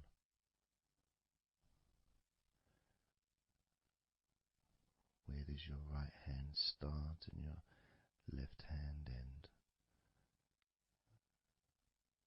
It's almost as if they just mix together.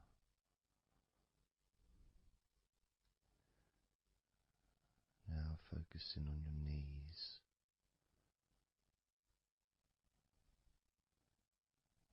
Just noticing how your knees feel.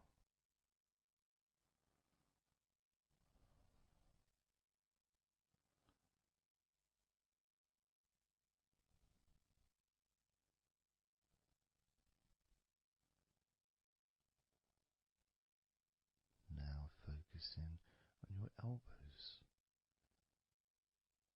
Focusing on both of your elbows.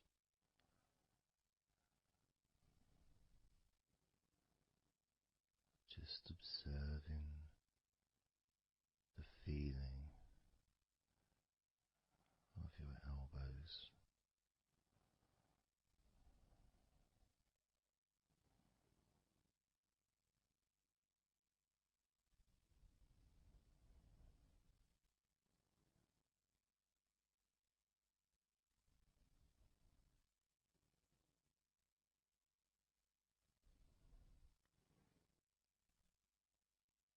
Now focusing and observing the back of your neck.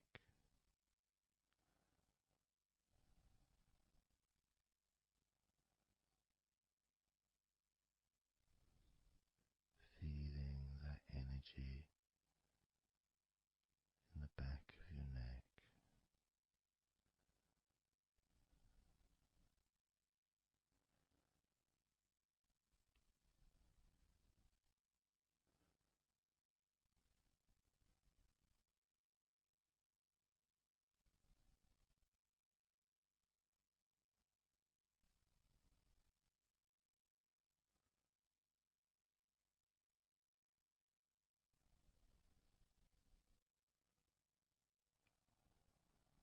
Observing your ankles.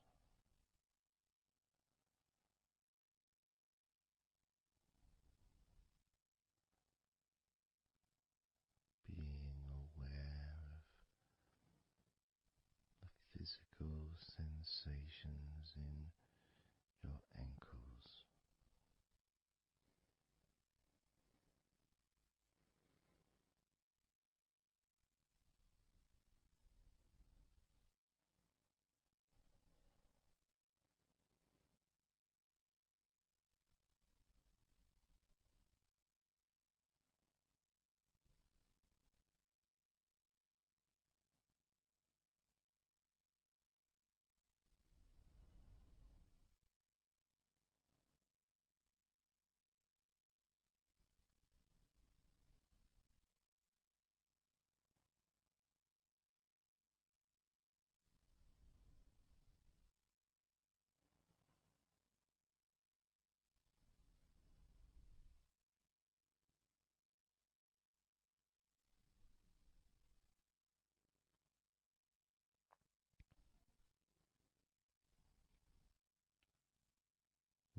noticing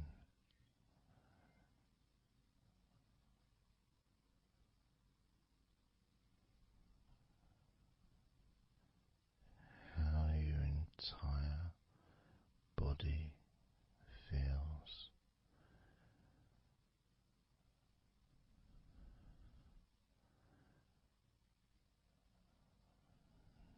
Noticing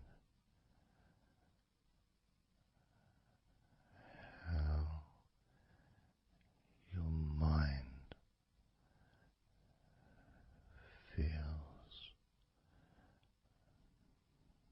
now.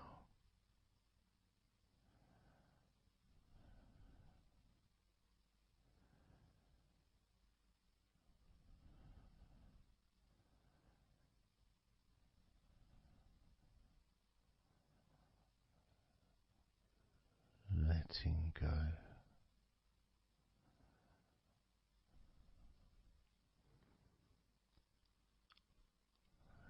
Letting go.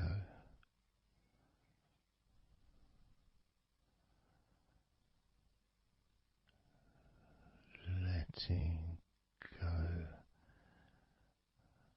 of everything.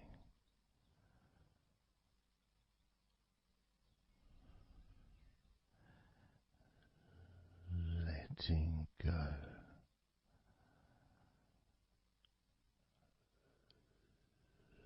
Letting go.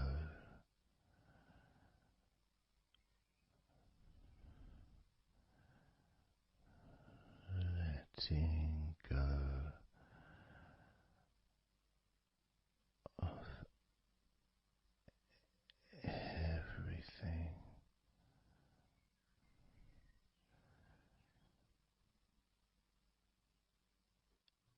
Everything.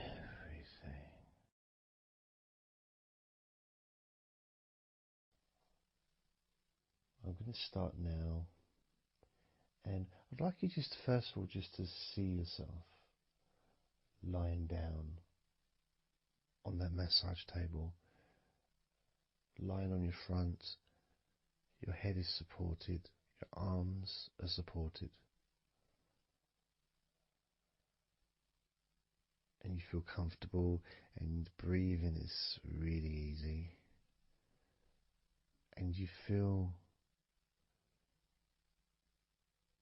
confident in how you look as well. So there's none of that issue of body problems or shyness, because I'm a professional, and this is a therapy session, so none of that stuff matters whatsoever.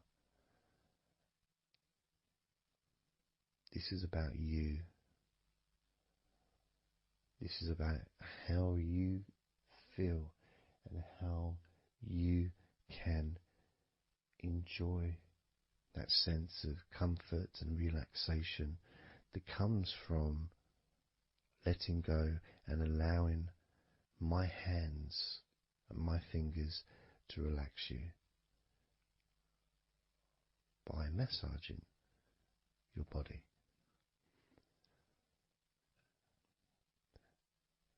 So I want to start off just by placing my hands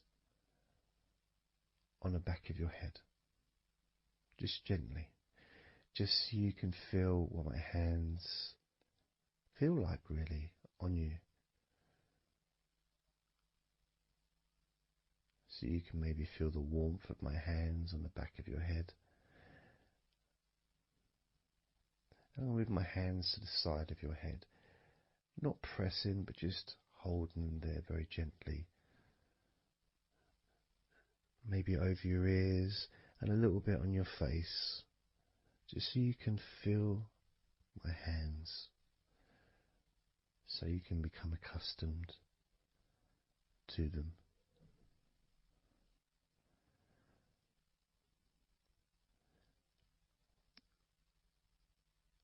And now put my hands on the back of your head again and gently let them slide down onto the back of your neck.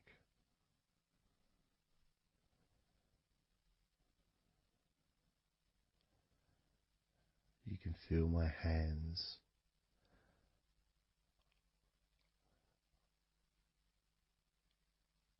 gently stroking the back of your neck to start with,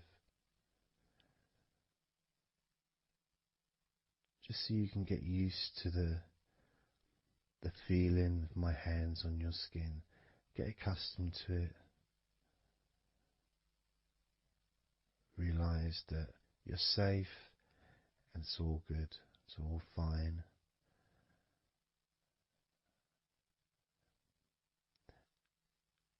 And I'm going to start gently massaging the muscles in the back of your neck.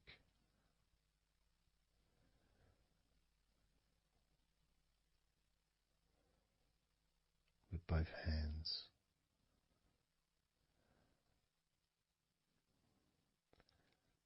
Now this is a very trusting situation really, because our necks are so fragile, and to have someone have their hands around your neck in that way can sometimes be problematic for people, which is why massages are quite good, because it allows you to relax and to get in touch with trust, to feel peaceful and calm.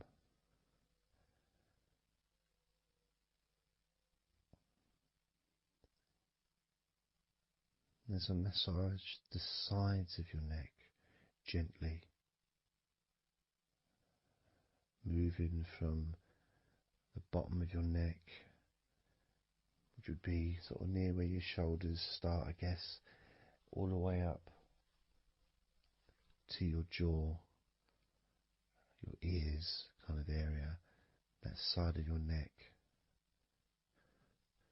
Of course, is a lot longer than the front of your neck.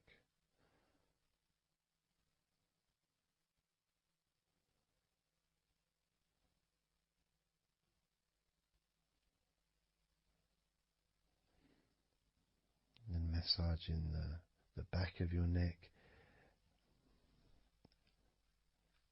especially that area where perhaps we hold tension. And as that area is massaged, you can actually feel a sense of release in the back of your neck.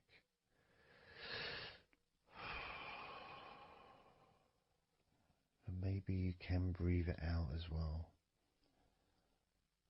Notice how it feels. Notice how you feel.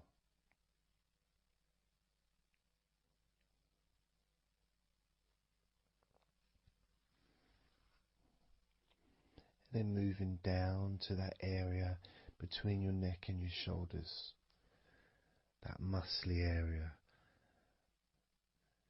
starting to massage that area on both sides. I mean, this would be the area that a lot of people would massage if they were going to give you like a shoulder massage. Even that's not technically the shoulders, but it's all the muscles that lead to the shoulders, from the neck. And again, that can hold tension and stress. And when massaged, sometimes a nice deep massage is useful. And you decide how deep that massage is.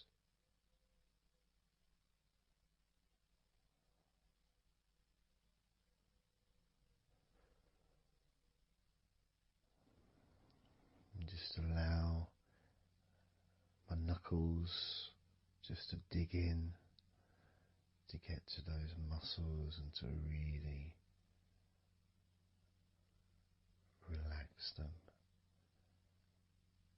All the time being firm yet gentle with you.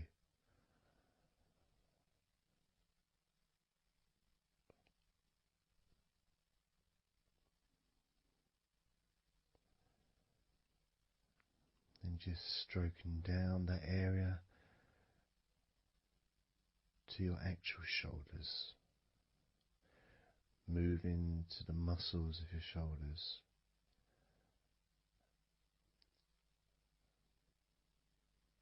And maybe initially just pulling up the shoulders a little bit off the table, just to give you a little bit of a stretch, but very gently.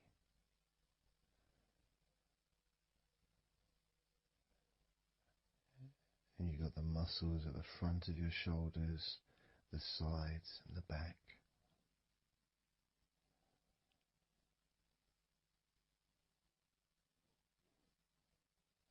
Again, this is a part that can really take quite a bit of pressure, quite a bit of needing, if you wish, to really release the tension,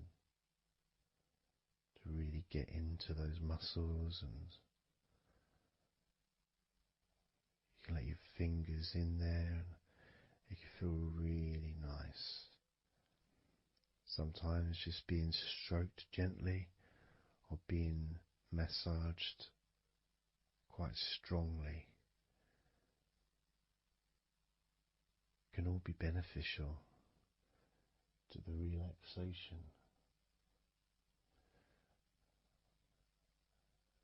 of the muscles in your shoulders.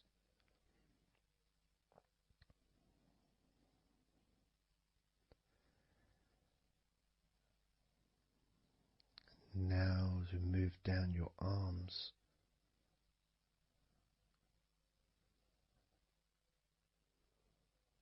we'll do one arm at a time, starting with your right arm.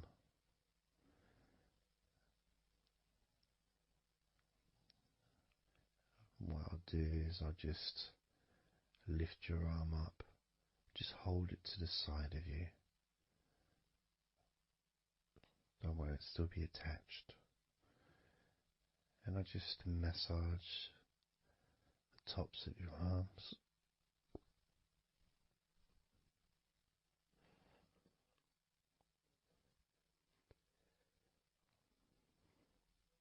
All the way down to your forearms,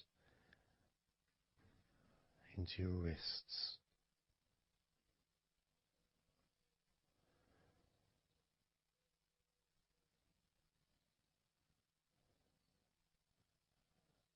Gently massaging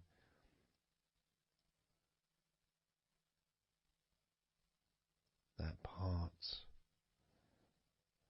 the softer part, which is the under part of the arm,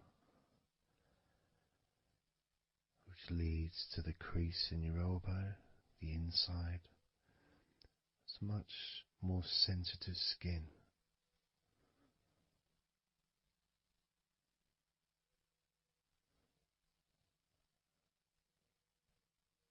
Sometimes just having that stroked can feel really nice, pleasurable and relaxing.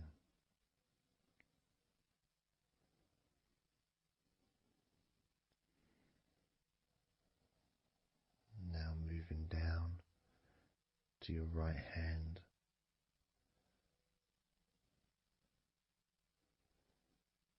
Just holding your hand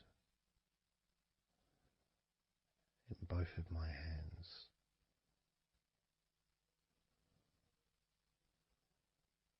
Just pressing gently on the back of your hand and stretching your fingers ever so lightly. At the same time, pressing down and massaging each finger.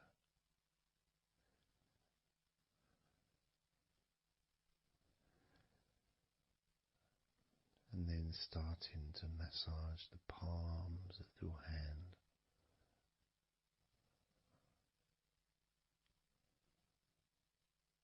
Just turning the hand gently, stretching it gently.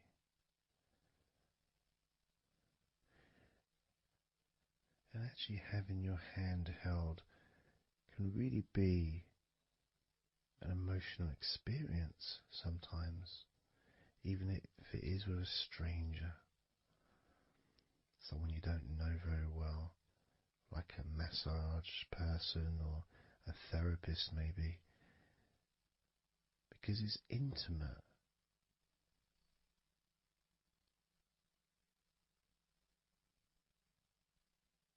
And it can feel nice and you can feel safe.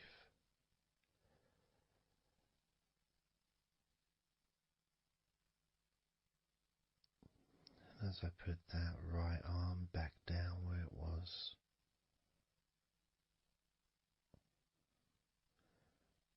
we're going to do the same with your left arm. Exactly the same.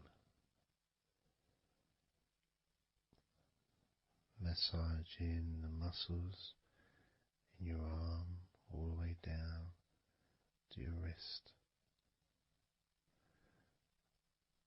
Stroking the inside of your arm.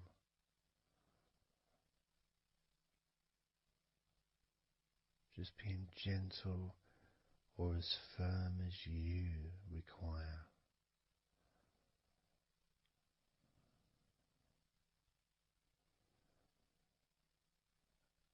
And then massaging your left hand.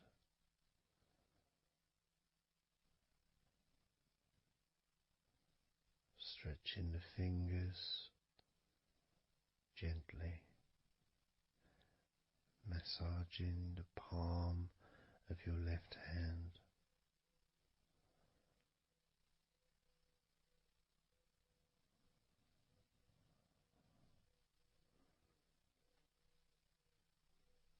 You can feel so relaxing.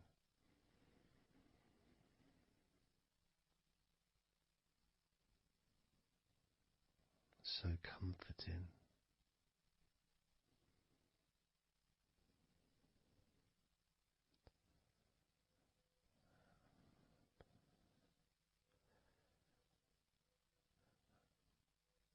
Now just rest your left arm back down.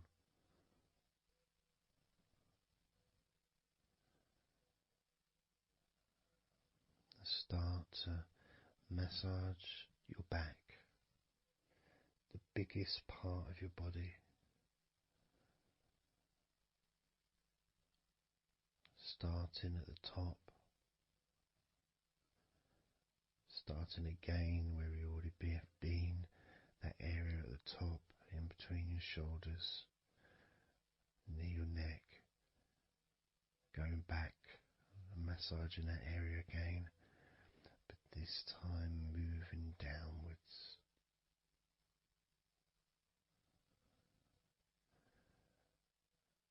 Making a downward stroke to the middle of your back, working from the outside inwards. So massaging your back, but the outsides of your back. The parts where your arms would maybe rest against.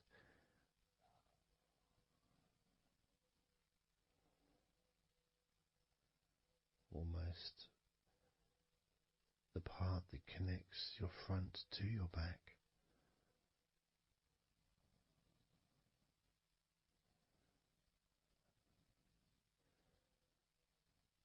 And just massaging down firmly but gently, as firm as you want.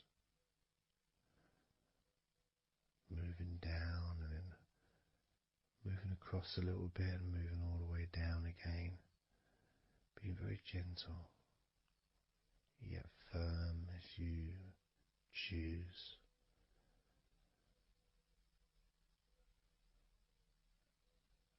Eventually we get to the spine. We can massage the muscles on either side of your spine, from the top of your neck all the way down to your lower back.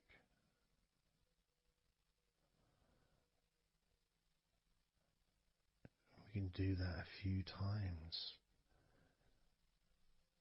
Sometimes people would use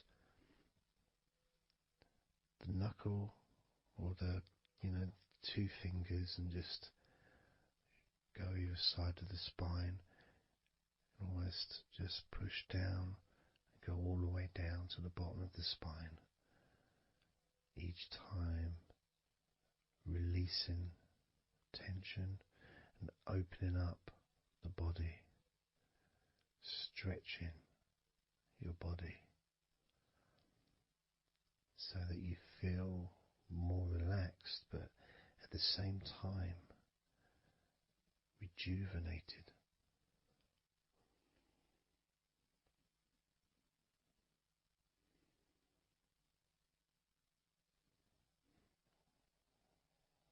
And now I'm going to move to one side, to your right side. And from the bottom of your ribs to your pelvis, I'm going to massage that area of your back. I'll stretch over the other side and I will pull the muscles gently and massage and push from one end, that side, all the way to my side. To the middle, in fact, to where your spine is. Massaging that side of your spine, the opposite side to where I'm standing. It's almost like kneading bread. There's that big area which is firm, yet lots there to massage.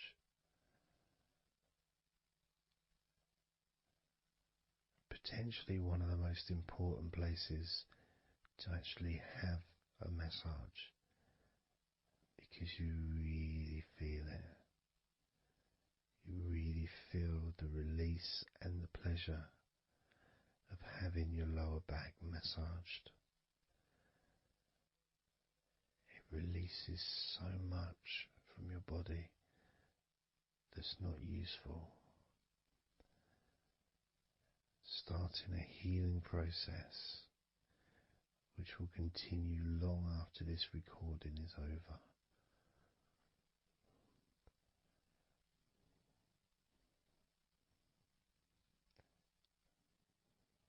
And massaging this part of your body not only feels really good for you, but it's actually fun to do, because it is, as I said, like kneading bread. It's a part that you can really get a hold of and really massage deeply, if that's your choice.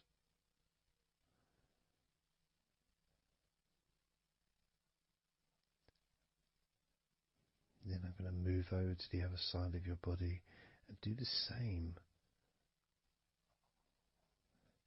with the opposite part of your lower back, kneading and massaging from your sides all the way to the middle of your back where your spine is. Pressing and kneading.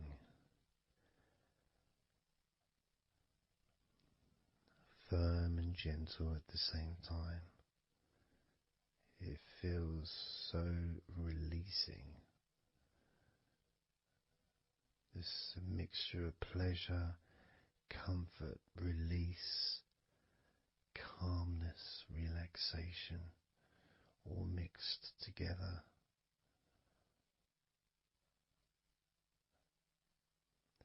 Plus there's that feeling from your stomach as it's being stretched. Even though you're on your stomach now, you can feel it being stretched because that whole area is connected to your stomach.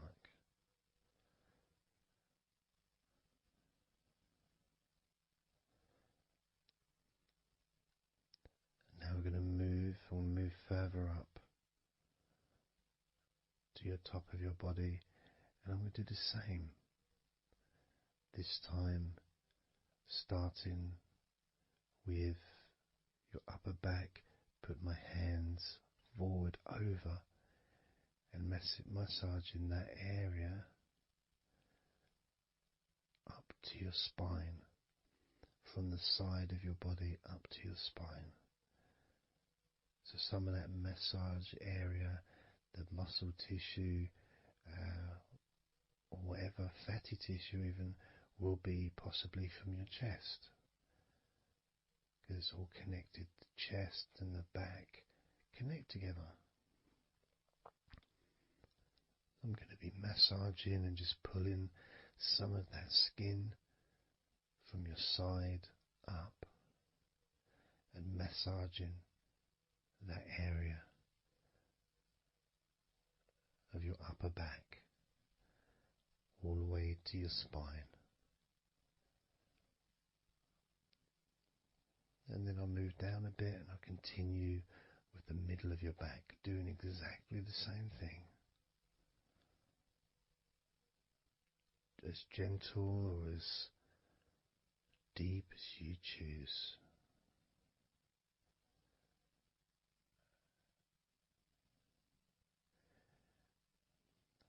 Now I'll move the other side again and do the exact same thing with the top of your back on the other side, from pretty much underneath your arm area, really,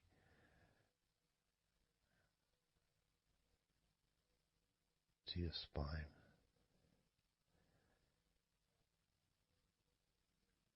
And then continuing that all the way down, including your middle of your back.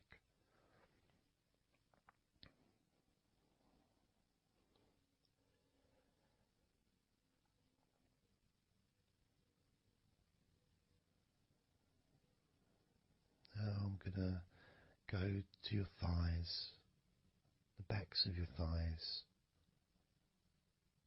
and the sides of your thighs. Starting with your right leg, massaging the back and the sides of your thighs, gently and firmly. There's a lot of muscles there.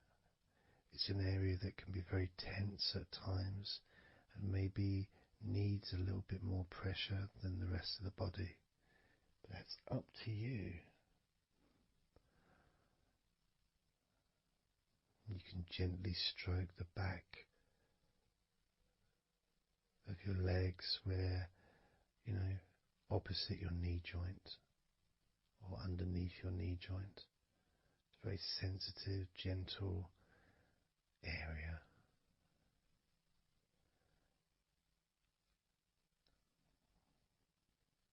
And working down to your calf muscles, massaging your calf muscles thoroughly and deeply if you choose, using both hands and fingers, digging deep.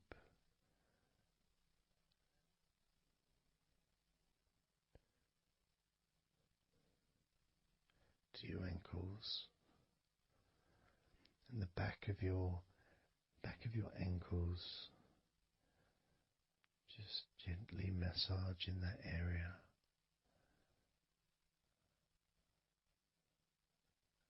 Maybe lifting the leg and stretching it a little bit.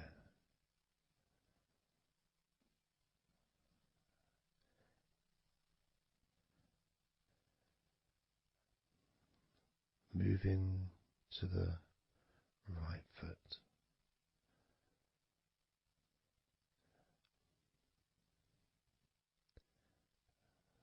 Massaging the bottom of your feet and the sides of your feet.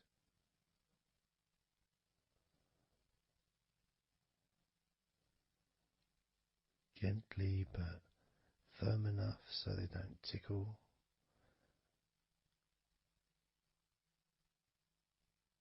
And just allow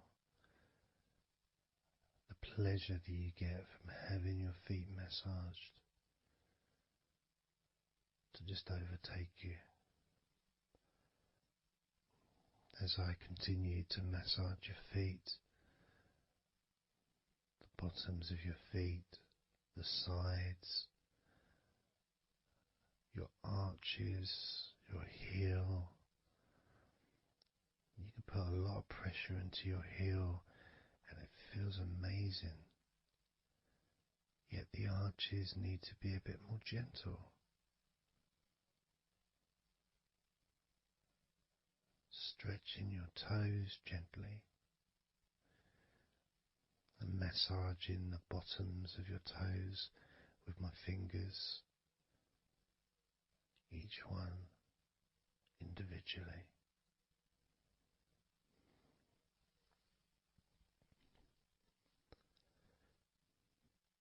And moving over to the left leg to do exactly the same thing. Starting at the top of the thighs, working the back of the thighs and the sides, massaging deeply and gently that whole area, working all the way down,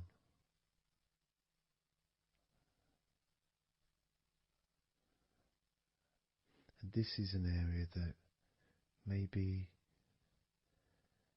you could like to spend more time relaxing and massaging. So perhaps if you wanted, I could make a future recording where I spend more time on one particular area.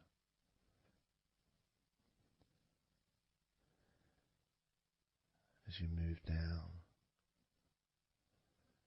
to your calf muscles,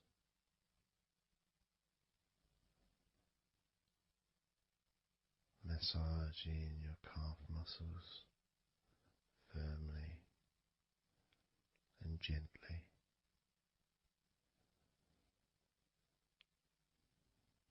Moving down your ankle and to your feet, massaging the backs of your feet, the bottoms of your feet, stretching your toes and massaging each toe individually. And that feeling of pleasure and release that you experience when you're having your feet massaged feels really good.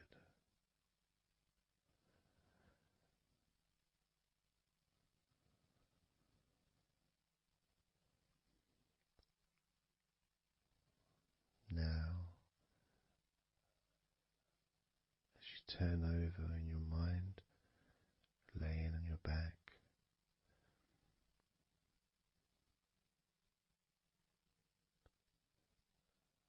I'm just going to start again at your neck area.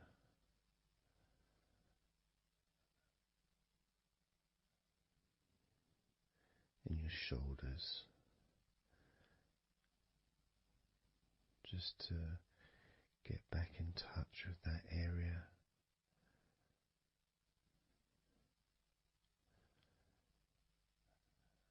And as we move up,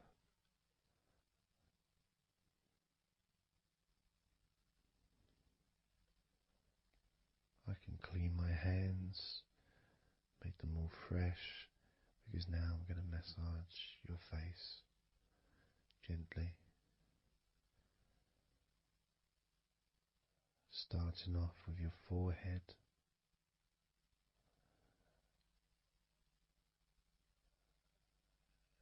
your eyes are closed and I can just stretch your eyes a little bit, pushing up on your eyebrows.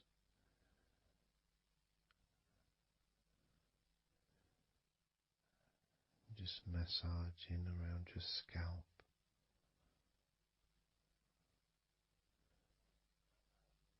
massaging down your cheeks, around your ears, into your jaw, gently, the sides of your neck, your chin,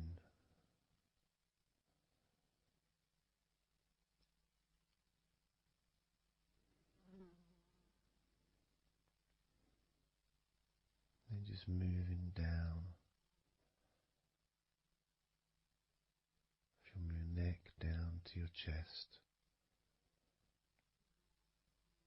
starting by massaging the very top of your chest,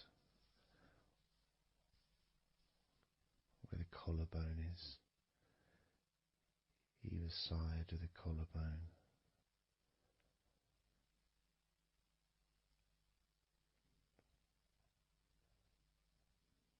And then just massaging the whole of the chest.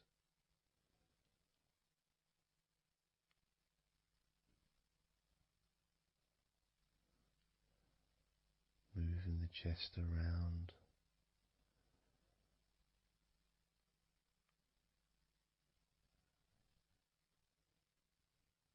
Because it's quite a large area, you can move from one side to the next. Moving my hands from underneath pretty much where your arms are, stretching up, stretching some of the muscles of your back in the process. Moving up over your chest, and then moving down again.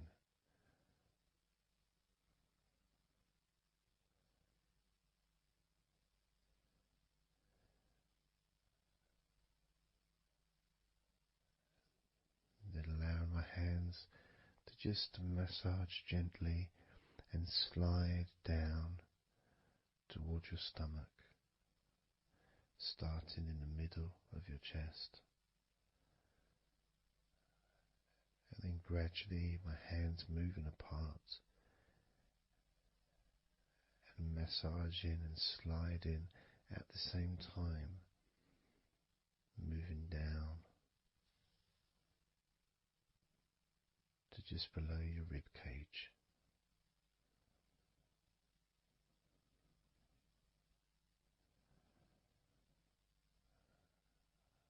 Moving down, then massaging up again, giving your chest all the attention that it needs to feel completely relaxed.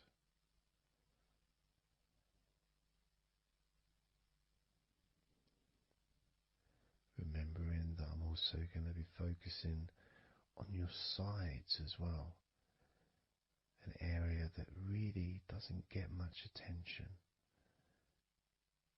but feels really good when it's massaged. Just stroking my hands down the sides of your body, just below your arms, all the way down to your hips.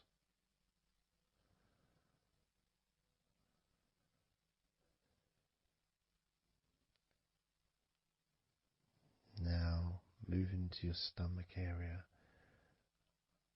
I'm going to stand one side of you like I did when I did your lower back. I'm going to do a similar process of just stretching the muscles from your side, gently massaging from one side to the next, moving that whole area from below your ribs all the way down to below your belly button.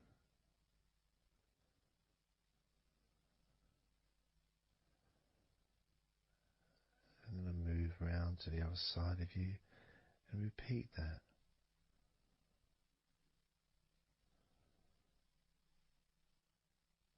Process of relaxing deeply,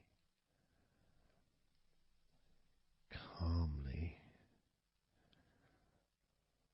You feel loose, you feel free.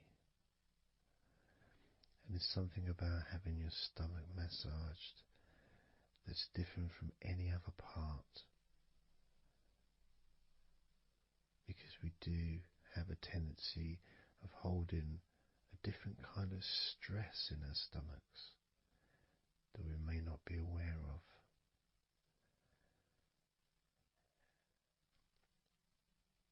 As I now massage your stomach,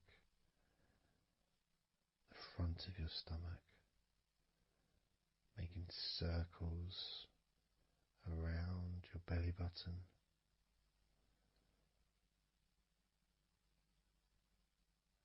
and then going the other way around.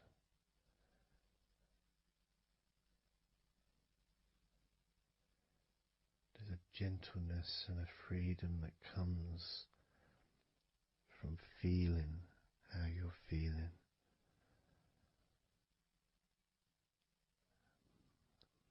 As I now move down the tops of your thighs, the muscles, massaging them.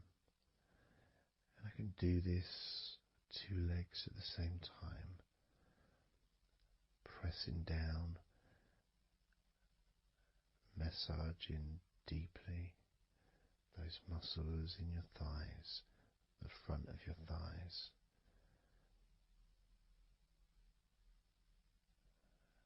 And moving down to your knees, gently massaging your knees.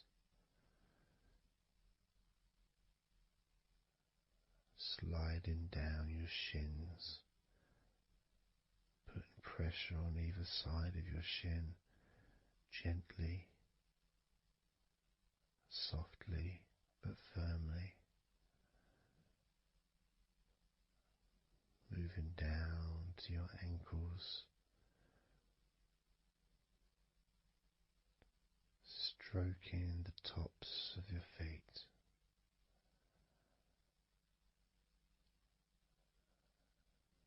And then with each foot in each hand, just gently massaging the whole of the foot. The top, the bottom, your heel, your ankle, your toes.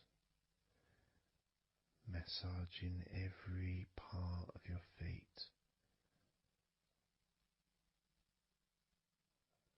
It feels so good just to let go and enjoy the process.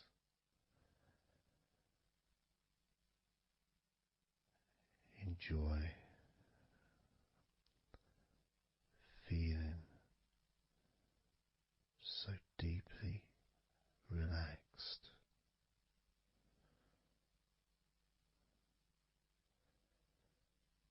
So much comfort and so many feelings that come just from touching your skin.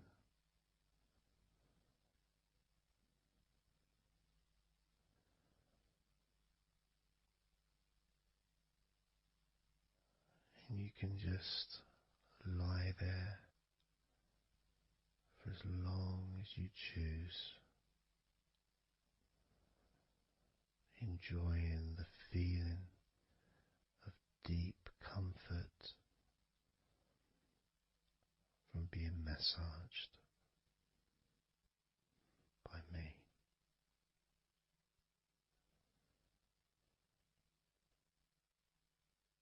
Enjoy feeling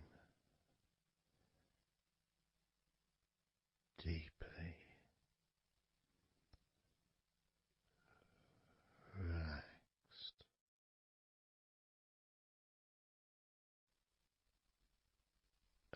to do is blow out some candles in your mind.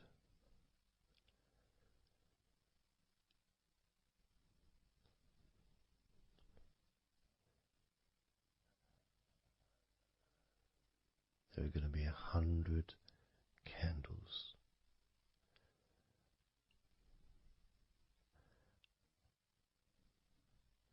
And you're going to blow each one out individually, one by one,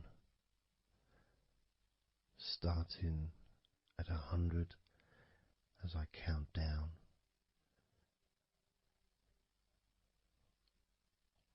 all the way down to 1. And each time I say a number,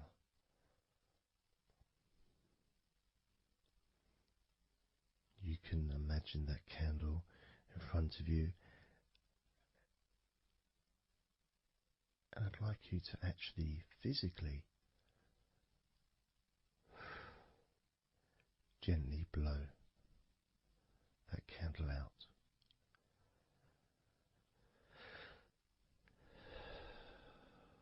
Just so it's not a big blow, it's just a gentle, and that candle will extinguish. And then I'll say the next number as we move down, and you can just blow that one out as well.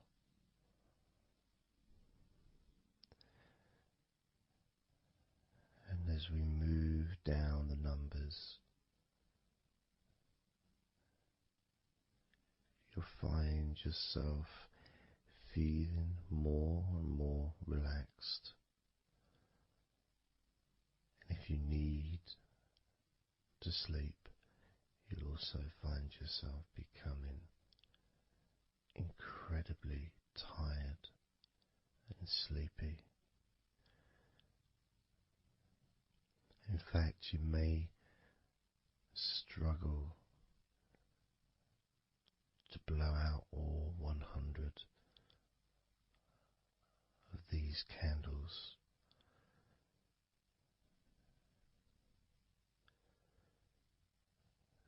As you feel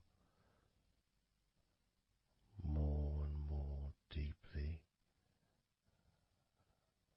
relaxed,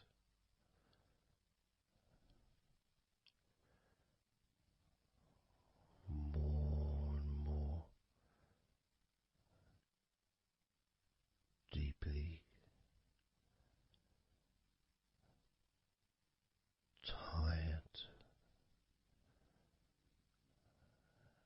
and the further you go down, the more your mind starts to drift.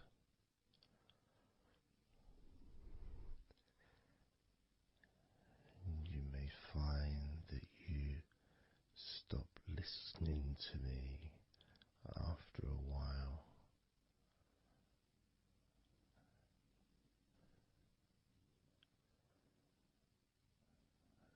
And even though there may be background sounds where you are,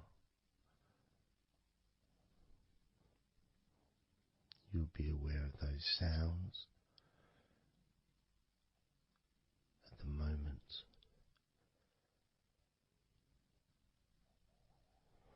You may start to just not even notice them at all, because they're unimportant.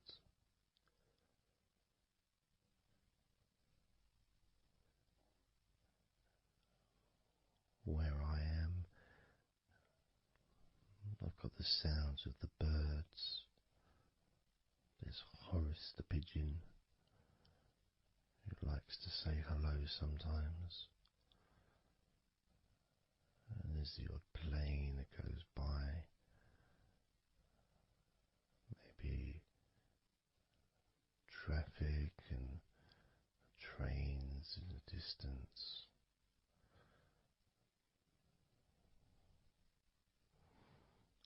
But none of that seems important whatsoever. The more candles you blow out, the less important anything is. The more candles you blow out, the further you seem to move away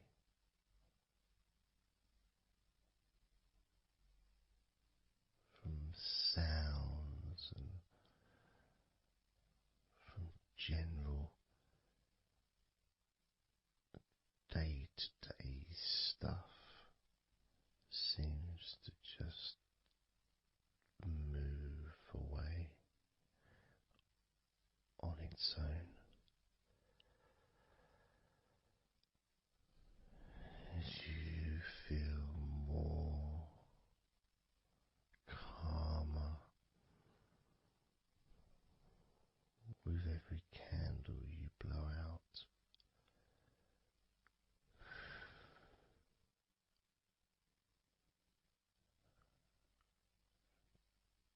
Guiding you to the next number that you hear me say,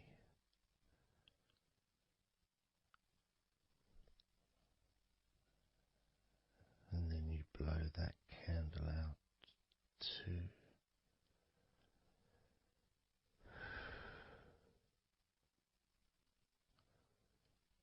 So easy,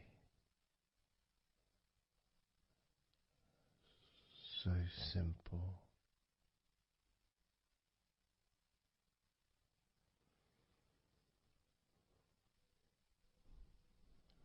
I'm going to start by introducing the first candle,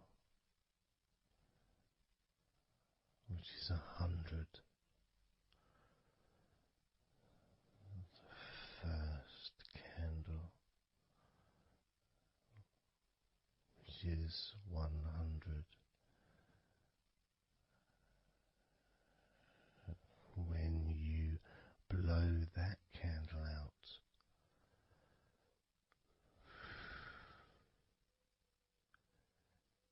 you'll find immediately a slight change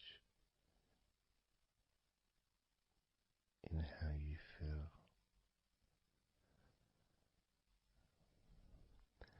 As well as a real sense of positivity growing within you.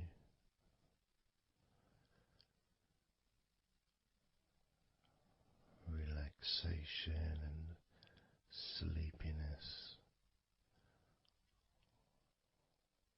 expanding.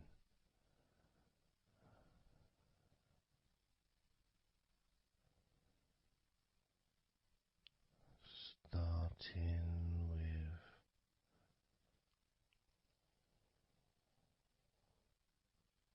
100. Blow out that candle now.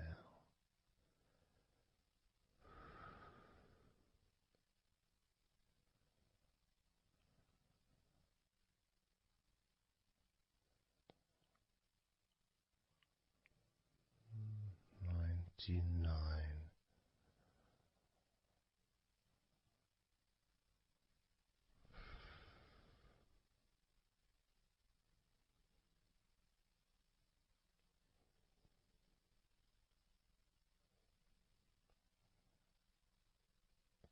Candle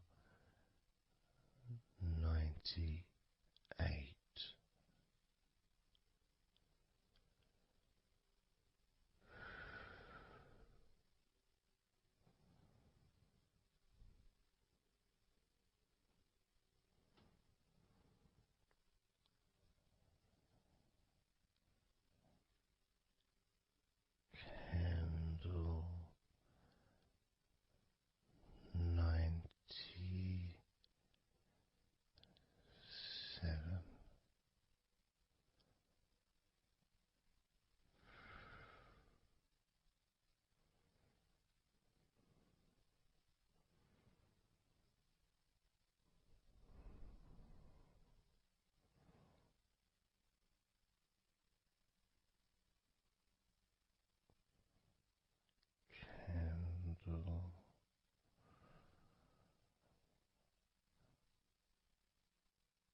96.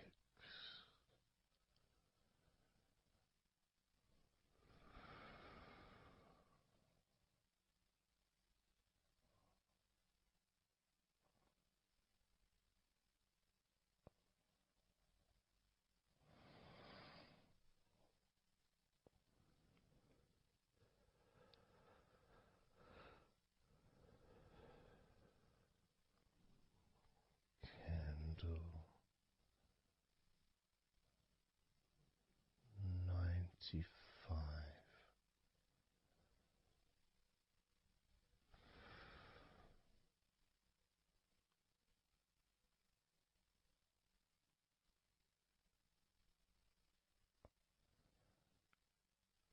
Candle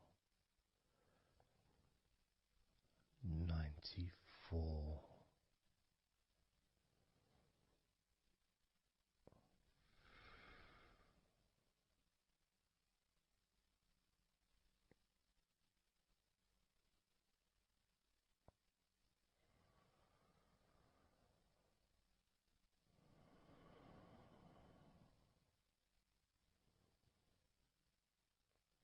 Candle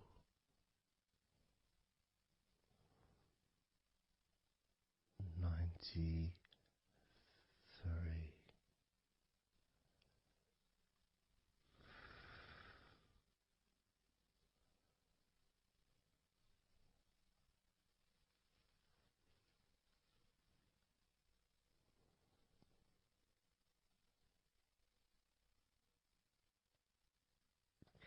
Candle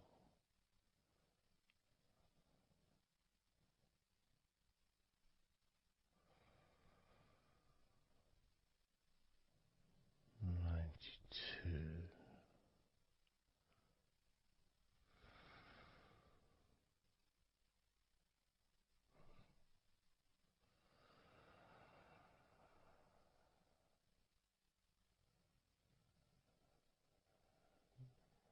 Candle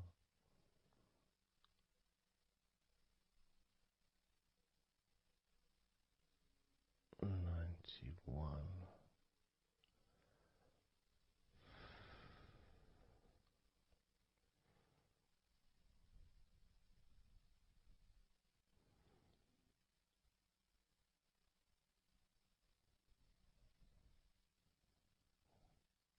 Candle 90.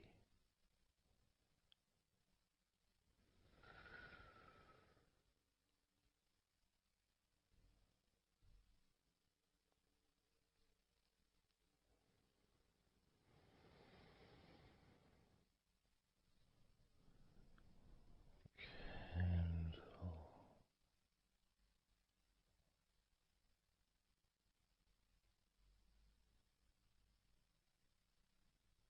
89.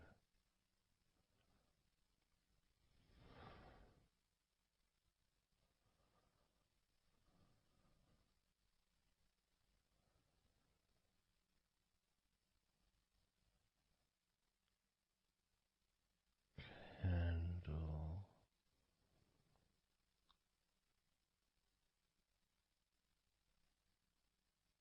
88.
86,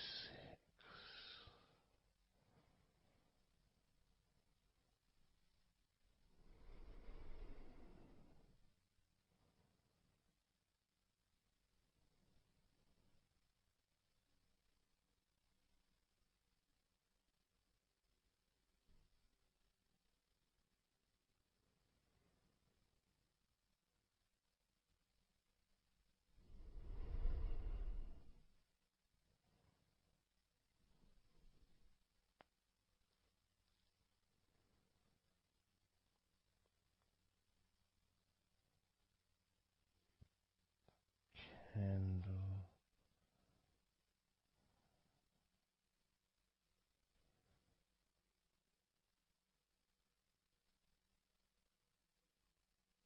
85,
82,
81.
78.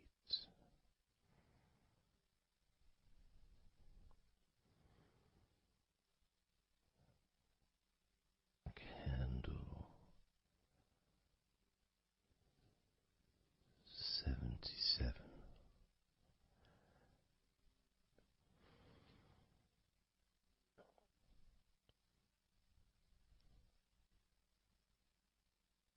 Candle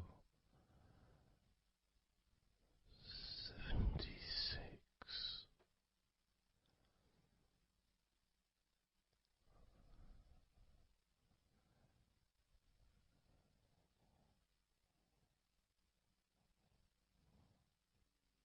Candle 75.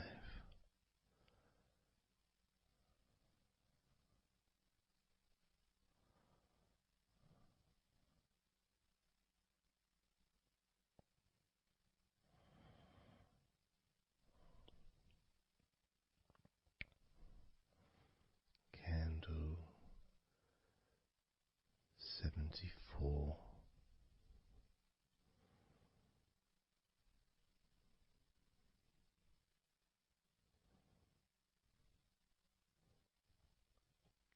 Candle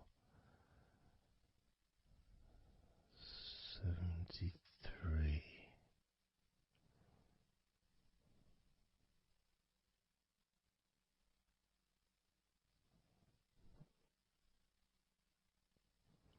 Candle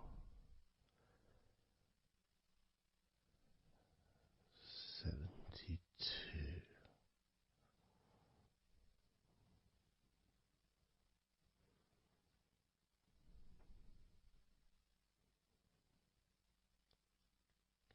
Candle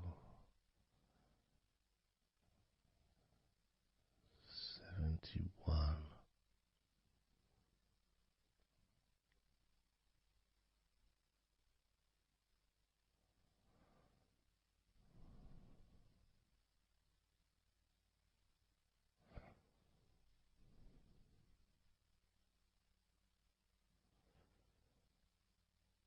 Candle 71.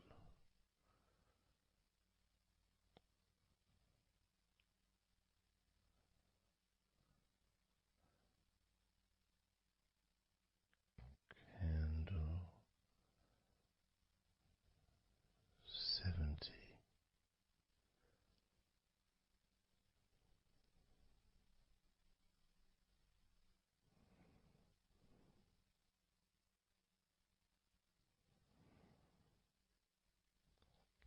Candle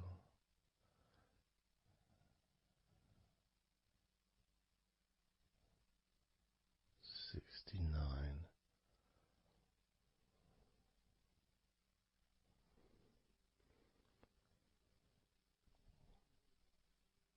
Candle 68.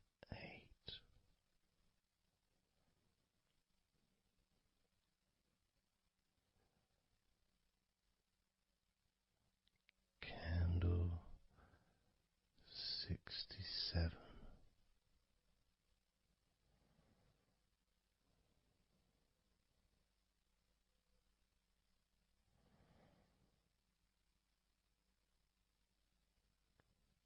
Candle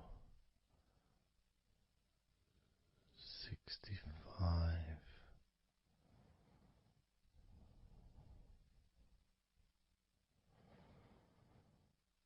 Candle 64.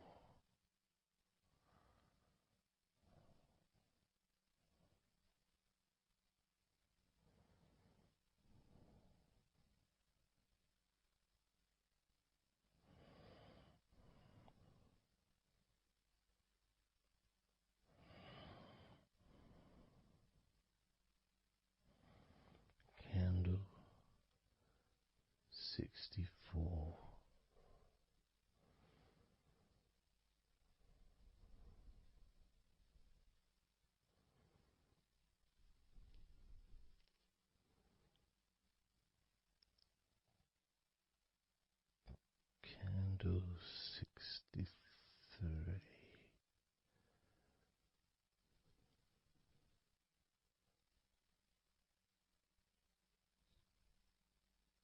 Candle 62.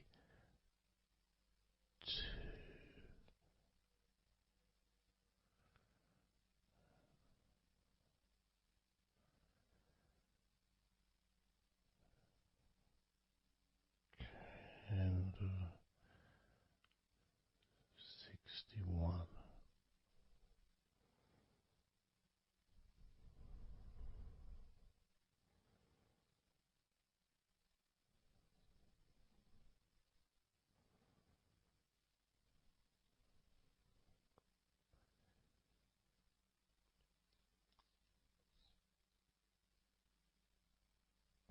Candle 60.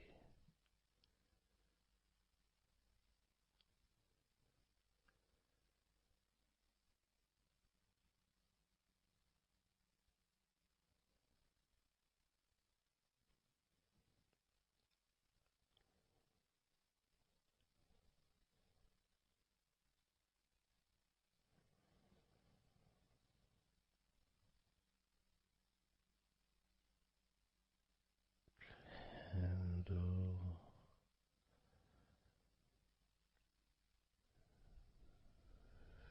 59.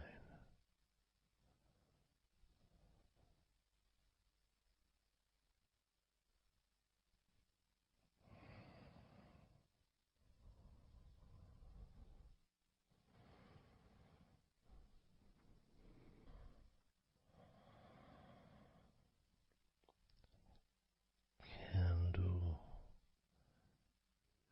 58.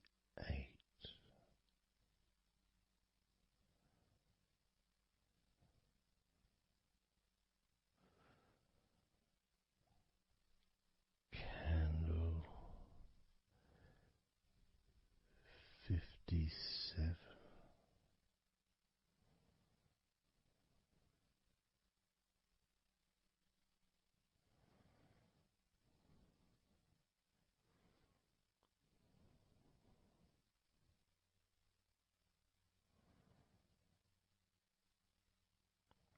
Candle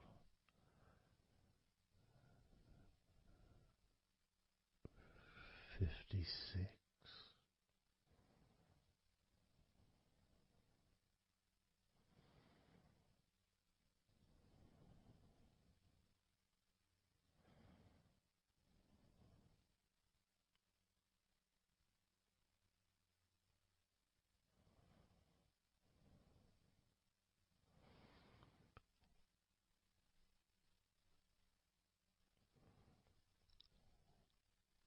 Candle 55.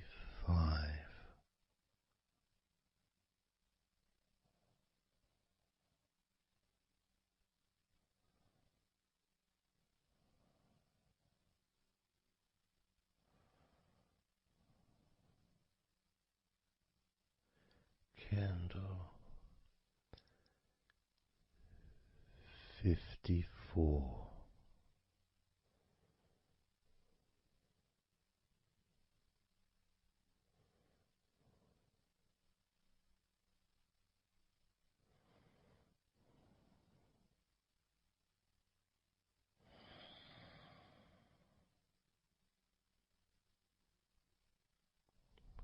Candle 53.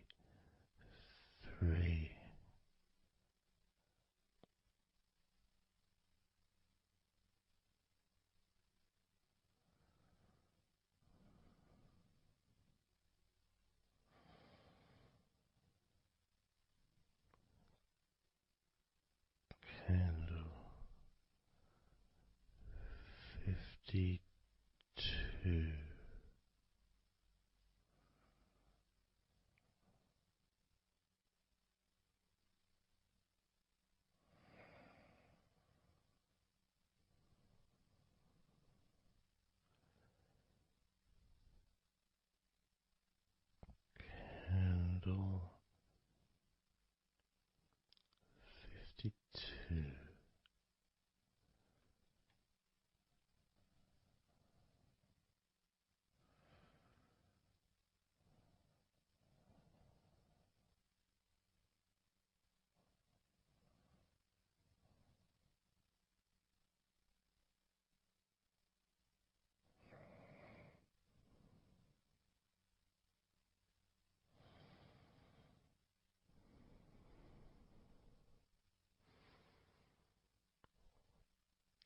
candle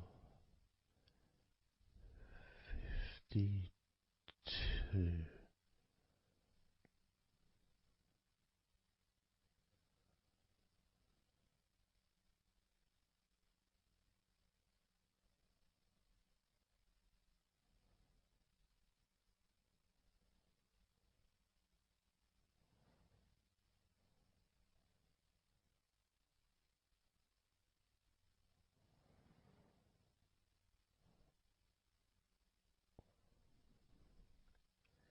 candle 51,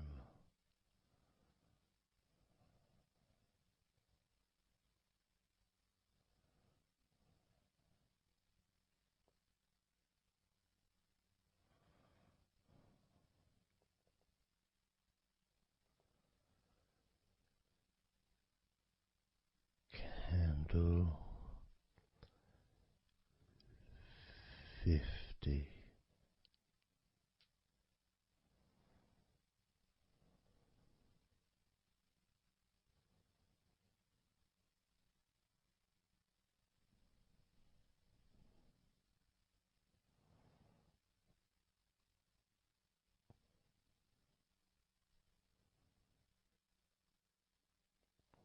candle 49,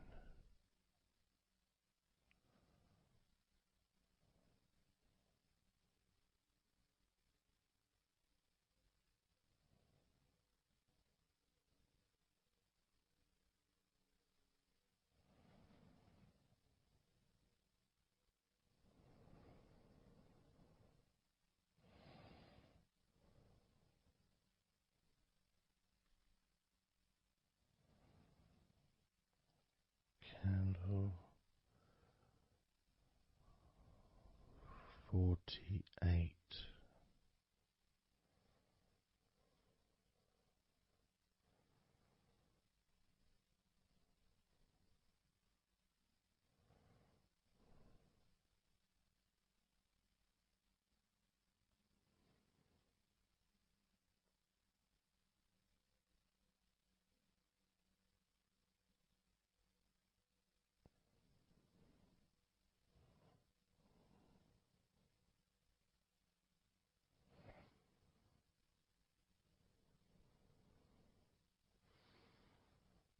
candle 47,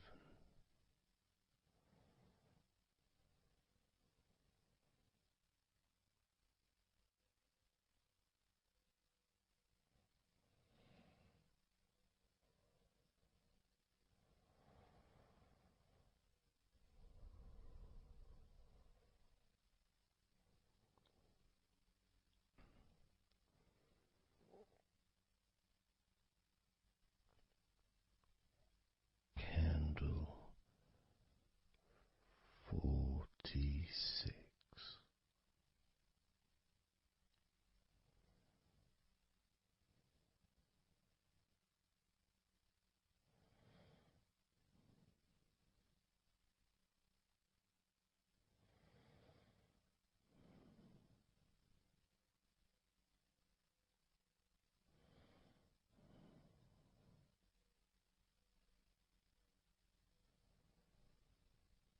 candle 45,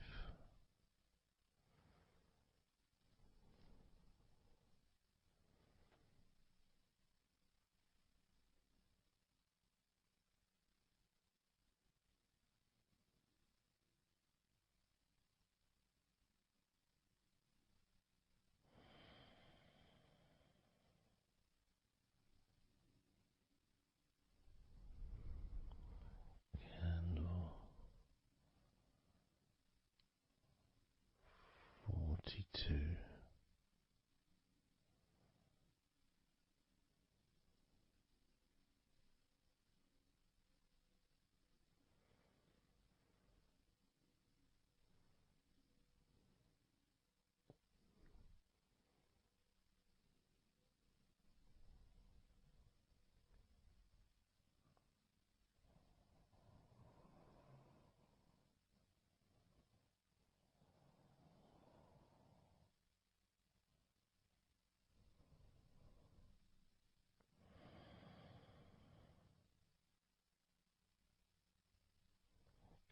candle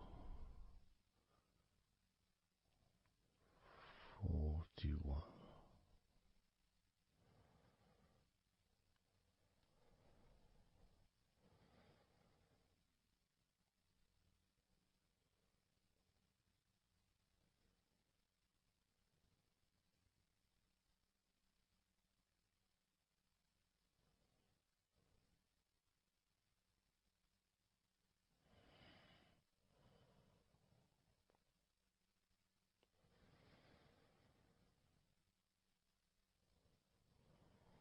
Candle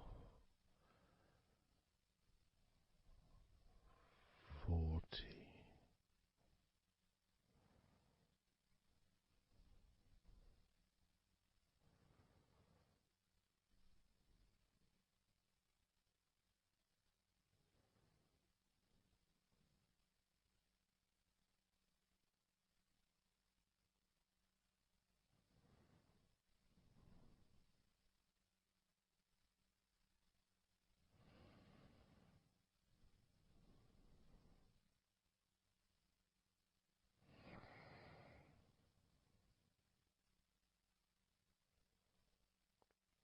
Candle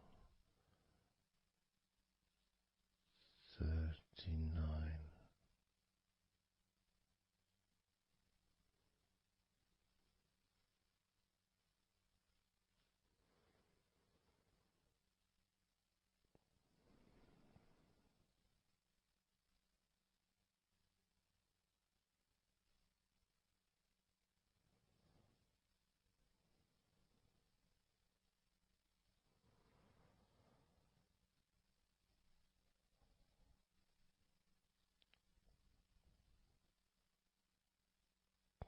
Candle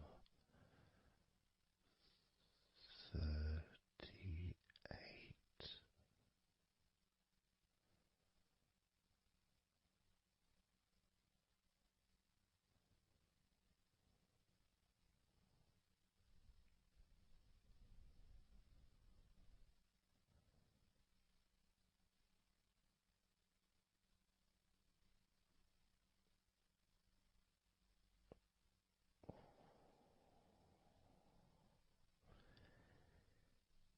Candle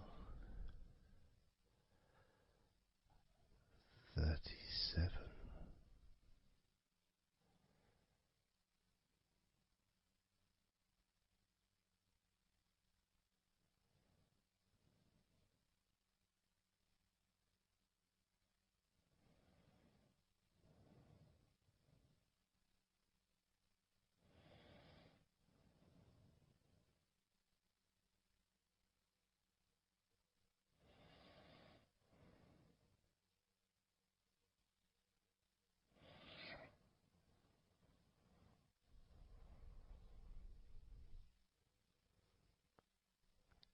Candle 35.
29.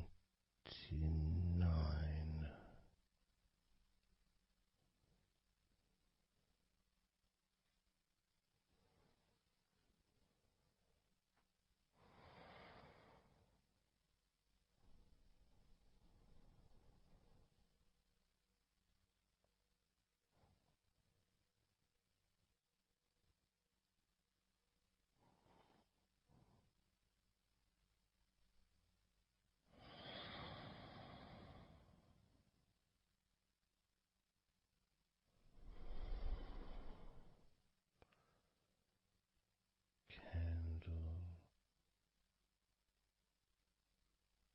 28.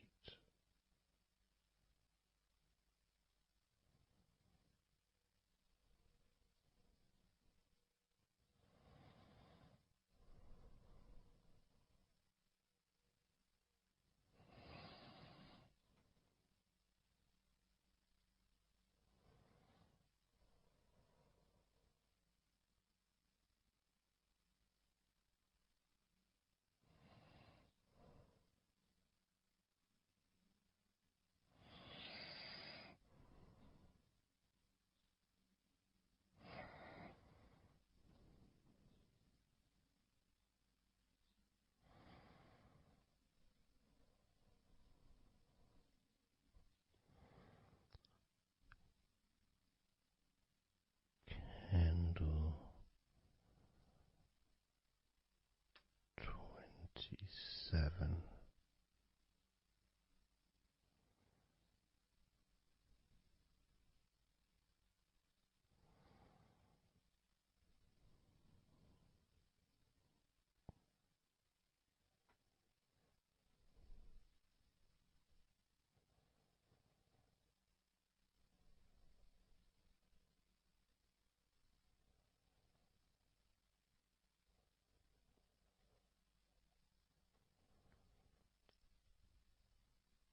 Candle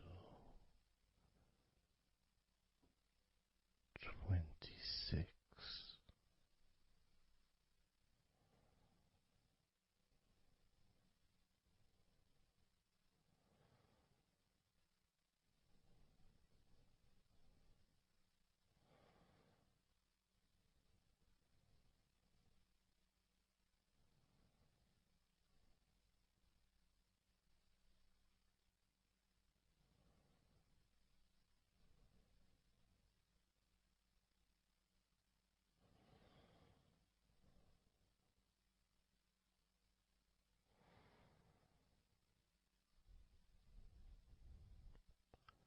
Candle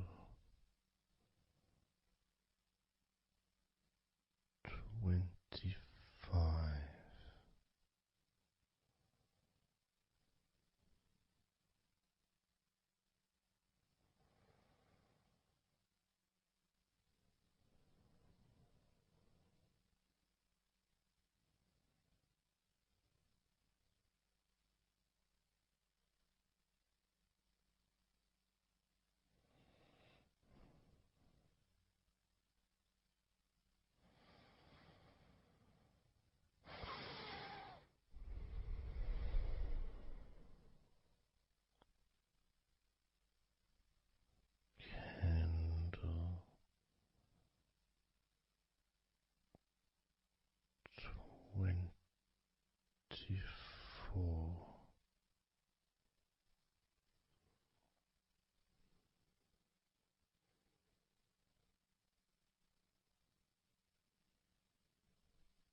Candle 10.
let go of all of those thoughts, worries, concerns about the past, thoughts about the future, and even things you've been thinking about today.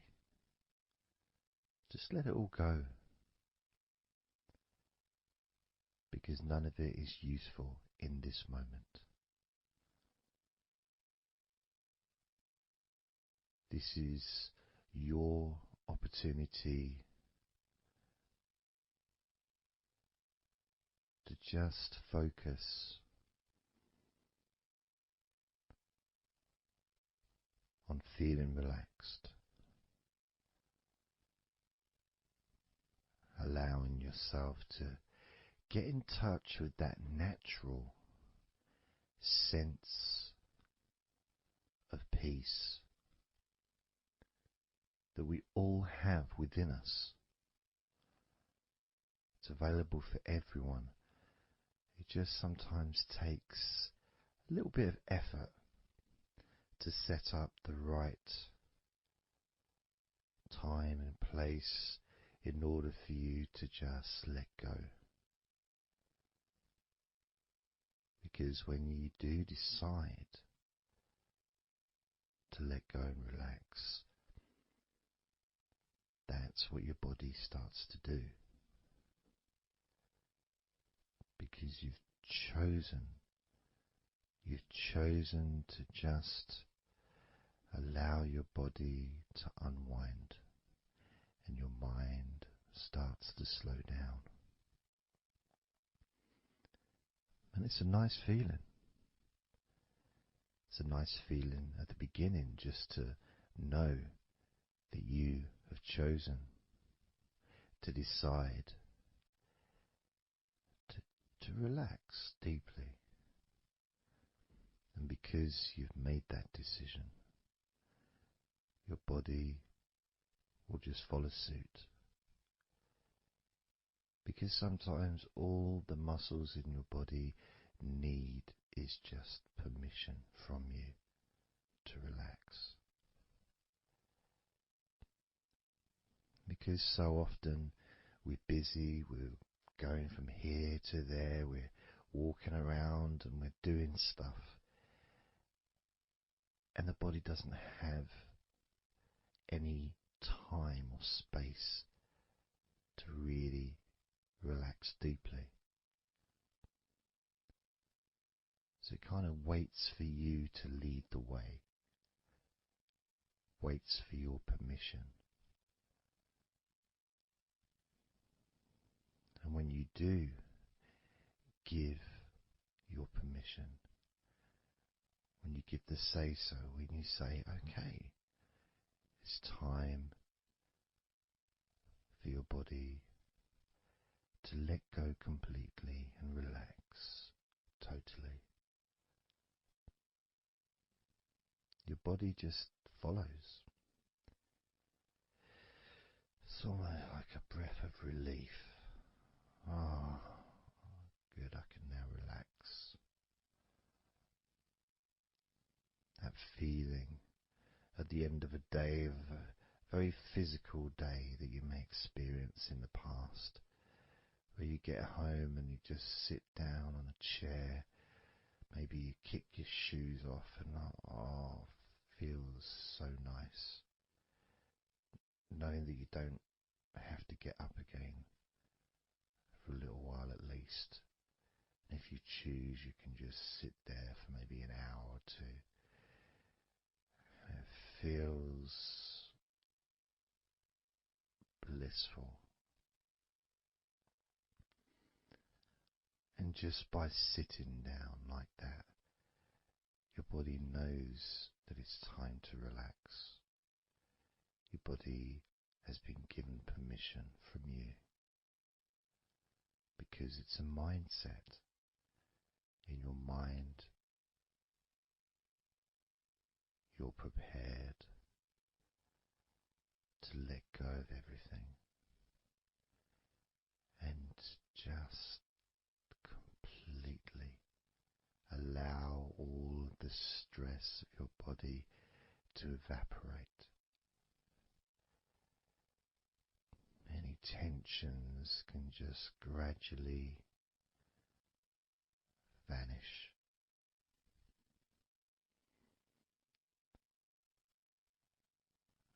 It's almost like magic, really.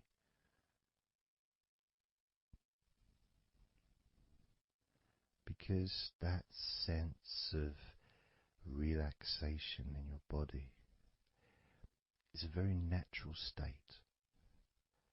It's not something unusual. It may feel unusual when you first start to relax if you haven't really spent a lot of time focusing and giving yourself this space to let go completely and relax. It may seem almost alien, but it isn't. It's actually the most natural thing in the world to let go completely, to relax totally. The most natural thing in the world to allow yourself to feel really calm in your mind. And it is almost like a literal unwinding. It's like you press a button and all the tension just releases. And it's like a wheel, like a cog, like the inside of a clock just unwinding. And it's almost like you could see the little wind up knob that's used just going the opposite way that you would use to wind it up. And the energy, that frenetic, stressful energy, gradually winding down, losing its power, losing its strength, as the sense of relaxation becomes stronger and deeper. And you may find that the more relaxed you feel, that your mind starts to wander. Maybe you seem to stop listening to me for a while and your mind goes somewhere else, and then you realize you're listening to me again. And that was just your mind drifting to sleep, which is quite natural, because sometimes when we're stressed and tense, we may not actually be aware of what we need, what we physically or emotionally need in this moment.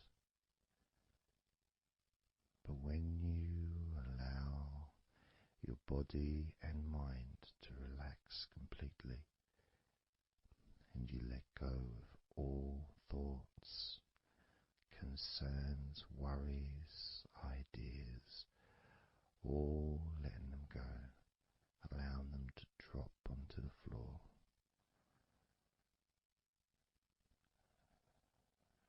you start to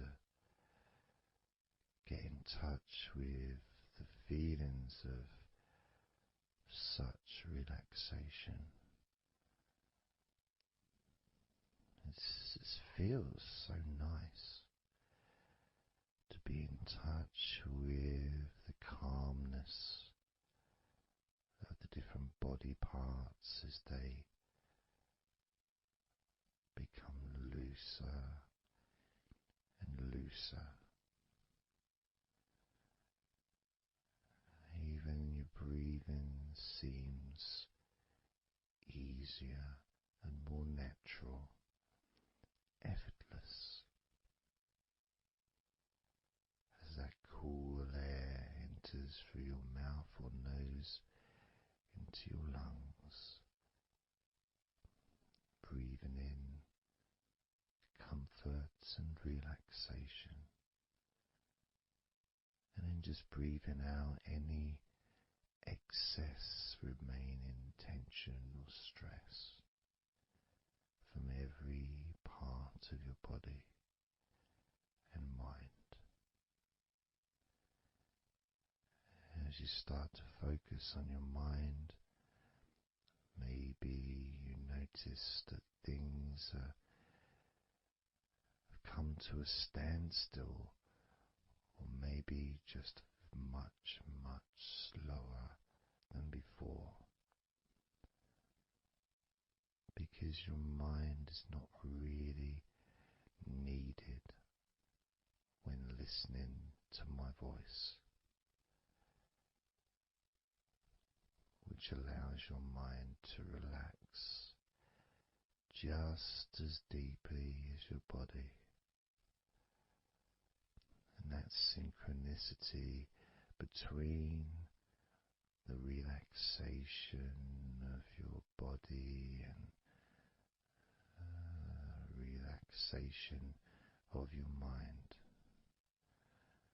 lets you know that feeling completely calm, loose and relaxed really is a great healing experience for you, and has so many positive benefits for your body, your mind and your life, to be able to let go of everything and to relax completely in all parts of your body and mind. Even your bones are relaxed. All your muscles are relaxed.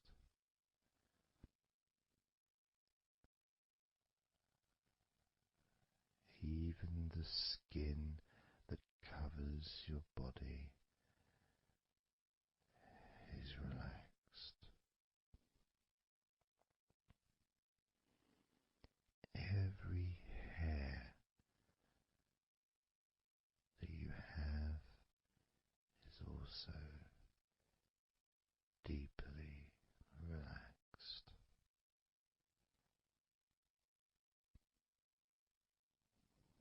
And your brain really starts to feel the benefit of this healing relaxation.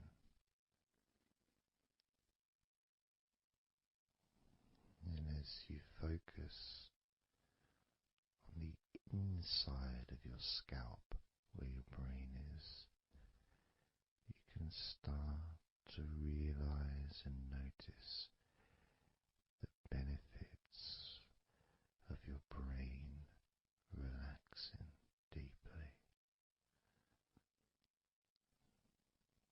And as your brain continues to relax,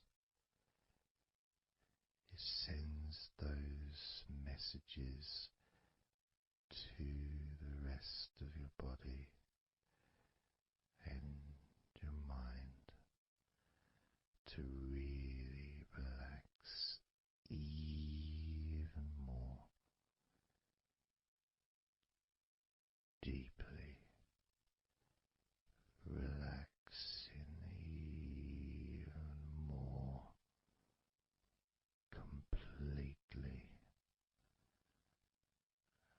letting go of any remaining thoughts or concerns.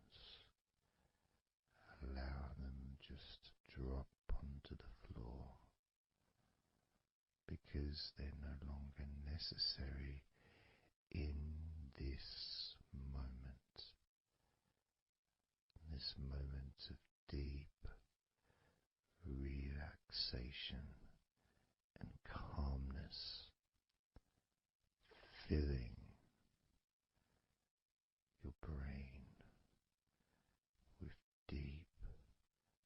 concentrated healing,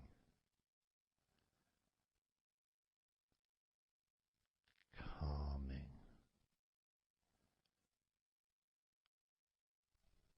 relaxing every part of your brain, feeling so loose and comfortable, so relaxed and peaceful.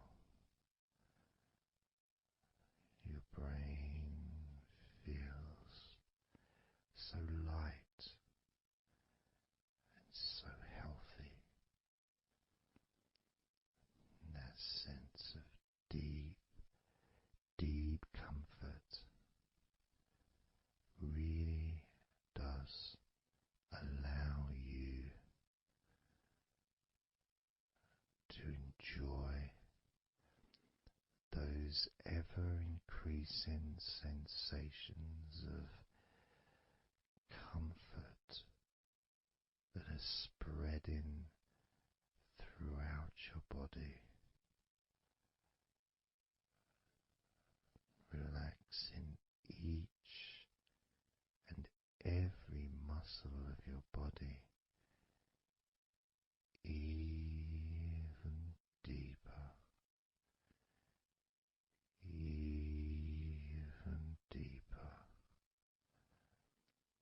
much more deeper than before,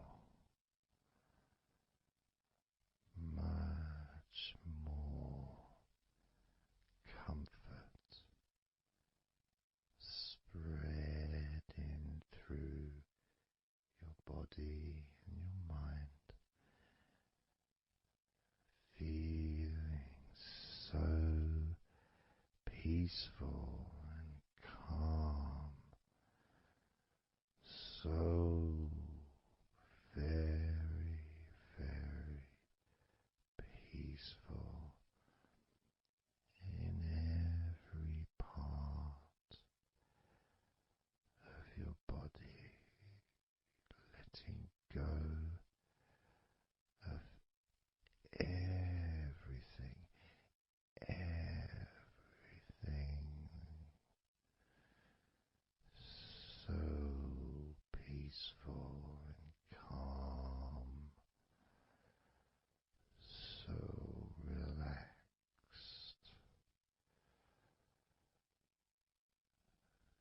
With every second that passes, you feel deeper and deeper relaxed, deeper and deeper relaxed, calm, so calm, peaceful,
to do a body scan, focusing on firstly how you feel in your body, not trying to change how you feel, not trying to relax, not trying to move away from any discomfort or stress or tension, but just accepting, observing and accepting how you feel in the different parts of your body.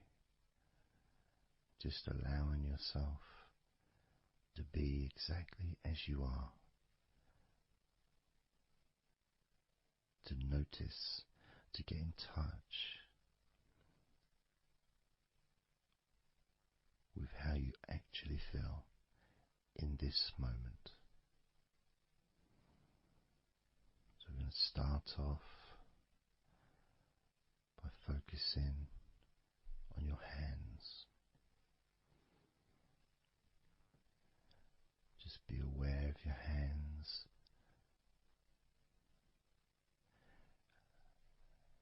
I'd like you to move your hands around. Just maybe move your fingers a little bit. Open and closing your hands very gently. Just so that you can get in touch with how your hands and your fingers feel. With very, very slow movements.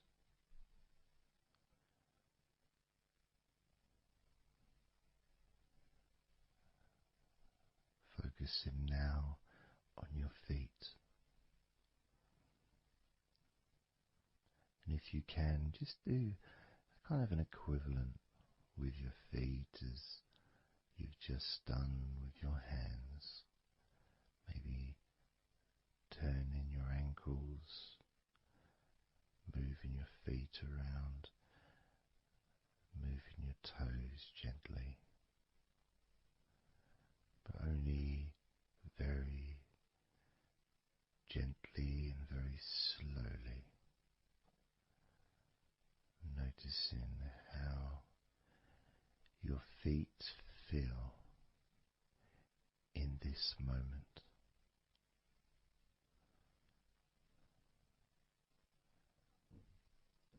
Focusing now on your eyes. I'd like you to just focus on your eyelids. Maybe you can open and close your eyes a couple of times to really get in touch with how you feel when you do close your eyes. The muscle changes in your eyes when you do close them. Maybe raising your eyebrows, which stretches the tops of your eyes. Perhaps squinting your eyes, scrunching up your eyes, just so you can really get in touch with all aspects of how your eyes feel right now.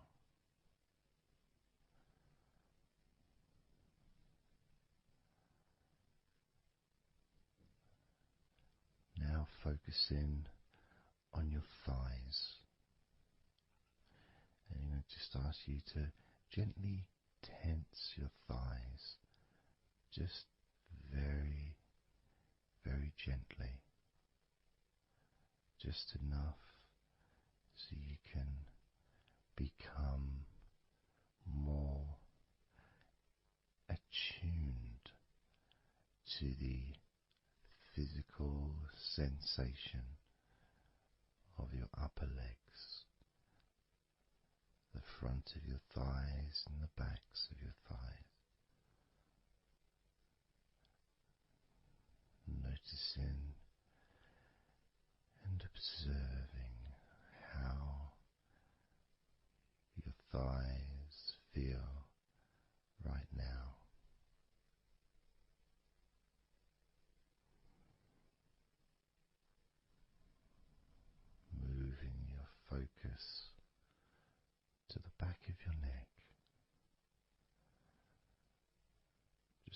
Noticing the back of your neck, the muscles, of course, they lead to the side of your neck. They also lead to the top of your back, which lead to your shoulders. So as you focus on the back of your neck, maybe you can move your head gently upwards as if you were looking up. Maybe moving your head down as if you were looking down. Perhaps moving your head side to side, right to left, but only very slowly and very gently. Not trying to force anything. It has to be very, very gentle,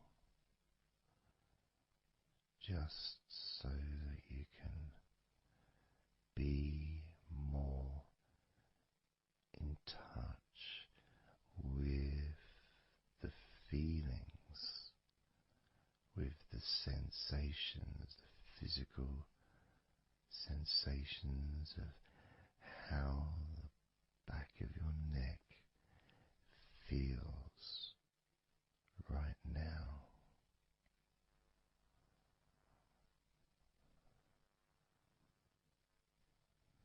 As we now focus on the tops of your arms, the parts where your biceps and your triceps are, between your elbow and your shoulders. As you focus on those parts, the tops of your arms, you may like to just tense them, but very, very gently and slowly,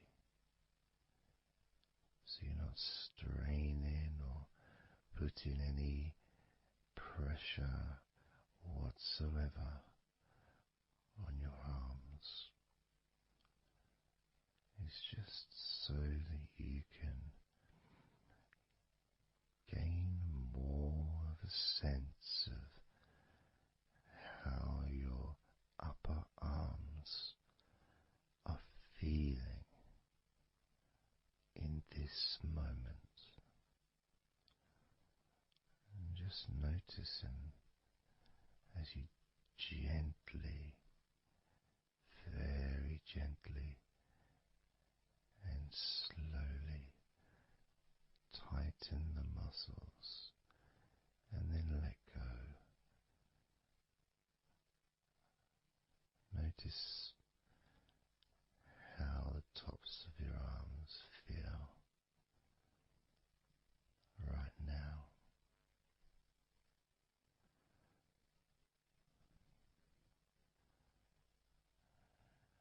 As we now focus on your stomach, the area, the lower abdomen area below your belly button, moving all the way down to your hips, just above your groin.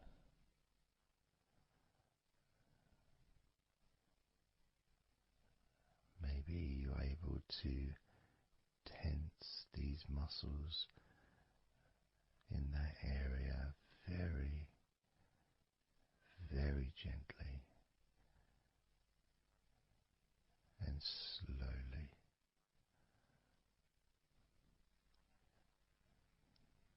If that's a difficult thing to do, then maybe you can just move your body, pushing your stomach up, maybe moving a little bit to the side, using your hips, just so that you can get more in tune with how your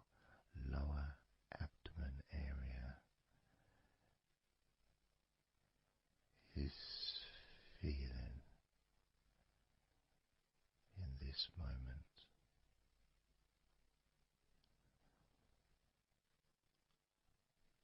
Just noticing the physical sensations of your lower abdomen.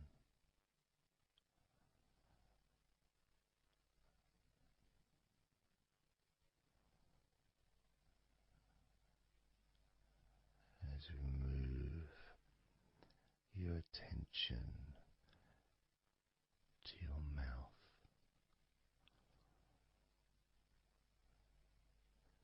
noticing your lips and inside your mouth, your teeth, your gums, your tongue.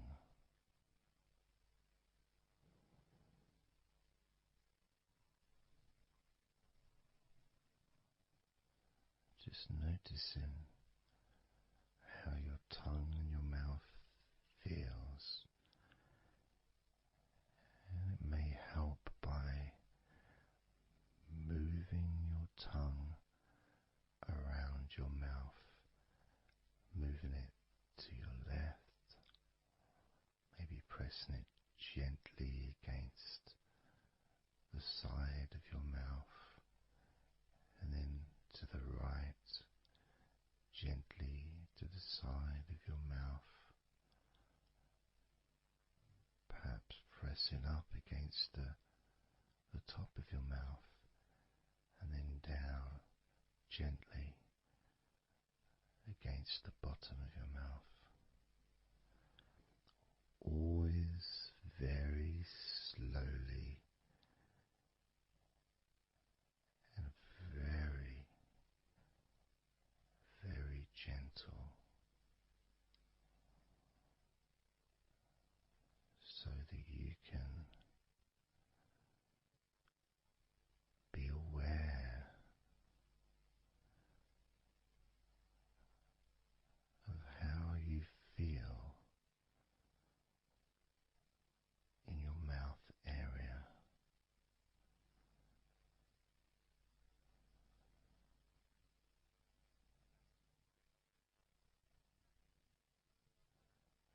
Now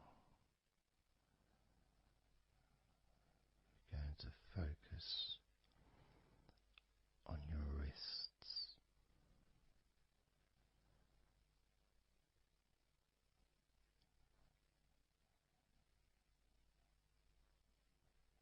And I'm going to ask you to maybe just rotate your wrists by moving your hands in a circular motion very gently and slowly, just so that you can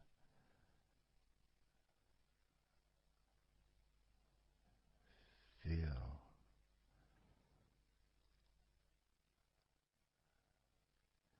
the sensations that you are currently experiencing in your wrists. Perhaps moving your hands up and down, again very, very gently,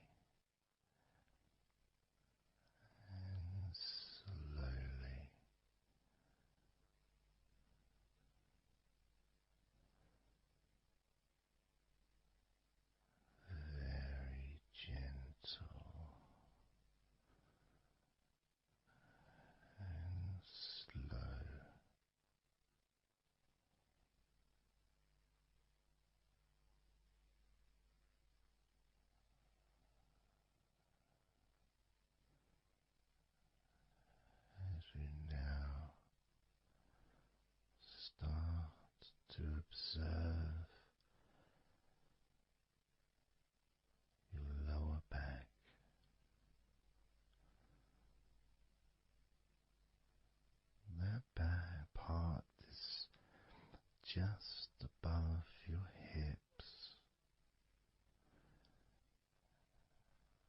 where your coccyx are,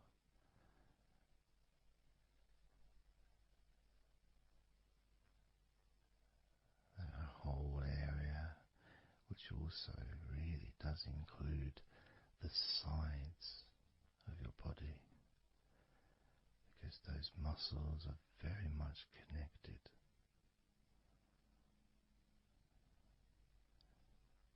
As those muscles also move into your hip area, connecting to your buttocks, the sides of your hips,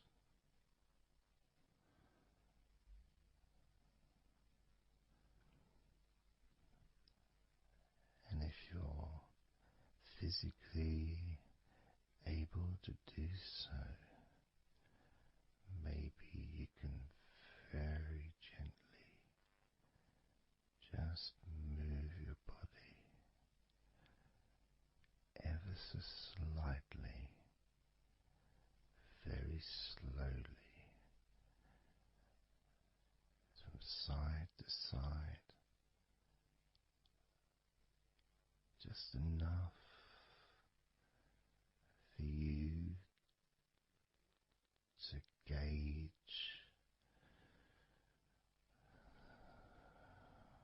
how you feel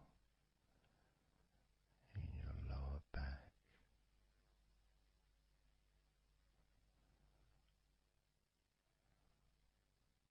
Perhaps you could even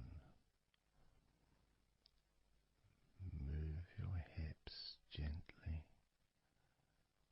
up and down, gently and slowly, in order to really be in touch with the physical sensations of your lower back.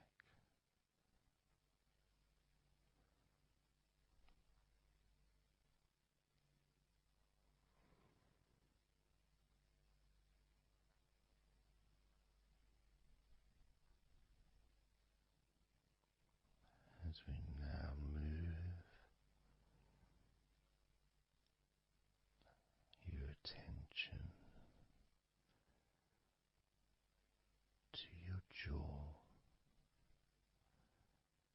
that area from your chin all the way up to near where your ears are, the whole of your jaw.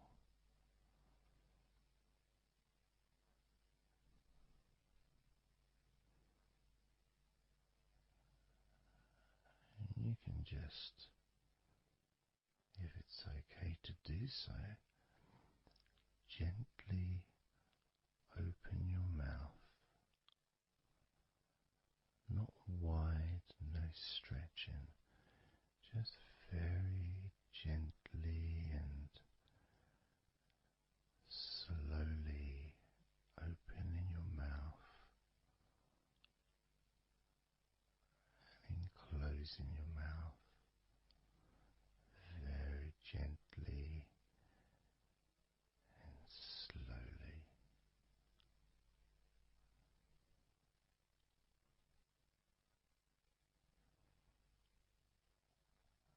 So you can be in touch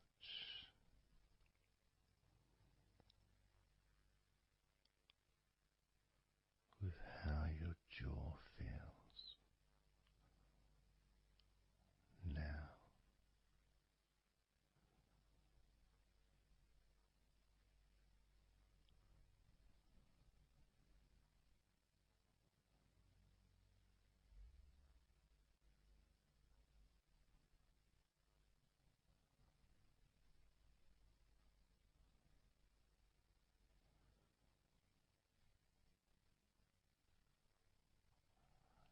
Noticing now your chest area,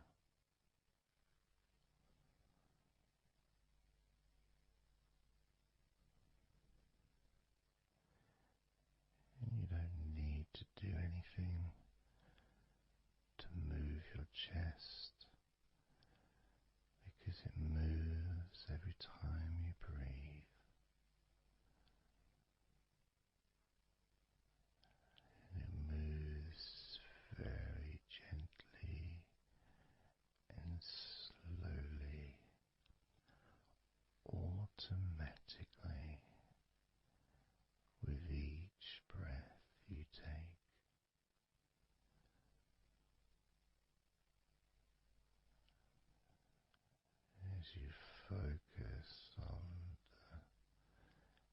how your chest feels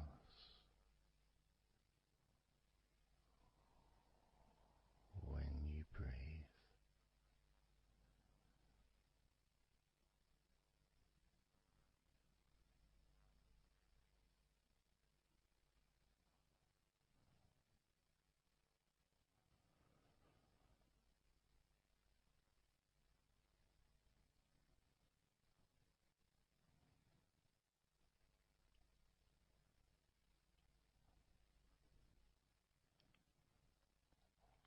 Moving your focus to your forearms and your elbows.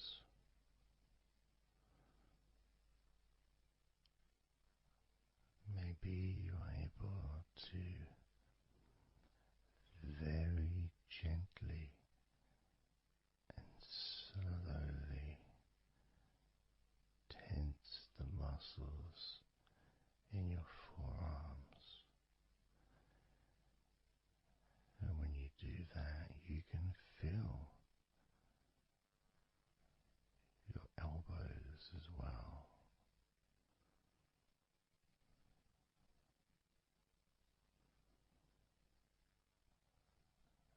Very gently and slowly.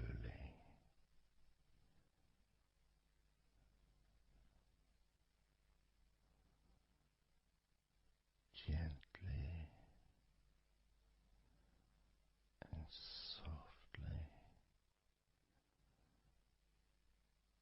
observing your forearms and elbows.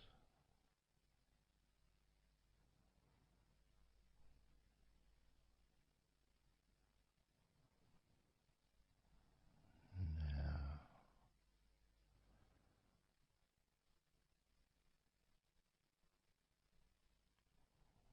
you can focus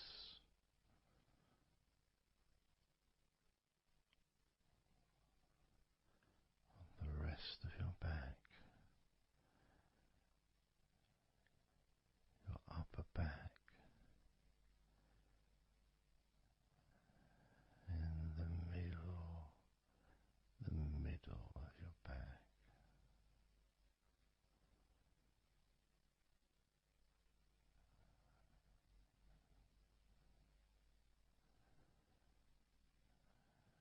Again, this part of your body moves also every time you breathe. You may not notice it usually,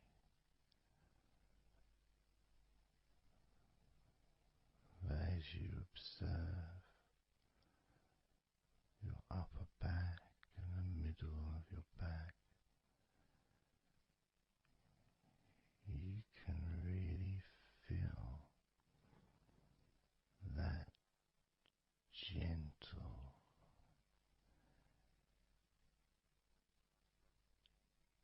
and slow movement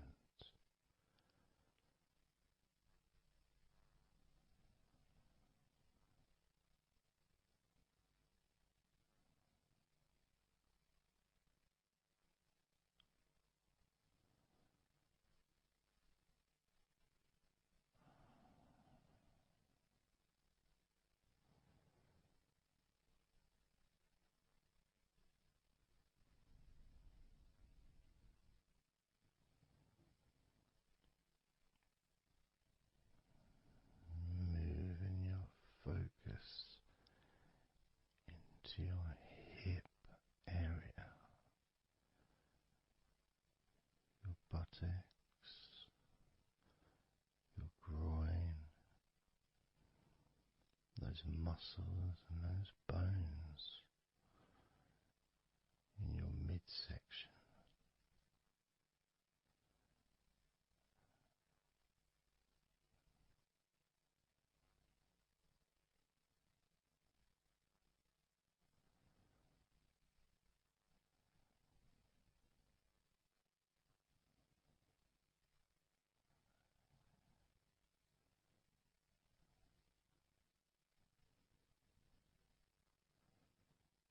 Just noticing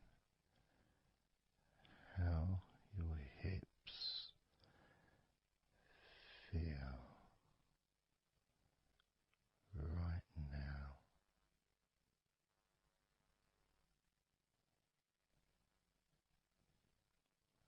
You can very, very gently move your hips,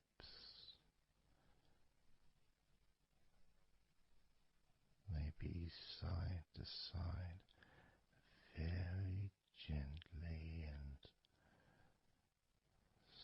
slowly.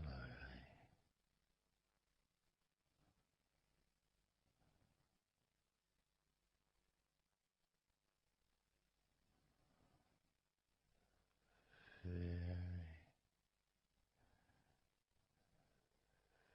very gently,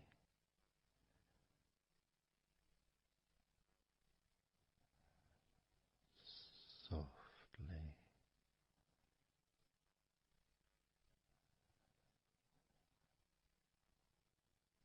and slowly.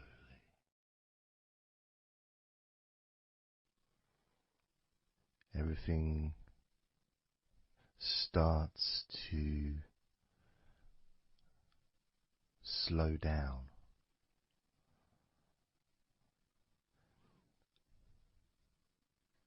including the thoughts in your mind, and your mind itself just starts to gradually, it doesn't have to be instant, but just gradually starting to, it's almost like time is stretching.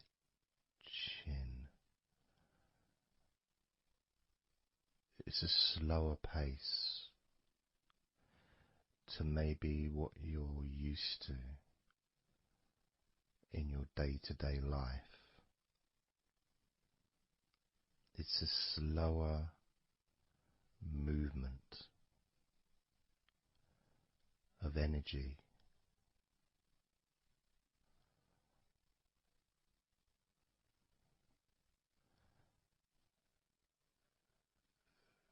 Very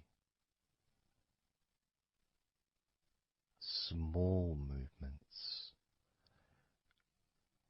which make up the larger movements, which is always the case. You know, when you move your hand, it might seem like it's one movement, but it's lots of minute different muscles moving in accordance with each other, and what happens in this space that we're sharing is we move from that big movement into those smaller movements.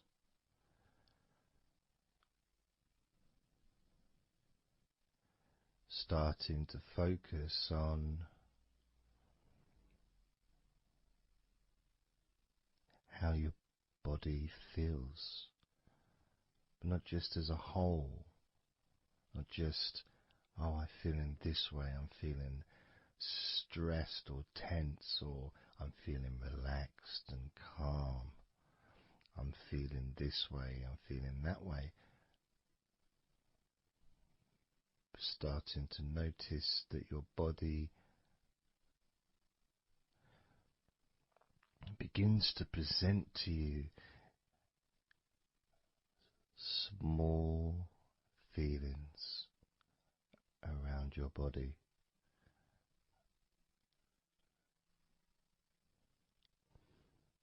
Small physical sensations in your legs, whether pleasurable or not. Maybe resisting the temptation to label them or to judge them, those feelings, just thinking about them as just being neutral, just feelings.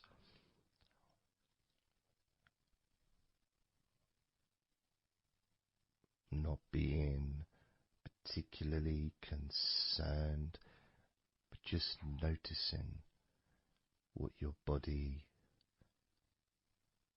is telling you.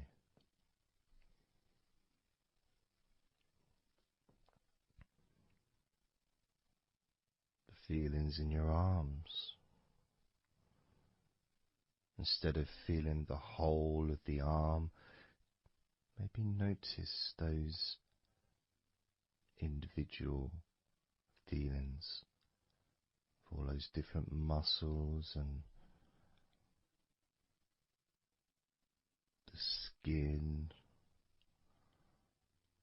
the hairs of your arms, all the internal parts of your arms, the veins,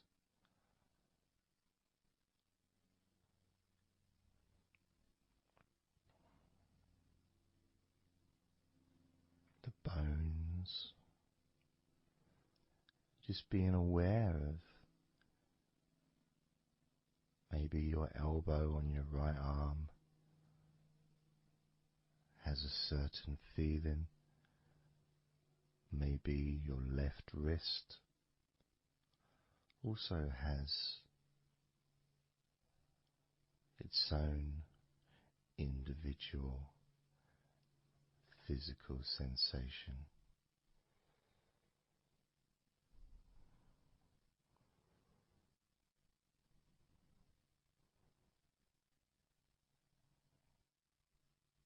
What about your forearm on your right arm? Your right forearm.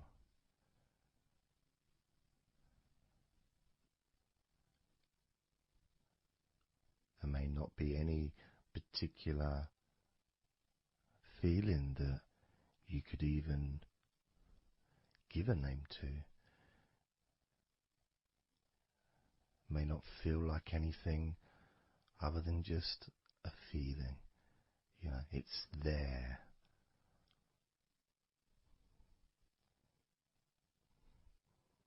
The feelings in your shoulders.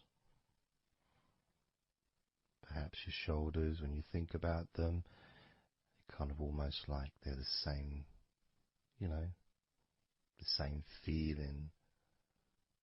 Almost like both of your shoulders are just one thing. But of course they're not.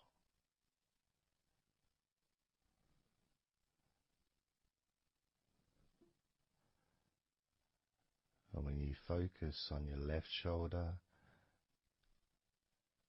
and then on your right shoulder, maybe you find that you move the muscles a little bit. Maybe tense the muscles gently.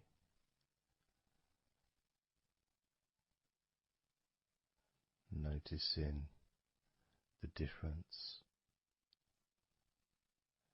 in each shoulder.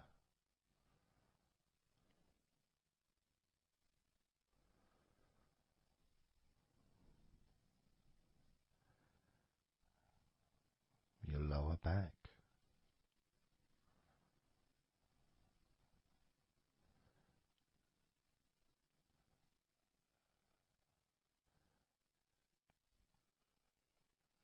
The left side of your lower back and the right side of your lower back.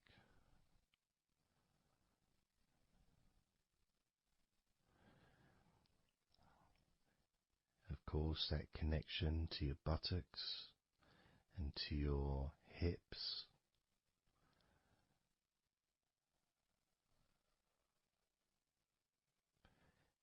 And also moving up into the middle of your back.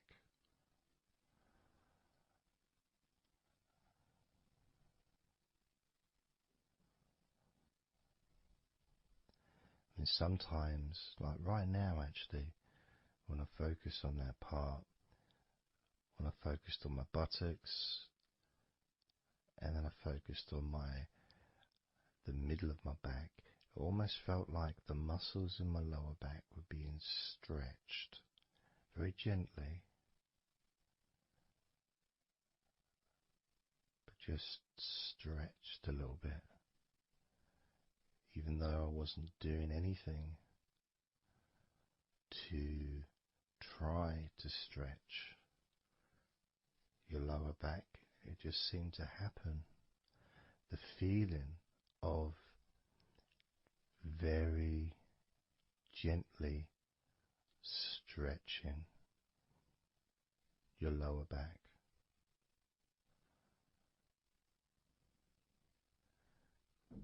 Comes along, that feeling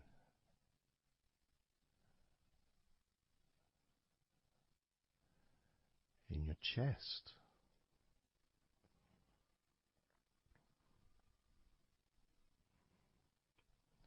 Just noticing what sensations you are experiencing in your chest right now.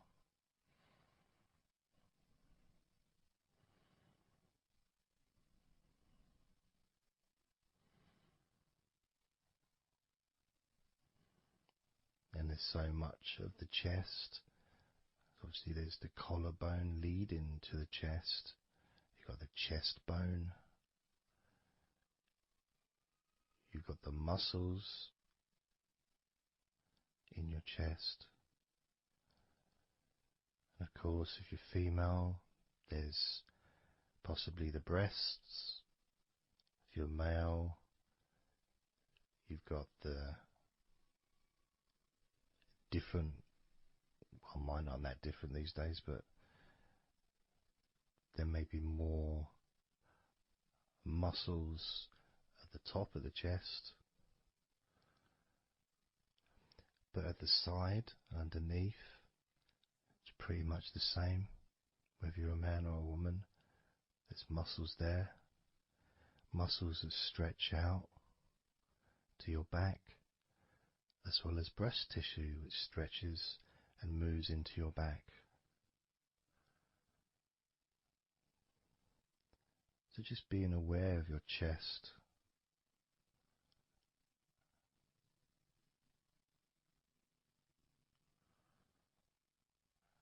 Being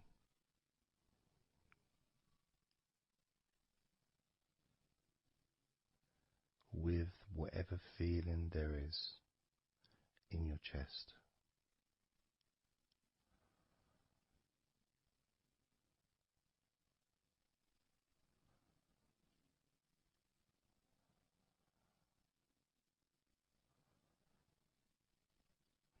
And when I notice that I focus on my chest,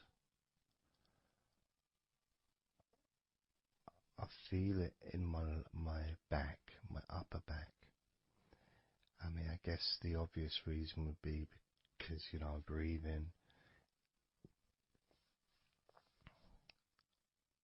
in, and it stretches my chest and my back at the same time.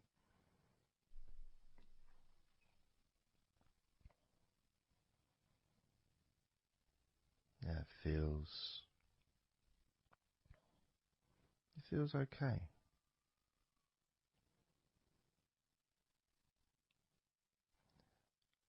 Doesn't feel. I got a little bit of pain in my right chest. A little bit, not pain, but little discomfort, maybe stiffness possibly, I don't know. I notice my shoulders are also wanting to flex for some reason. I think that's probably part of my upper back.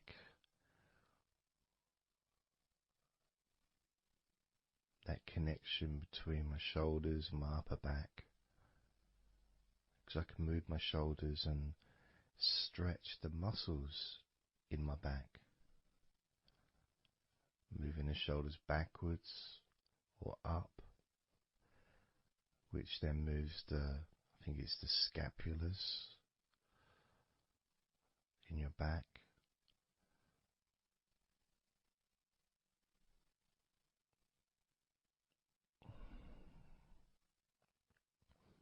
It feels quite nice actually.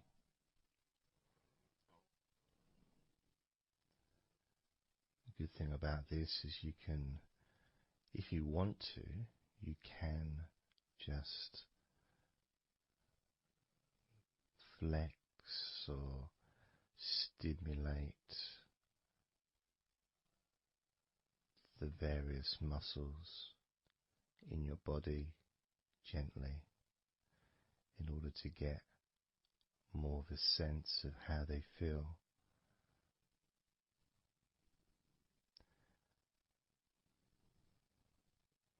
And when you're relaxing, when you do tense a muscle and you let it go and you let it relax, it relaxes way more than it would normally. But you have to feel that you're able to do that. There's no point doing it if there's an issue with a part of your body. You need to be gentle with yourself at all times when relaxing deeply. It's important to be kind to yourself.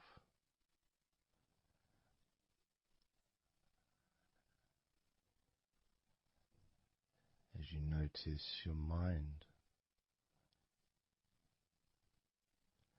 how much has your mind slowed down since we started this recording?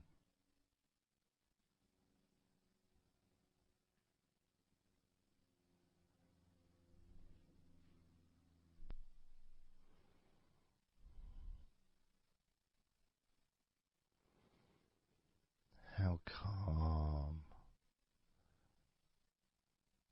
and peaceful is your mind right now?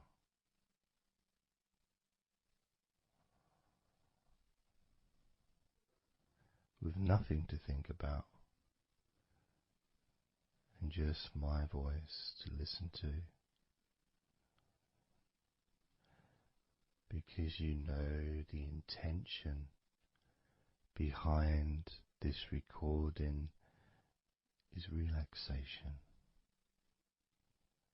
At the very least, for you to feel more relaxed at the end of the recording than you did at the beginning.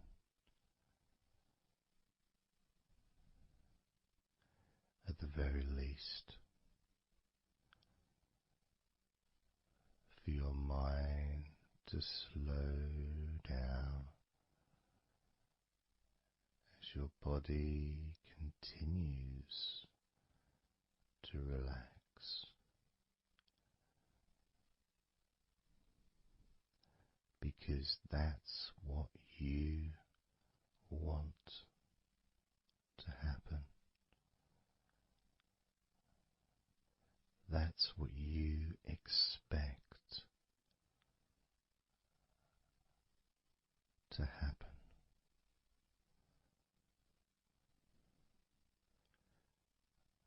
For relaxation relaxation, to feel your body.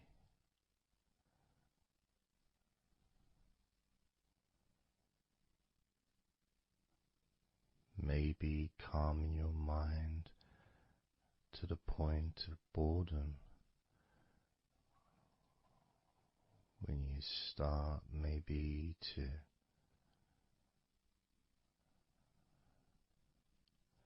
drift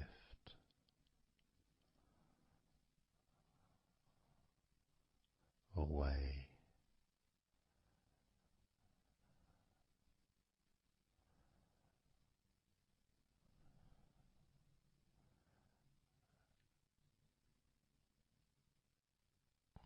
Drifting.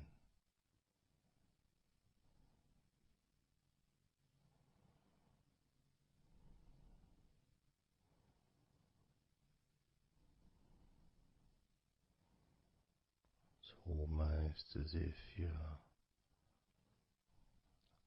moving further away from your body and your mind,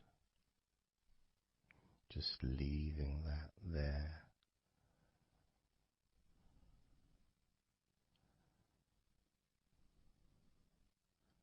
Kind of like in an escape pod in a spaceship and movie, a space movie, you know, when they get into that little pod and it sends them far away from the spaceship.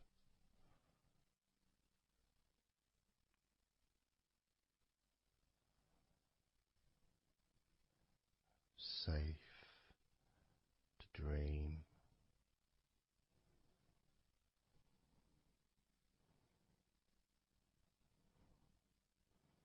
And continue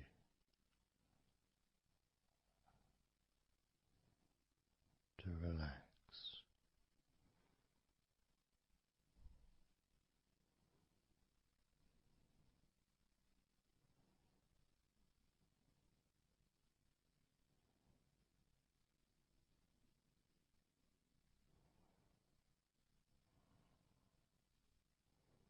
Drifting.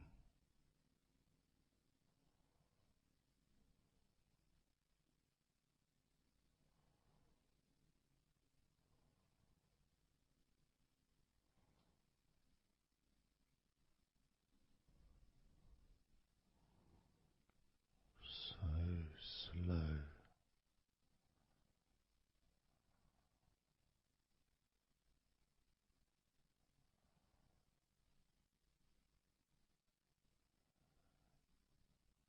And peaceful.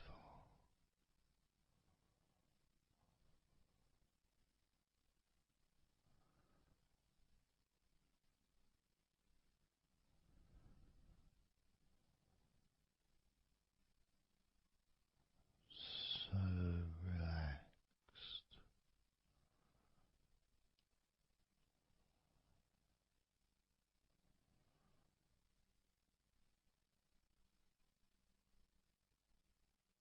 And peaceful.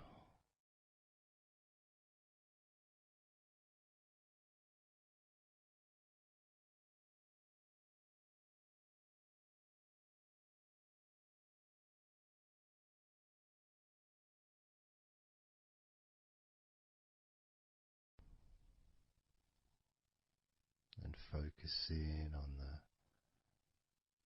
feeling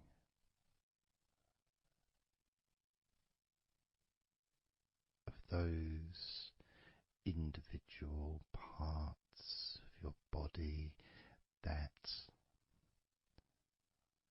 are relaxing one by one.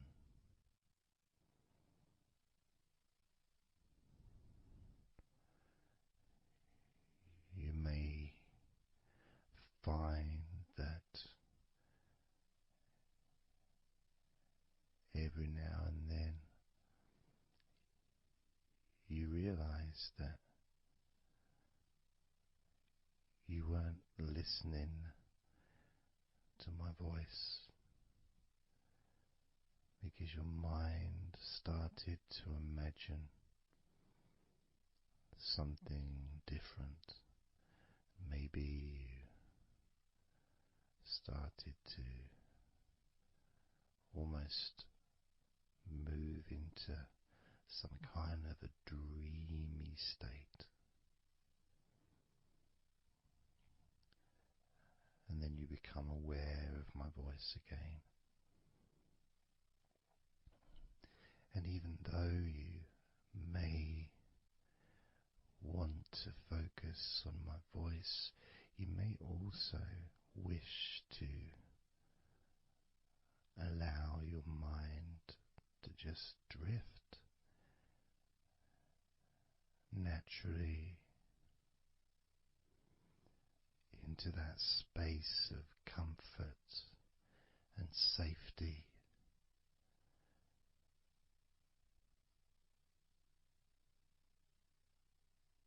As you feel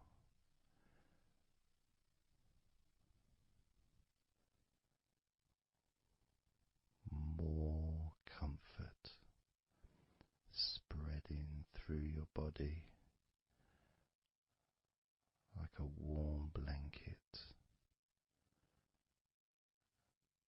covering you gently,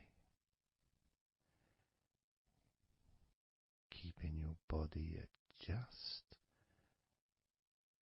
the perfect temperature.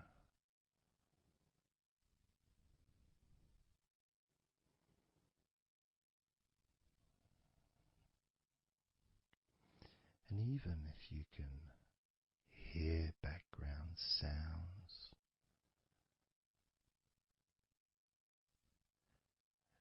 they just don't seem to matter anymore.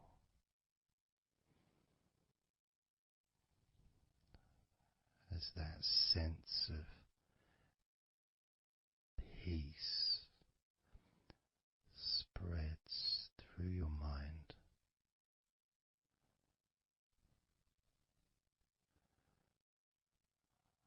like a gentle breeze, yet strong enough to blow away all negativity, strong enough to remove from your mind any anxiety or stress that was there before.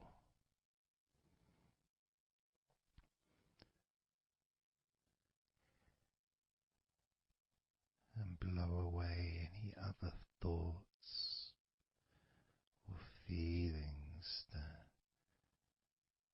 just don't fit with the sense of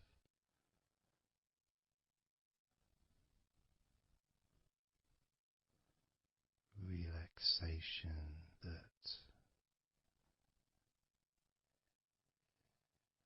is filling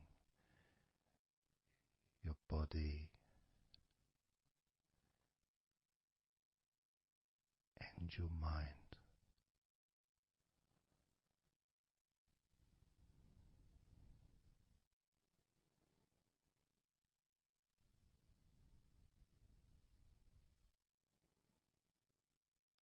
And as you focus on your mind, I'm going to count down from 10 down to 1, and with each number you hear, your mind will become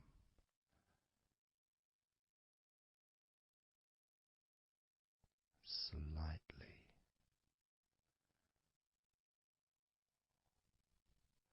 more relaxed, just slightly.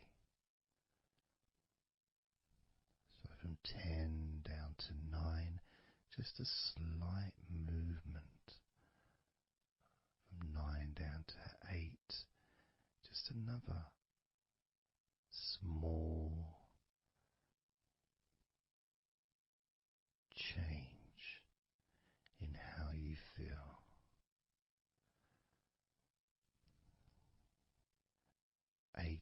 to 7, that feeling is a gap, almost like a gap that starts to get wider, the gap between those feelings that you used to have in your mind compared to the feelings you have that are growing now, feelings of comfort and security and confidence. And that gap becomes wider. 8 down to 7, 7 down to 6. And when you get to 5, your mind will start to have a certain physical sensation, almost like there's a magnet outside of your head sucking the tension and the stress and any remaining feelings that you don't want, sucking them out through your skull.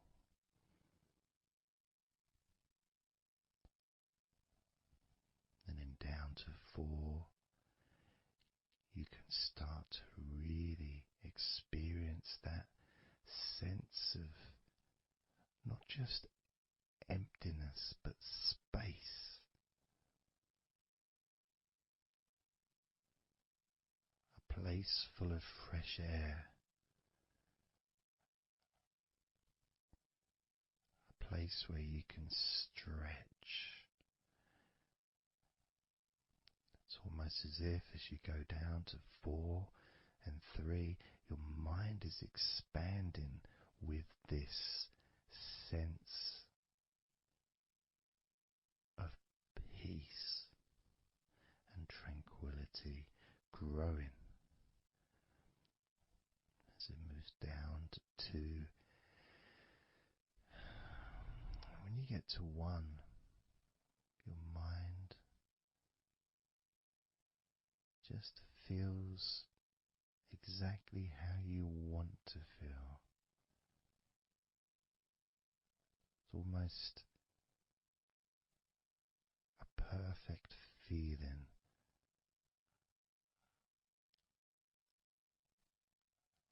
maybe a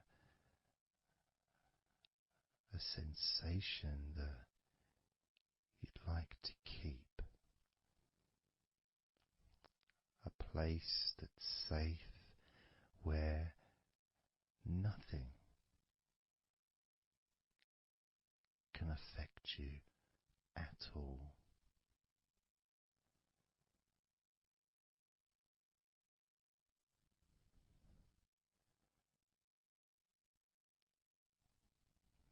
And you can stay in that space of comfort and confidence,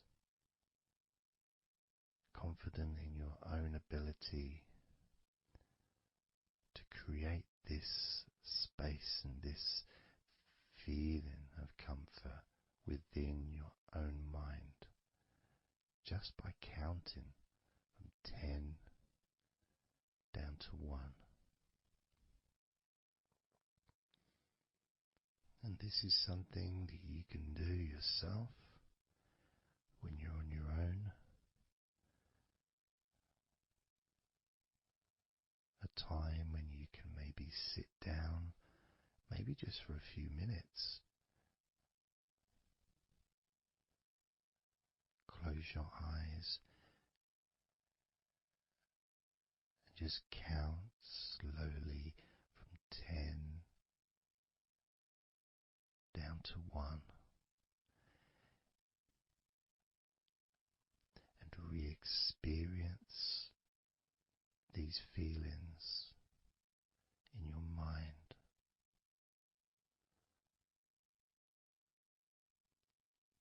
And when you feel that way in your mind, your body copies your mind.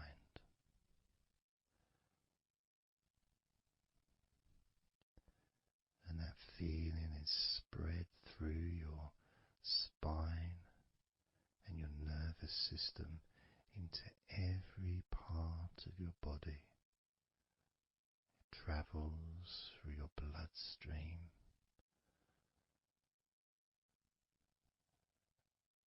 healing and relaxing every particle of your existence.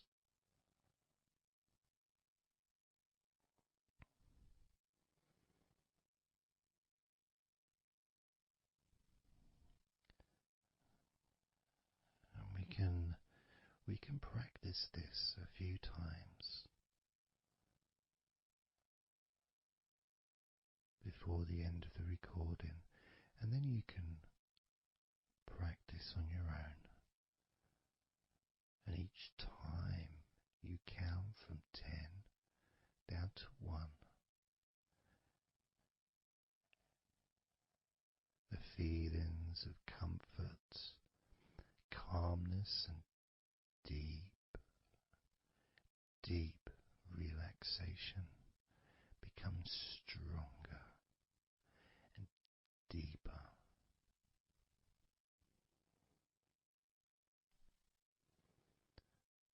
Filling your mind and your brain with these positive chemicals that spread throughout your body, relaxing you so quickly, relaxing your whole body and mind so very, very easily, just by counting from 10 down to 1.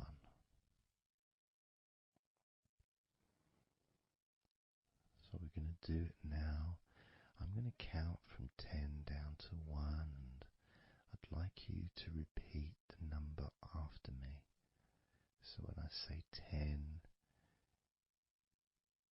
you can just repeat to yourself 10.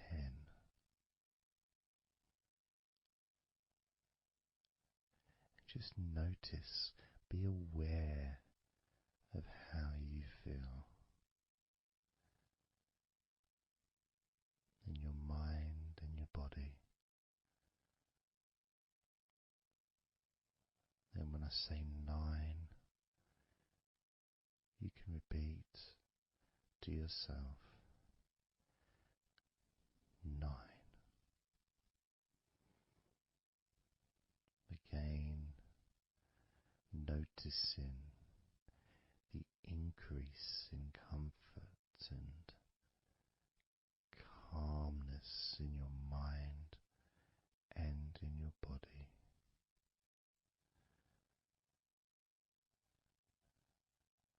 The same when I say 8, when I say 7, 6, when I say 5, 4, when I say 3, 2, and lastly when I say 1, you can repeat that number.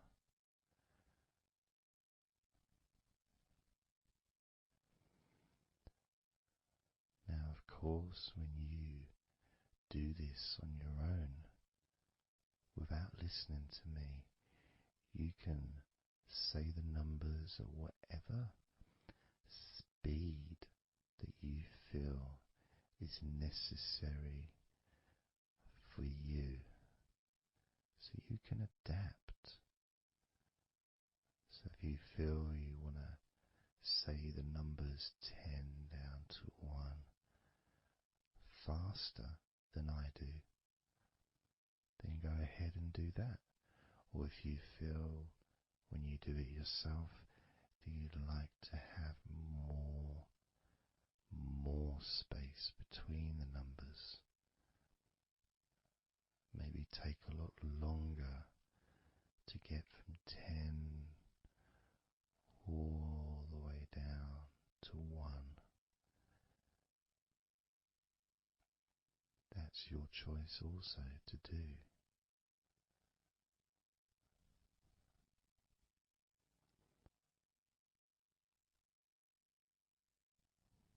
So I'm going to count from 10 down to 1.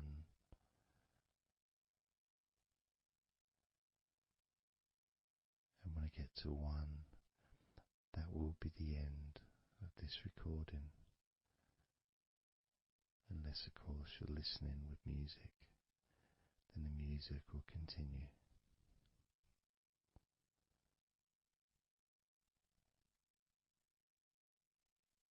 10.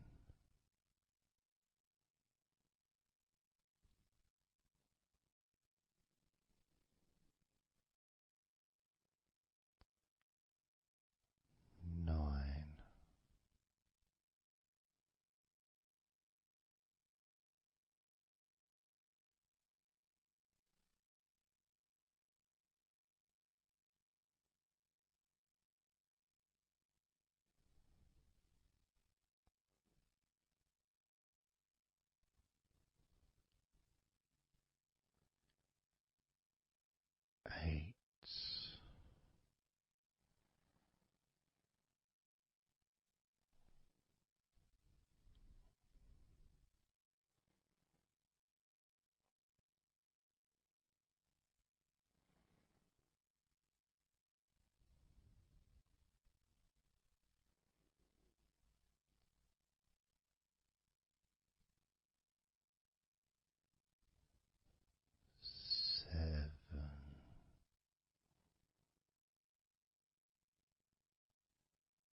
20,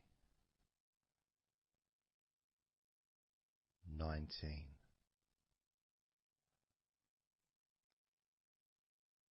18, 17,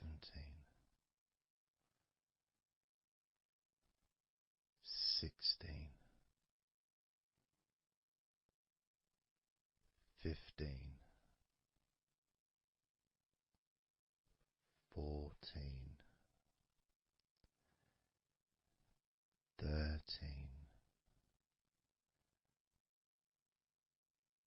12, 11, 10, 9, 8, 7, 6,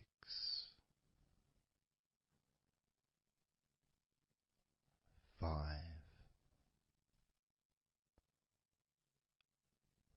4, 3, 2,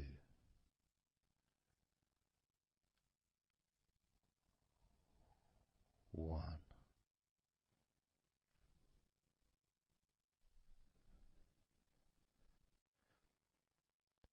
Now open your eyes, noticing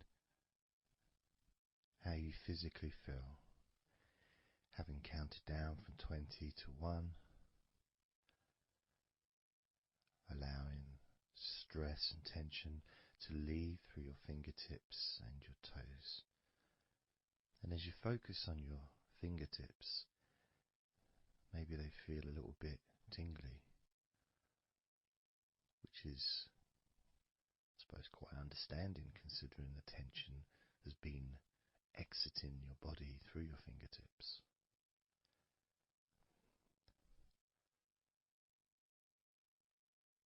So now we're going to count from 20 down to 1 again. This time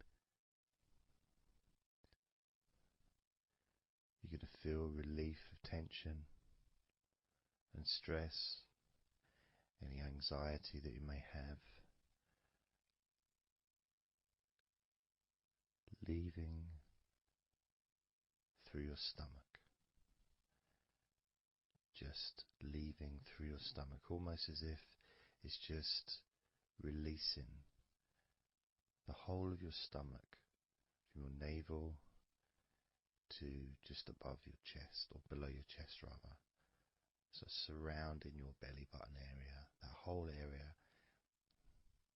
you can feel the tension of your body, whatever's left, just releasing from that area. And you may notice that your stomach will become very relaxed as I count down from 20 down to 1. Now, 20, 19, 18,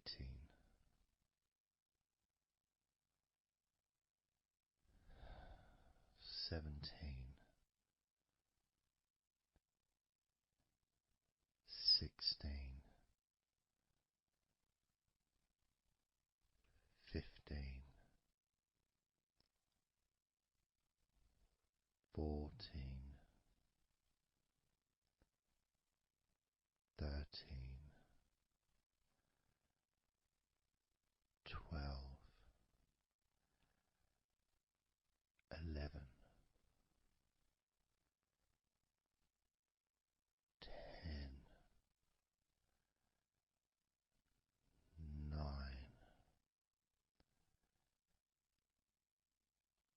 8, 7, 6,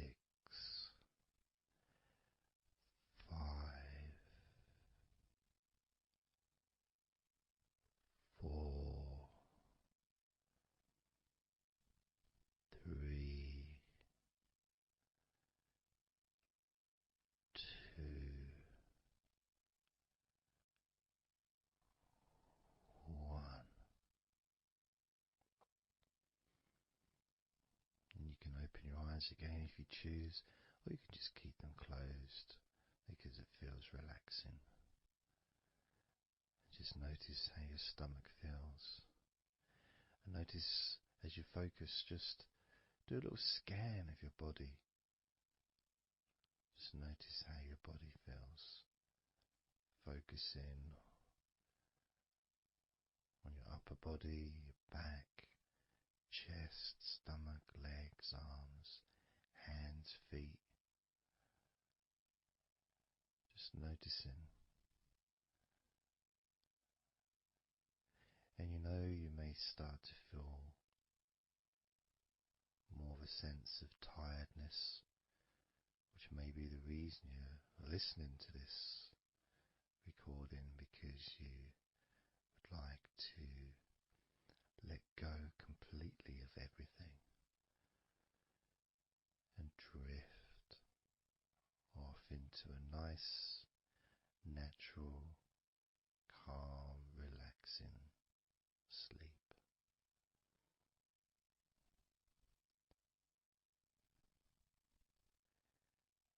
So now we're going to focus on your forehead. And if you choose, you can incorporate your eyes in this focus as well. So your forehead and your eyes. Just that whole area, basically. Almost as if you were wearing a mask, like a, I don't know, Batman mask or something. Or, I'm trying to think, Zorro or something. The kind of mask that covers your eyes, but also covers quite a lot of the forehead. And focusing on that area, because that's the area that we're now going to release tension and stress from your mind, from your brain and from your mind, and any tension that you may have remaining in your face, in your neck, in your jaw, in your eyes, your forehead, or your scalp. So basically any tension within your head area, including your mind and your brain. And that's going to be released through your forehead and your eyes. As I count down again from 20 down to 1. Now, 20, 19, 18,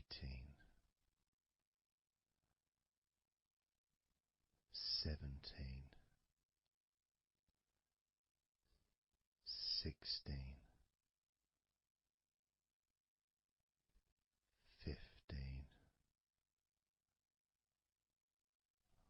14, 13,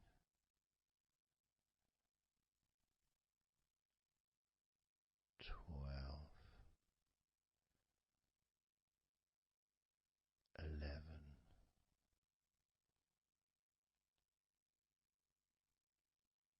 10, 9,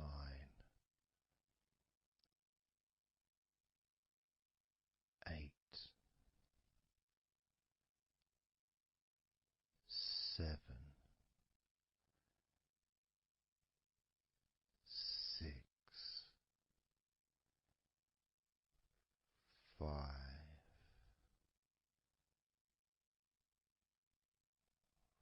4, 3,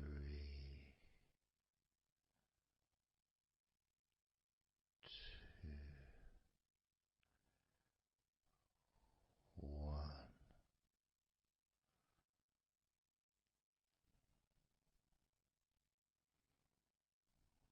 Noticing as you scan your face, your jaw, your eyes, your cheekbones, your ears, your forehead, your scalp, and your neck, of your neck and the front of your neck, the sides of your neck and your throat.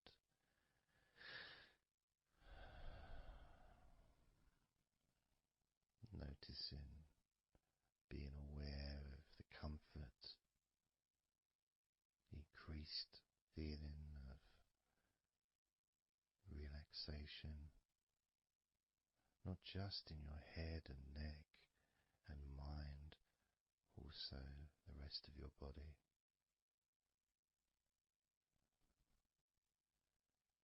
Just notice how loose and calm you feel, and how easily it is to just let go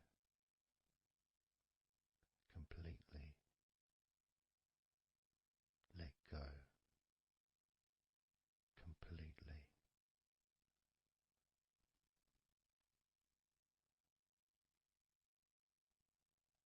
How easily.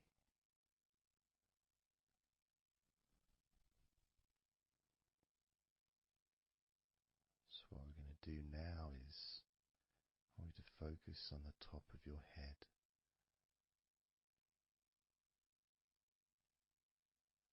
And we're going to allow every last piece of tension or stress that might be lingering or hiding in your body or mind or head to just be sucked out at the top of your head and released into the air, almost sucked out into the clouds. Imagine a big cloud above your head, almost like a whirlpool, and it's just going to suck that tension out of the top of your head and just take it away for good. As you focus, imagine an opening in the top of your head where that tension and stress and any remaining issues, maybe worries or concerns that are of no use to you now, can all be sucked out of the top of your head and taken away. As I count down again from 20 down to 1. Now, 20, 19,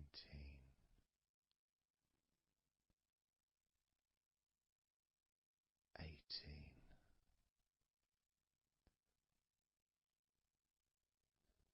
17, 16,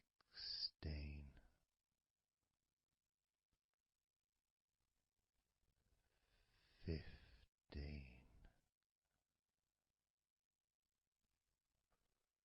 14,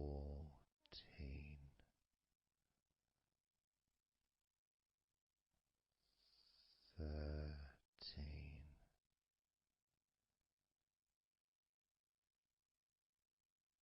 12,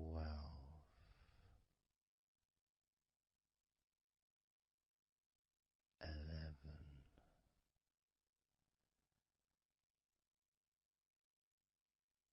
10,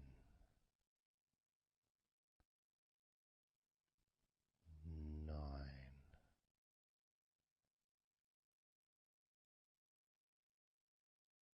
8,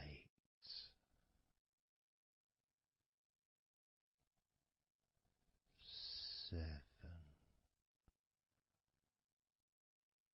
6, 5,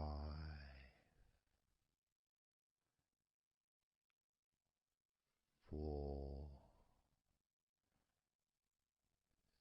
3, 2,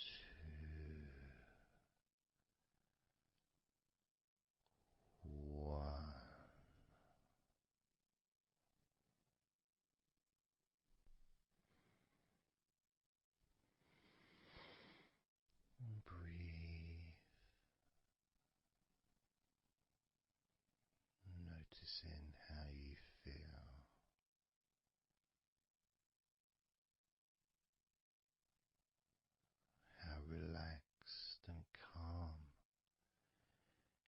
physically and mentally feel right now.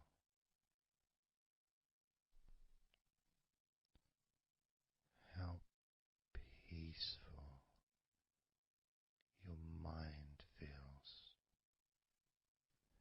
It feels so nice to just let go,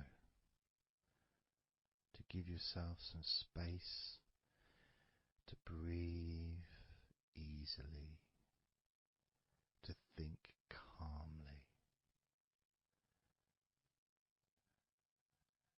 and just to take a break from all that pointless worry and concerns about things that you don't need to think about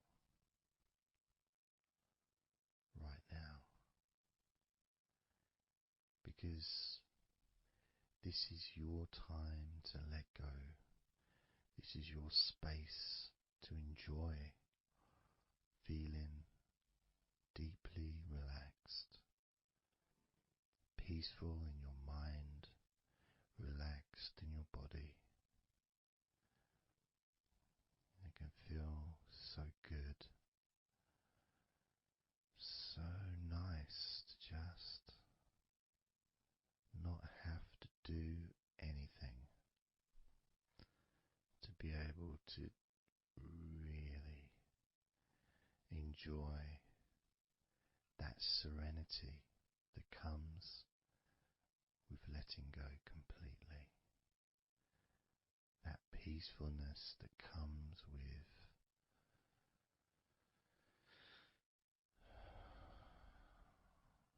being in this peaceful space. And you can keep this sense of calmness for as long as you choose.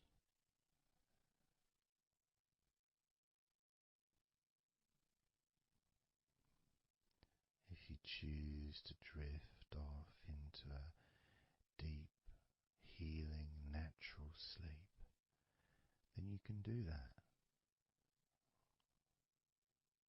It's completely up to you.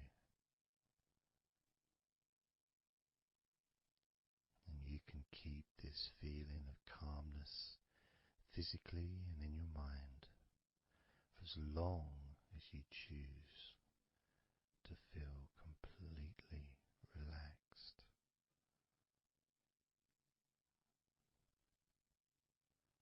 Completely relaxed. And I'd like you to make up your mind that you're going to relax.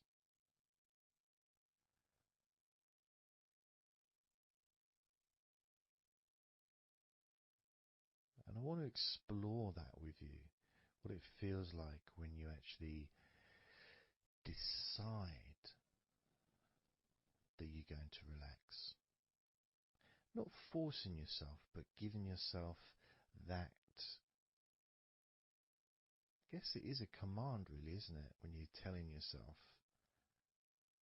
relax.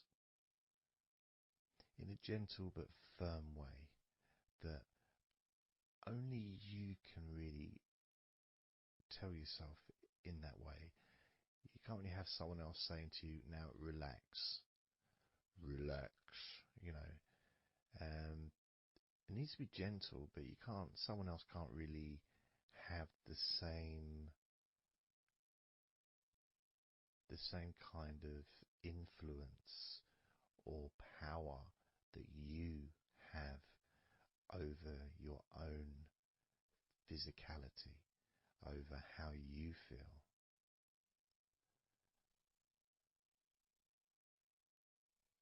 Because when you say it to yourself, it means more. It's personal, and your brain and your unconscious mind and your body listens to what you say. So, for example, we'll test it out. We'll do a little test, a few little tests along the way, and you can get more of an idea of the force the positive force that you can have in creating a sense of comfort and relaxation in your body and your mind quite quickly, just by you telling yourself to relax. So I'm going to start by, let's focus on your hands. So focus on your hands and just tell your hands to relax. So just say relax as you focus on your hands. You could say, my hands are relaxed, or I want my hands to relax. But I think if you actually do it directly, by focusing and imagining that your hands can hear what you're saying, like they've got little ears, which is a bit weird. So talking to your hands and just say, relax.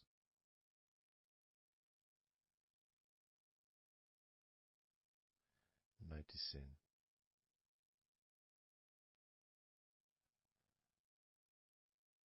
how your hands start to relax.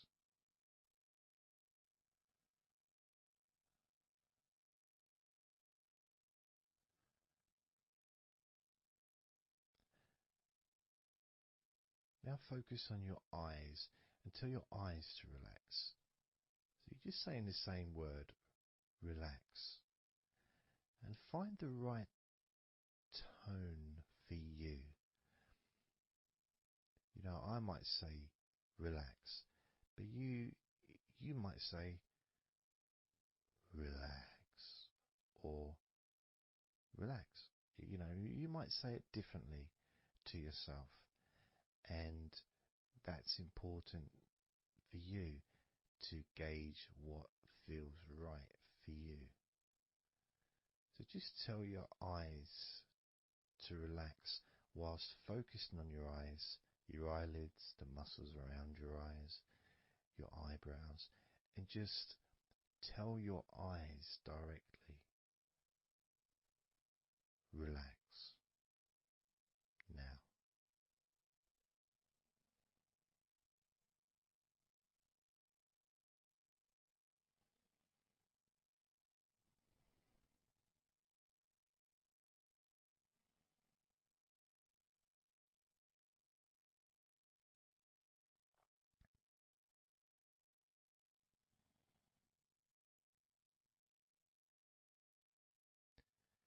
Now I just did that myself, and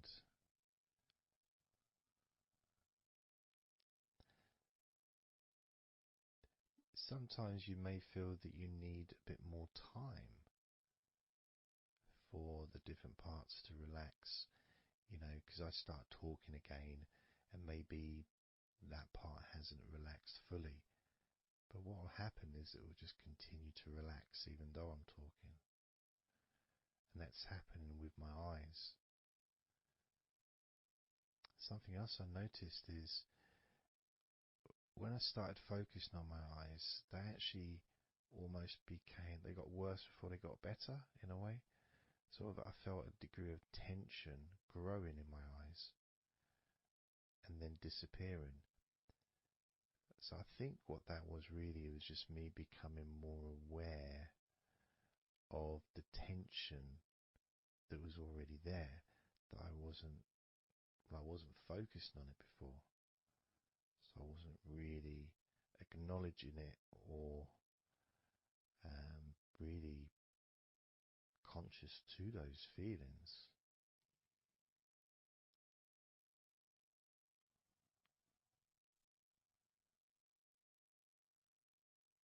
Yeah, my eyes are still continuing to relax, as well as my hands actually. My hands have got a certain kind of energy, like not buzzing, but I can kind of feel a degree of energy in my hands. Maybe that's where the tension's been released. Maybe that's causing that.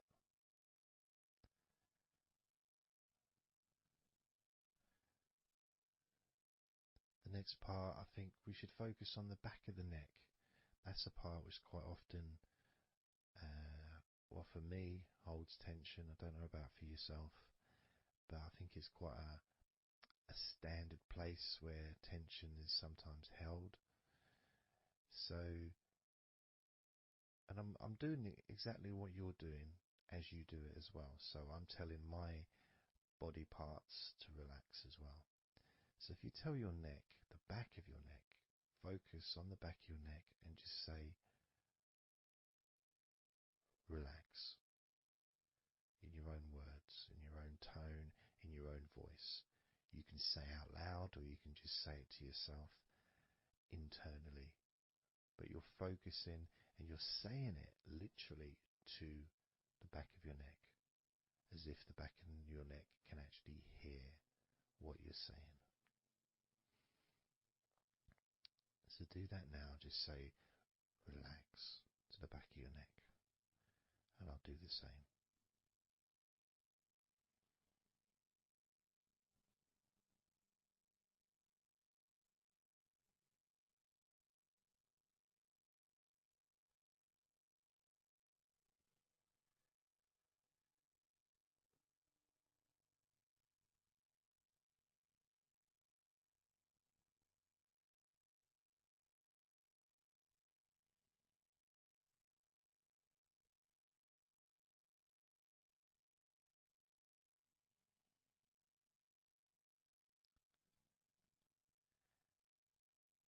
Now what I noticed, and you may have had a similar thing, is even though I was focusing on the back of my neck,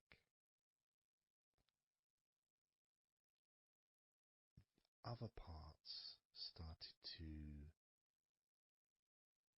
I don't know, show themselves to me, or maybe because they want to be relaxed as well, but I started noticing the feelings in my shoulders, the tension in my shoulders and in my upper back. Whether that was because my back of my neck was saying, well, I'm pretty much okay. It's the other parts that need attention.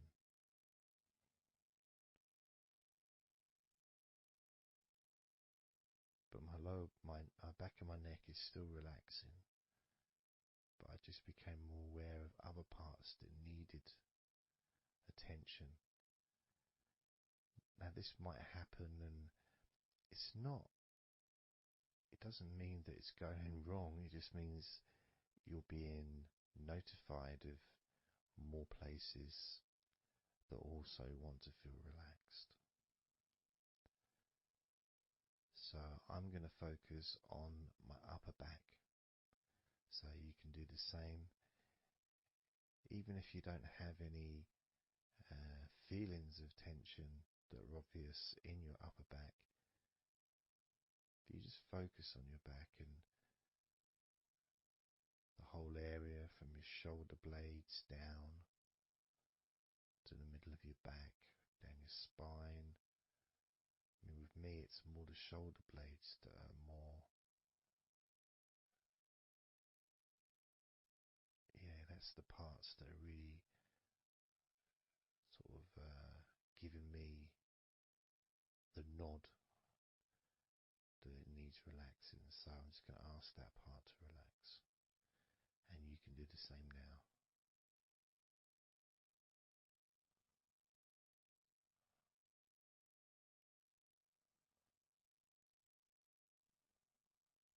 Relax your upper back.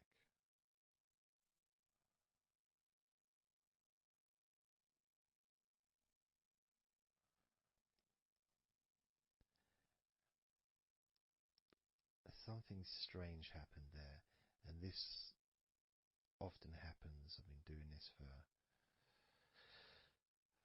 16 years or something, and often, I don't know why I'm surprised, but amazed really that there can be a feeling. So when I was focusing on the back of my neck, my upper back was starting to feel quite stressed and in need of attention. As soon as I started talking to you about my upper back and talking about, getting ready to ask the upper back to relax, my upper back already started to relax.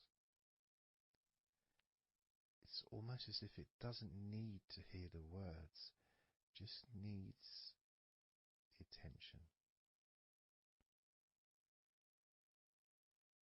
Just needs to be noticed.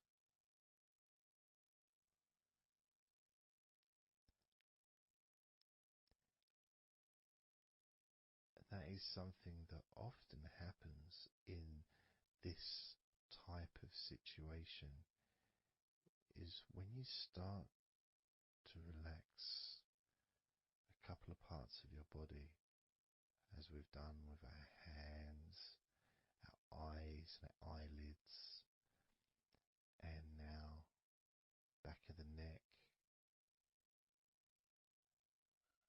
top of the back, upper back.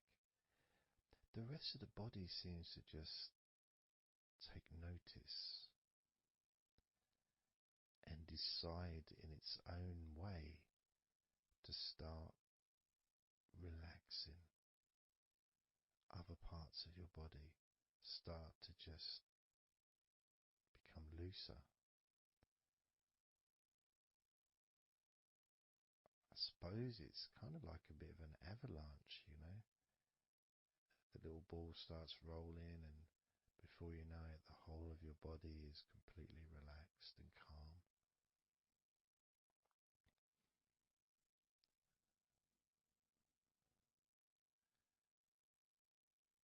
And if you focus on your face,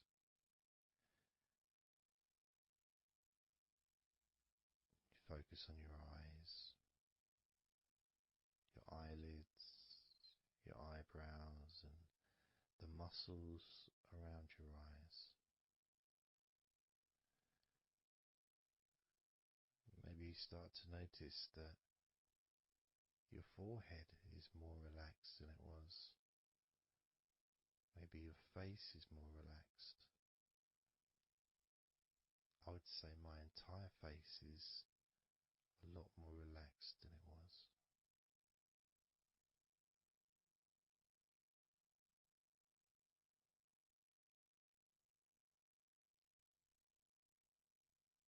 So we're going to focus now on your shoulders.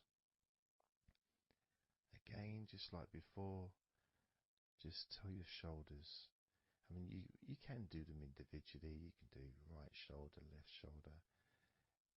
I just generally do both at the same time. And just tell your shoulders as you focus on them in your mind. Focus on how they feel. Maybe you can see them in your mind's eye. And just tell your shoulders to relax.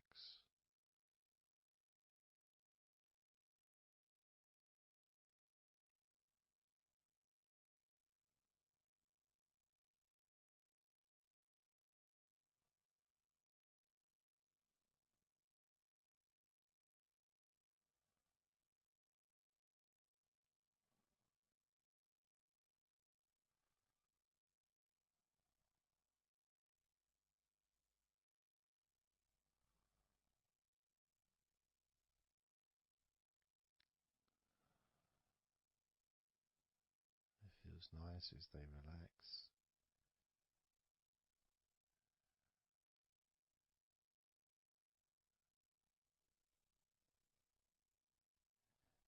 But I do notice, probably especially with my back, is the connection between the different parts. The back, the shoulders, the neck.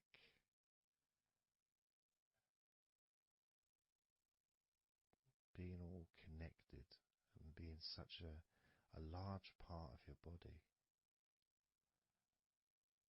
It's almost hard to separate them from each other.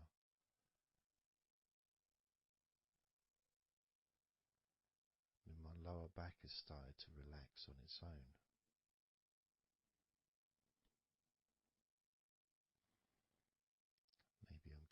too slow. And that could be an issue because we all go at different speeds. And the idea at the beginning of this recording was for you to be able to just say to yourself, relax.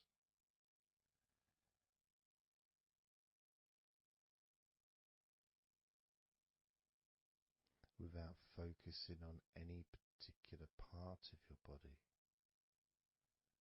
Because when you know that telling your hands to relax and your hands relax,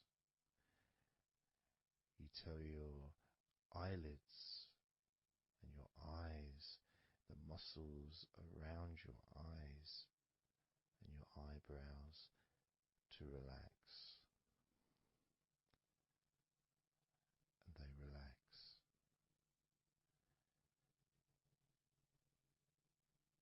You tell the back of your neck to relax, and it relaxes.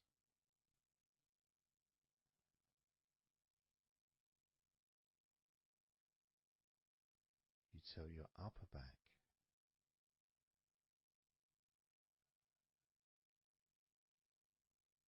to relax,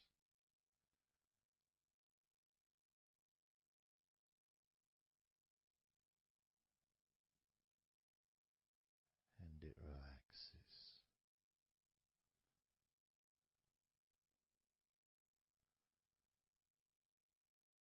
You tell your shoulders to relax,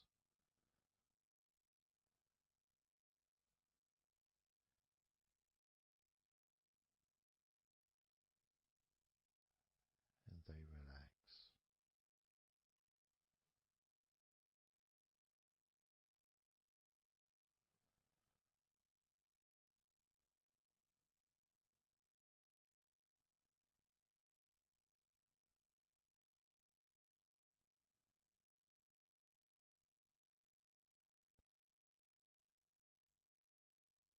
And when you told your hands to relax, they relaxed and they continued to relax.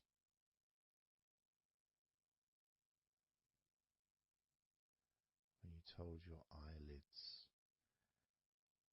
the muscles around your eyes, your eyebrows to relax, they relaxed and continue to relax.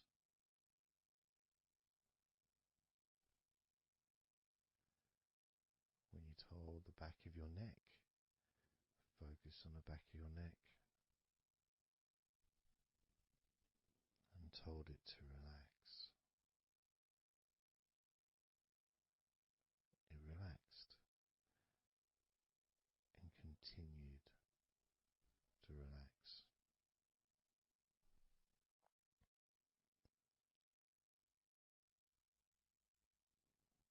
When you told your upper back to relax, it relaxed and continued to relax.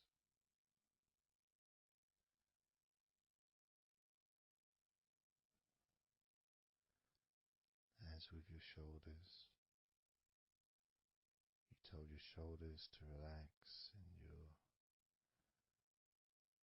shoulders relaxed and continued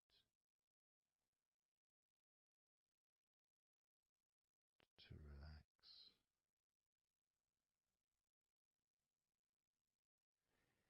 And it's not just that,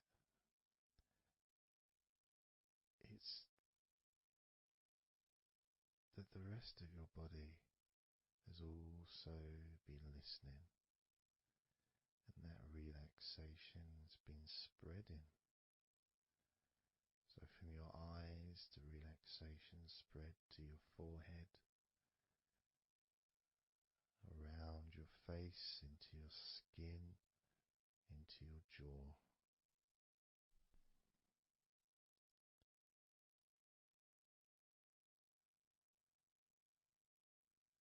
into the front and sides of your neck, all the way down your chest and stomach.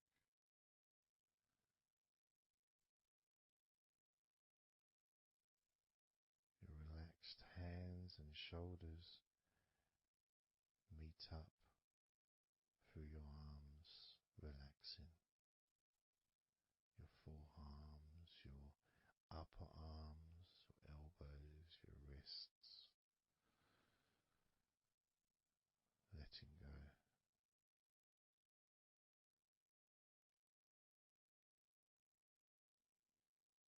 Your lower back, your hips, buttocks, groin, all just start to relax or continue. Even more comfort spreading through your legs, all the way down to your ankles, the tops of your feet, the sides of your feet, and the bottoms of your feet. Relaxing into your toes, each toe relaxing, calm, loose.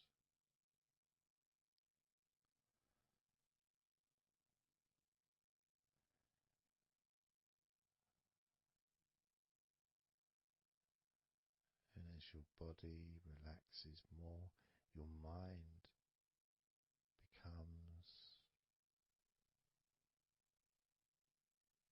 slower,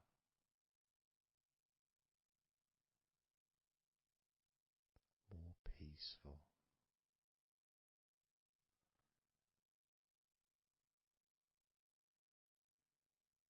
to the point where if you choose to fall asleep,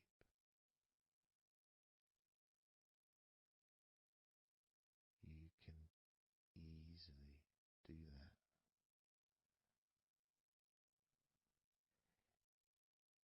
Easily drift away because there's nothing going on in your mind. Your brain is peaceful.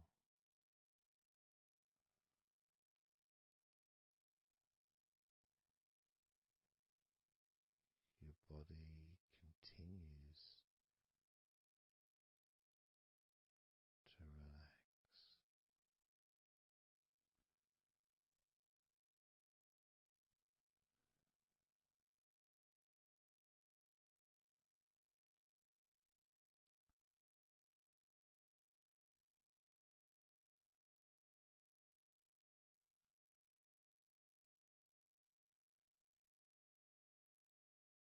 And with that connection between your body relaxing and the word that you say to yourself,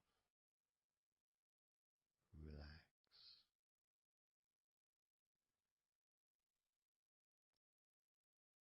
means that you don't need to focus on just one part.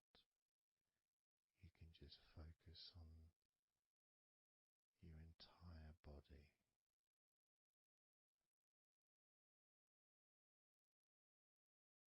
Saying the powerful word, relax.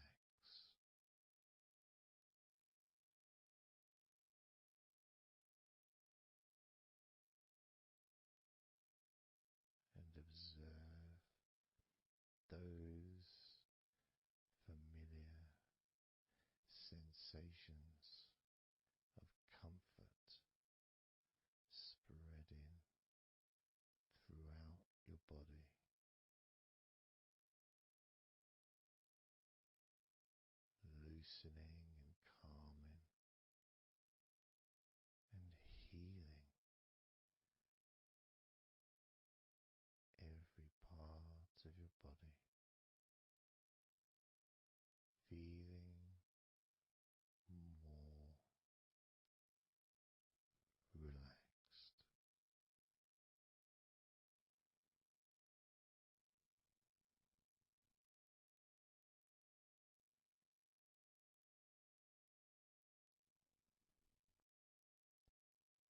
So that all you need to do from now on is just tell yourself,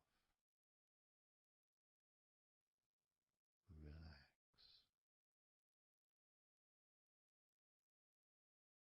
and observe,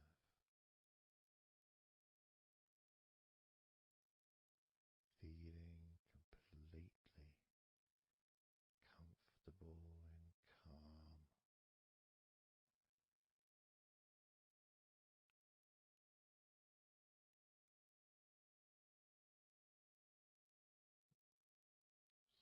So relaxed.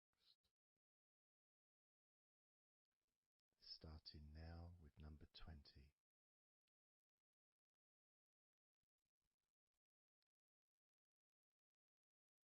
19.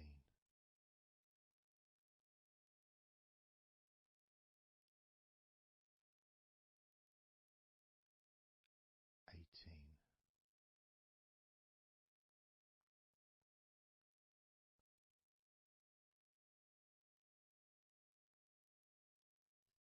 17.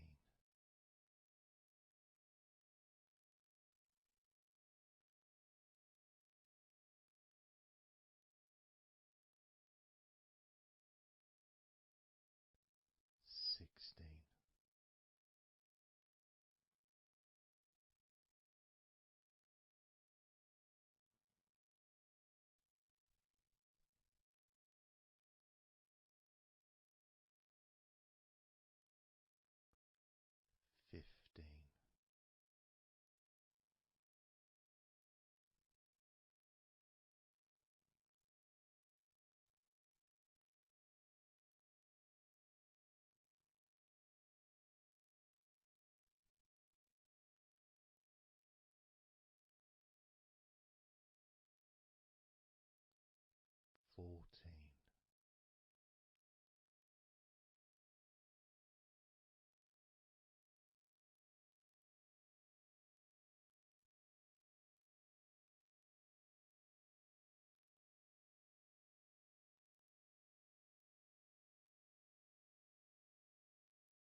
So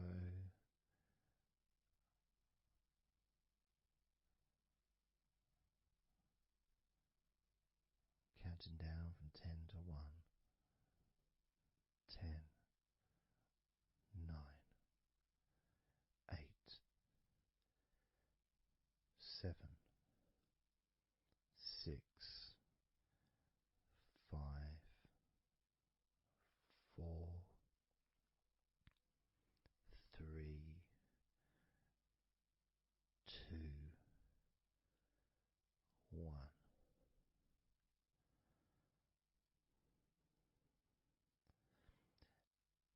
And maybe that was a bit too quick in order to relax. Maybe it's a bit too fast for you to notice the calming of your body. Maybe even a little bit of pressure there, like you're counting down from 10 to 1. What do you expect me to do, man? You expect me just to go all floppy just because you're counting down? 2. We could try again, but this time I'll go a bit slower. This time, as you focus on the whole of your body before we focus on your legs, just notice how your body does start to feel more relaxed with every number that I count down. 10,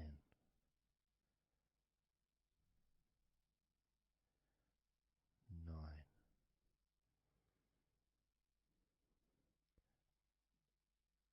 8,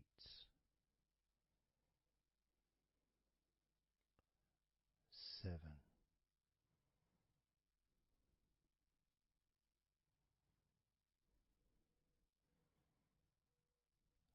6,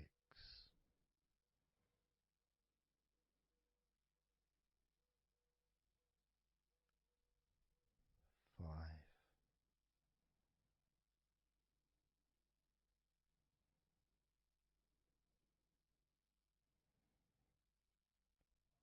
4,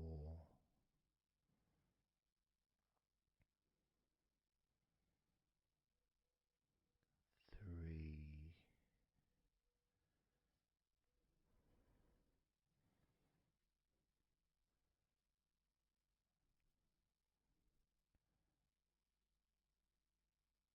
2,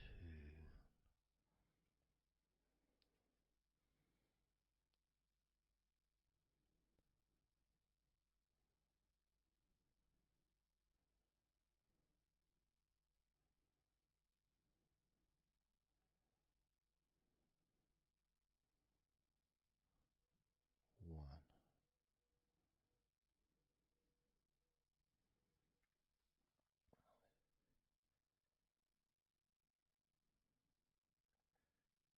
And just notice how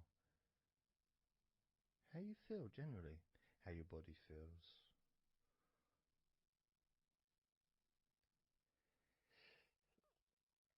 It's not necessarily even about counting down from 10 to 1. It's that space that you have, that Body space between the muscles, being relaxed, active physically or mentally, to just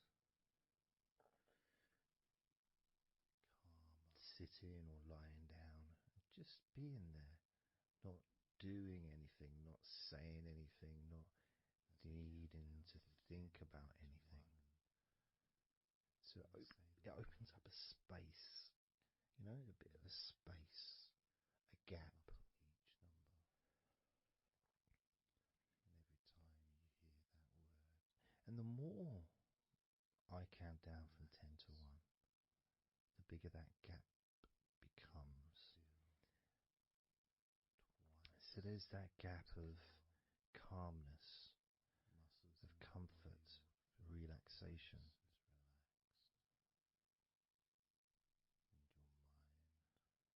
It's a nice feeling.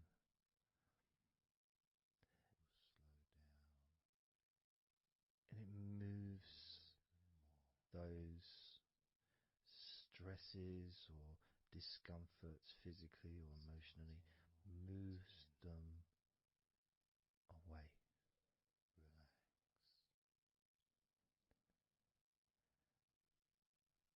Allows you to just slow down. So I'm going to count again from 10 down to 1 and notice that gap widening. The gap. And as it widens, it's almost like the stress and attention falls into the gap.